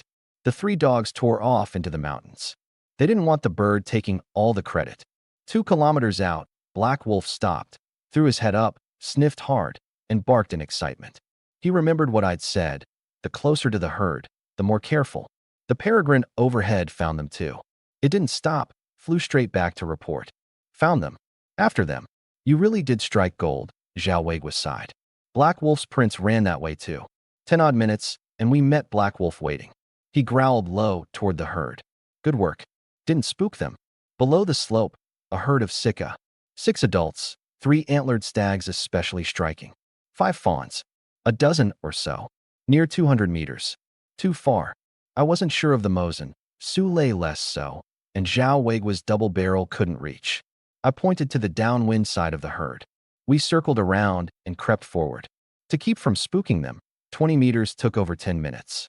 At this range, I'm sure of a slug. Zhao Weigua raised the double barrel. Sule aimed at the nearest doe. I'll take the biggest stag on the right. I dropped my voice, aiming for the neck. 3, 2, 1, fire. 3 shots. The herd blew apart at once. Black Wolf and the others shot out, their moment to earn it. I hit the stag's neck, but it raised its head just then and I missed the vitals. Zhao Weigua's shot caught another in the shoulder. At that distance the power was cut, and it didn't go down. Sule grazed a doe's thigh. 3 wounded deer forced themselves toward the trees. Not even a chance for a second shot. After them. A deer's speed is no joke. Once they run, you'd break your legs and never catch them. But this time was different. Black Wolf and the others didn't rush in. They cut straight across the deer's escape. Wherever the deer turned, they blocked. Bit by bit, they drove them our way. The wounded deer wouldn't collide with the dogs. Another unhurt stag led the fawns, broke the ring by force, and bolted into the forest. Black Wolf and Red Wolf didn't chase. ringed the wounded ones.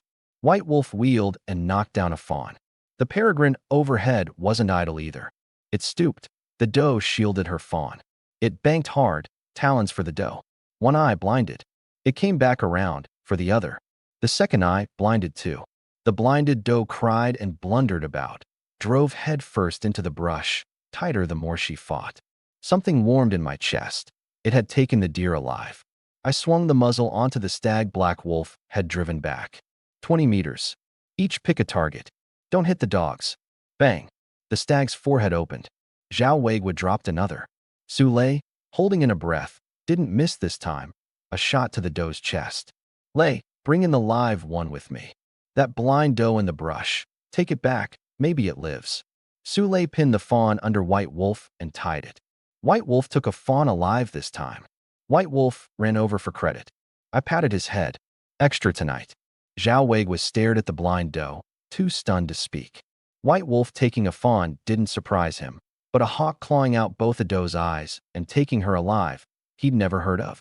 This peregrine of yours, remarkable. Bleed them. I took the black rubber bucket off the sledge. Fat donkey came over on its own. Afraid of spooking the deer, I'd left it on the ridge.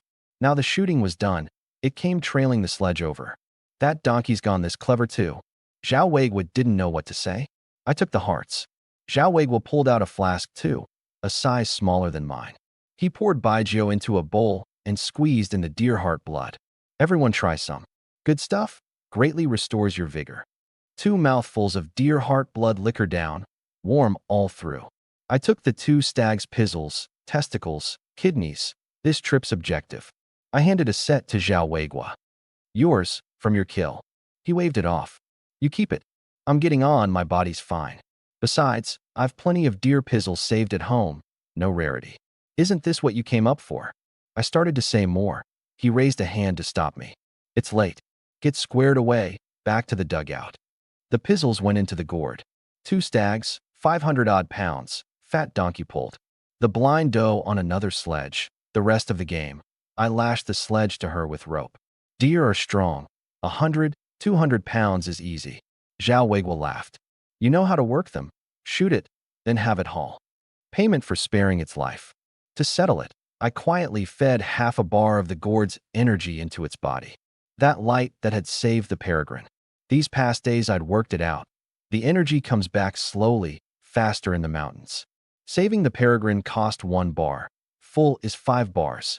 In the mountains 1 bar returns in 3 days. Half a bar steadied the doe's wounds and settled her down. With donkey and deer to help, we were back at the dugout in a bit over 2 hours. 3 in the afternoon. Traveling by night's too risky, I said. Stay 1 more night? Zhao Weigua nodded. Just what I was going to say. Stewed a pot of fresh venison, warmed buns, and sticky bean buns. The 3 of us gnawed venison, drank a bit, and emptied the pot. The deer outside, all buried in snow. The dogs kept the door. Slept through till dawn. We dug 3 deer and 2 boars out of the snow. Left a cut of meat in the dugout as a reserve, loaded the rest. Fat donkey pulled the 2 stags. The blind doe pulled the sow and the doe. Su Lei made a rough sledge and piled the rest on. He knew his place clearly. First to grab the heavy work. At home, they'd been worried sick. 1 night was agreed, and here it was the 2nd morning. Annie Shilian, should we get someone to go up and look? Chun Shueting gripped the hem of her coat. Zhao Shilian was more worried than anyone, but she had to hold steady. With an old hunter like Zhao Weigua along, nothing will go wrong. Most likely they took a lot of game and couldn't make it back yesterday. Don't frighten yourselves. If they're not back by tonight, I'll go to the party secretary. Having something to do steadies the heart. They stewed several dishes and waited. Stewing the last one, the bear meat, out of the pot. The peregrine dropped into the yard. Beyond the gate, a clamor of voices. Chun Shueting shot to her feet. They're back. 3 men leading a string of game into the hamlet, and all of Tiger Mountain was in an uproar. Fat donkey pulled 2 stags. Su Lei dragged boars and bulging sacks. I led the blind doe. She was still pulling a sledge, a doe and a sow piled on it. Zhao Weigua led the fawn. Oh my God, cleaned out a deer nest. And live ones too. Comparing yourself to others is enough to kill you. I tied the dogs and deer in the livestock shed. Chun Shueting ran out, the tears coming at once, and held me. Why so late? I was worried to death. Lot of game, got held up. I wiped her tears. Only then did she see behind me. Live deer. It's cold out. Inside, I'll tell you. Zhao Weiguo made to go report to Lin Pao. I held him back. Sule ran to bring word. The Kong table was covered with dishes. Hot meat down, and everyone warmed. When they heard I'd taken a sable too, Chen Shueting and the others were so startled their chopsticks stopped.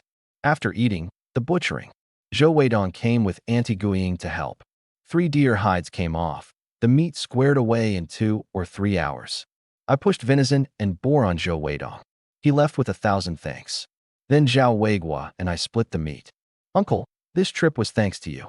Take the blind dough and cut yourself half a boar and half a deer. When the sable pelt sells, I'll cut you in on that too. He put on a stern face. What? You pity an old man. How could I? Without your guiding us, we'd never have caught the herd. Enough of that. The game's yours. I'm getting on. How much can I eat? 2 cuts will do. No amount of urging would move him. In the end, he took only half a dough. The sable pelt he left to me, and Su Lei too. That was the peregrine and dogs ringing. Nothing to do with him. Lived this long, what fine thing hasn't he seen? He doesn't compete with juniors. Carrying the other half dough, I went with Zhao Weiguo to Lin Pao's. Hearing the 2 days haul, Lin Pao was floored. When he heard I'd raised a peregrine too, he nearly sat up off the Kong. Little Tian, this ability of yours is even better than we thought. Hawk and dog hunting together, and 2 deer taken alive. Zhao Weiguo put in, Little Tian's the most gifted hunter I've ever seen. A few years, and he'll be a gunner for certain. Lin Pao stopped short. When he made gunner, Zhao Weiguo hadn't praised him like that. First time I've seen you praise a man like this. Little Tian's worth the praise. Lin Pao tapped the Kong table and turned to me. I've seen how well you get on with Black Wolf and the others. Would you have any interest in taking them hunting from now on? I stopped. A dog like Black Wolf, who wouldn't? Then they're yours. He'd finally made up his mind. He couldn't go up himself, and better with me than ruined at home. If Zhao Weiguo approved of me, that meant I was no slouch. Lin Pao took a token 100 yuan and put the leads in my hand. I was formerly the owner of Black Wolf, Red Wolf, and White Wolf. I hummed a tune all the way home. I hadn't expected it to go so smoothly. Passing Su Dazhuang's gate, a crowd was around him. Brother Dazhuang, here you in a town to sell today? Make anything. Ever since I'd made money hunting, plenty of people had gotten ideas. Big game they couldn't take, but setting traps for rabbits, breaking ice for fish, that they could do. Su Dazhuang was pleased with himself. Of course, the market's packed. My bit of fish sold out in no time, several yuan. The crowd's eyes went wide. Several yuan in one morning? That's easy money. We'll go tomorrow too. Su Dazhuang shot me a glance and said with contempt, his sort only looks out for himself. He was enjoying being envied. I ignored him, turned home for venison, and went to the party secretaries to borrow the cart. Just the cart this time. I had fat donkey at home. Later I'd get timber from the mountains and have my own cart made, so I wouldn't have to keep borrowing. I took a big cut of venison to the livestock shed. Getting in with Lin Pao owed a lot to Old Li. When he heard Lin Pao had sold me the dog pack, he was surprised too. That stubborn mule Old Lin softened this fast? Old Zhao must think highly of you.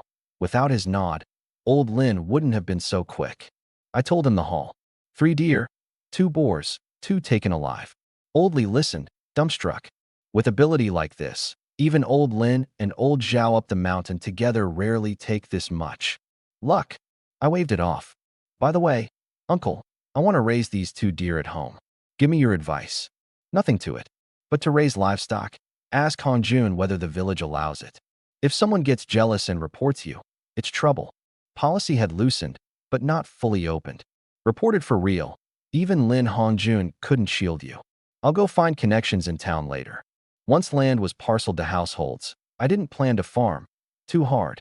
Better to fence off a meadow, raise deer and sable, quick money. Old Li circled the shed. Big enough. Split it 3 ways. Boar, roe deer, deer separate. Wrap the sides in plastic, keep it warm. I had Sule rework the shed on the spot. The plastic ran out. Buy more in town tomorrow.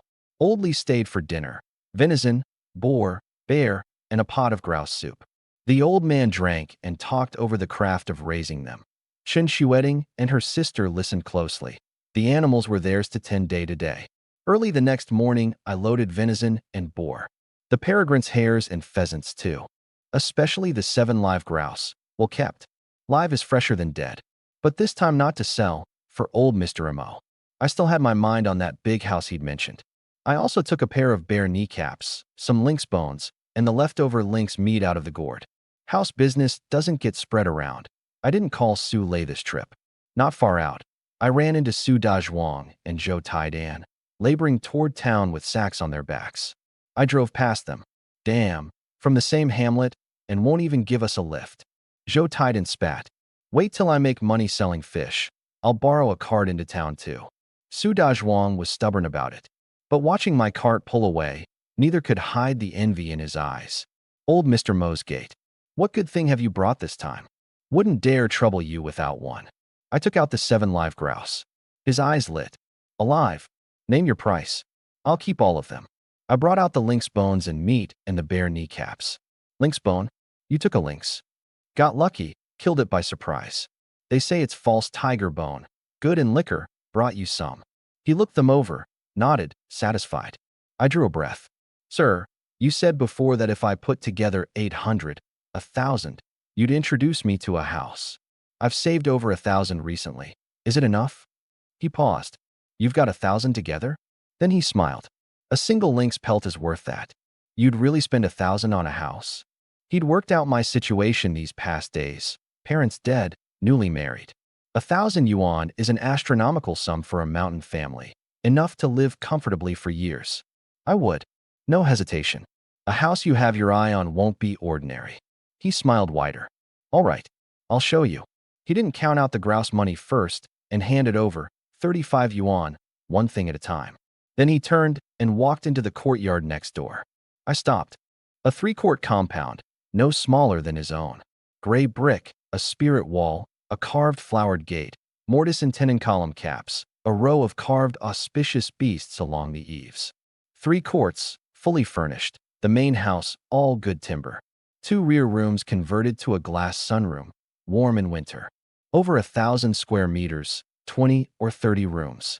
Never mind 1,000, 2, 3,000, and it'd be worth it. In the world I came from, 10 million might not buy it.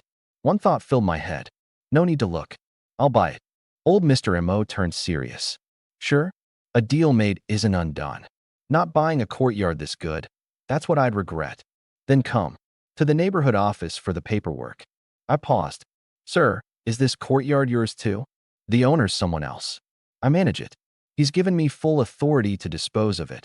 Paperwork done, it's yours. Under the astonished gaze of the neighborhood office staff, the paperwork was settled. I handed him the 1,000. The compound changed to the Qin name. He pocketed the money without a glance. From today, it's yours.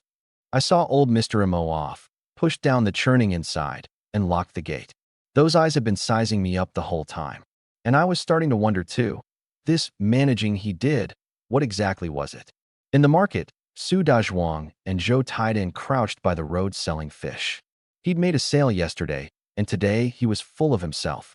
Christian 40 cents, carp and grass carp 60, cheaper than anyone. In an hour, over 7 yuan. 2 pheasants gone as well. Zhou Taidan stared at the money in his pocket. This is easy money. Mid-calculation, the vendors beside them started quietly packing up. The old hands all know, stay longer, and someone's coming. Brother Dazhuang, everyone's packing up. Su Dazhuang couldn't bear to leave the last few pounds of fish. Hesitating, he caught sight of me driving up. That gave him nerve. Scared of what? Qin Tian just got here. He's in town every day, he's not afraid. I hadn't planned to sell meat at the market. I drove over to Wu Hao, who was about to leave. In such a hurry? Brother Qin, this isn't the place to talk. The anti-speculation office is coming to make an example. Get on, let's go. The words barely landed, and the market blew up. A crowd with red armbands pointed at the people. Don't run. They ran faster. Su Dazhuang was too near the entrance. He'd just stood up when they pinned him. In his despair, the corner of his eye caught me driving off. Venom surged up. Why should he get away? Comrades, I'm reporting. The one on the donkey cart ahead has even more. He's the real speculator. I want to report and earn merit. Several armbands rushed at me at once. They'd seen the meat on the cart. Stop. My face darkened. I reined the donkey in. The market was crowded, no running. Brother Wu, I've dragged you into this. Not your fault. I got greedy. A young man pulled open a sack, eyes lighting. He couldn't tell what meat it was, but hundreds of pounds piled up. This month's example was in the bag. Bold, driving a cart in to sell meat. Come with us. Pinned down, Su Dazhuang gloated. This kid's in for it. He's the example. Maybe we get off light. I gave Su Dazhuang a cold look. If not for that shout of his, I could have gotten off with the crowd. Get down. I jumped off the cart and smiled. A misunderstanding. I'm no speculator. I deliver for the Forestry Bureau. Still making excuses. The Forestry Bureau needs you to deliver? I pulled the paper from my coat. The Forestry Bureau's authorization. Don't believe me. I can have Qian Fugue from the canteen come vouch for me. The young man took it, half doubting. The Forestry Bureau's seal was stamped on it. He didn't dare decide, and passed it to a young man with a cigarette. Brother, sure, he's got a temporary purchasing authorization. Says the canteen's Qian Fugue arranged it. Qian Fugue? The man blew a smoke ring and looked twice. It's real. Take the others back first. I'll go ask him. The young man deflated. The example he'd had in hand flew off. He turned and glared at Su Dazhuang. His wild accusation had nearly offended the Forestry Bureau. Su Dazhuang hadn't heard clearly and still thought I was being hauled off, beaming. Comrade, I was right, wasn't I? He's the one. The young man stepped up and slapped him. Shut up. He's a Forestry Bureau purchaser. You speculate, and then slander an honest man to save yourselves. Come back with me and confess. Su Dazhuang and Zhou Taidan were stunned. When did Qin Tian become a Forestry Bureau man? Thinking of the fine, the two could have chewed their own guts out. I glanced at him, the corner of my mouth lifting. Trying to drag me under, overreaching himself. The man with the cigarette came over. Little brother, you know that fat Qian Fugue? Name's Shi Xiangqian, his childhood friend. Brother Qian mentioned me? He did. Said he'd met a hunter lately, brought in a lot of good stuff, and came around to brag about it. He glanced at the cart. This venison and boar for him? Lucky fatty. Want to keep some, brother, sure? No. He finds out I took his goods. No telling how he'd badmouth me behind my back. He handed the paper back. I'm on duty. We'll drink another time. Fat Qian's friend is my friend. Once the cart was out of the market, Wu Hao pointed to get off at the intersection ahead. By the way, what did you need me for? Nearly forgot. Cartridges and cloth and industrial coupons. Between practice and hunting, last time's cartridges were nearly out. Industrial coupons too. The shed needed plastic, and the new compound needed furnishing. 200 rounds. Plenty of coupons. He ducked into an alley and came back with a cloth bag. 220 extras for you. This is all the coupons I've got, enough? Industrial, cloth, sugar, grain coupons, all of them. I bought 150 yuan's worth. He was thrilled. Whatever coupons you want, just come. Can you get radio coupons, watch coupons? Of course. Bring them next time. 3 turns and a sound, still short these two. But having just spent 1,000 on the house, my pocket was tight. I didn't ask yet. Wait till the pelts and bear galls sold. The Forestry Bureau back gate. Qian Fugue came running out with his shovel. I've been waiting for you. 2 days in the mountains. Only got the deer yesterday. His eyes lit. A stag. I patted my bag. A stag. Brought what you wanted too. Inside, I took out the deer's 3 pieces. Qian Fugue opened the bundle, grinning ear to ear. Good size, kidneys and testicles too. Cut fresh from the kill.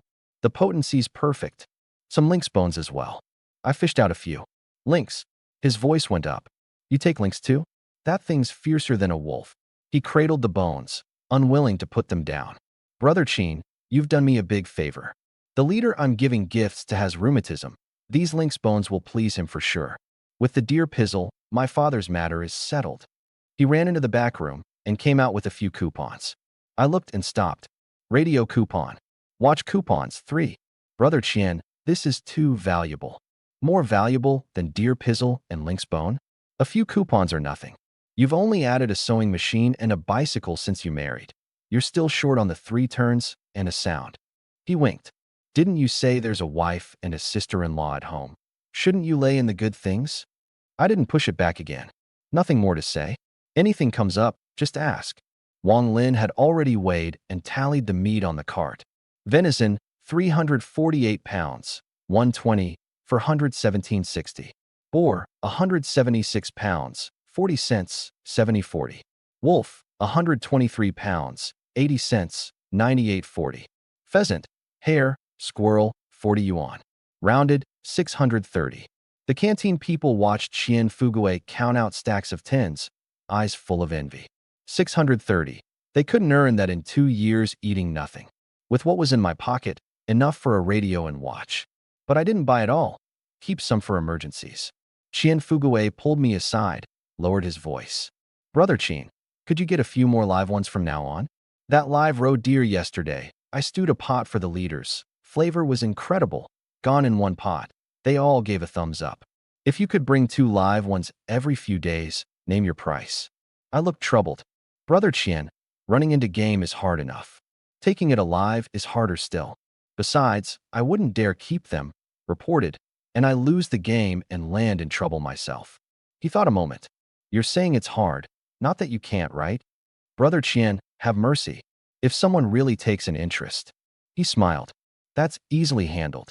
You get the live ones, and I'll have the leaders approve a temporary breeding authorization for you. Say the Forestry Bureau commissioned you to raise them. See who dares make trouble. My eyes lit. Someone hands you a pillow just as you're nodding off. I'd been fretting over how to raise animals openly. With that paper, give the Forestry Bureau a few, raise the rest at home. The peregrine could take hares and grouse alive too. All deliverable. As long as you can get it done, Brother Qian, I'll get live ones however I can. Leave it to me. Quick as next time you're in town, you can collect it. Then I'll try to bring a live one next trip. Settled. I declined his offer of dinner and drove humming to the co-op. Today, the haul was no small thing.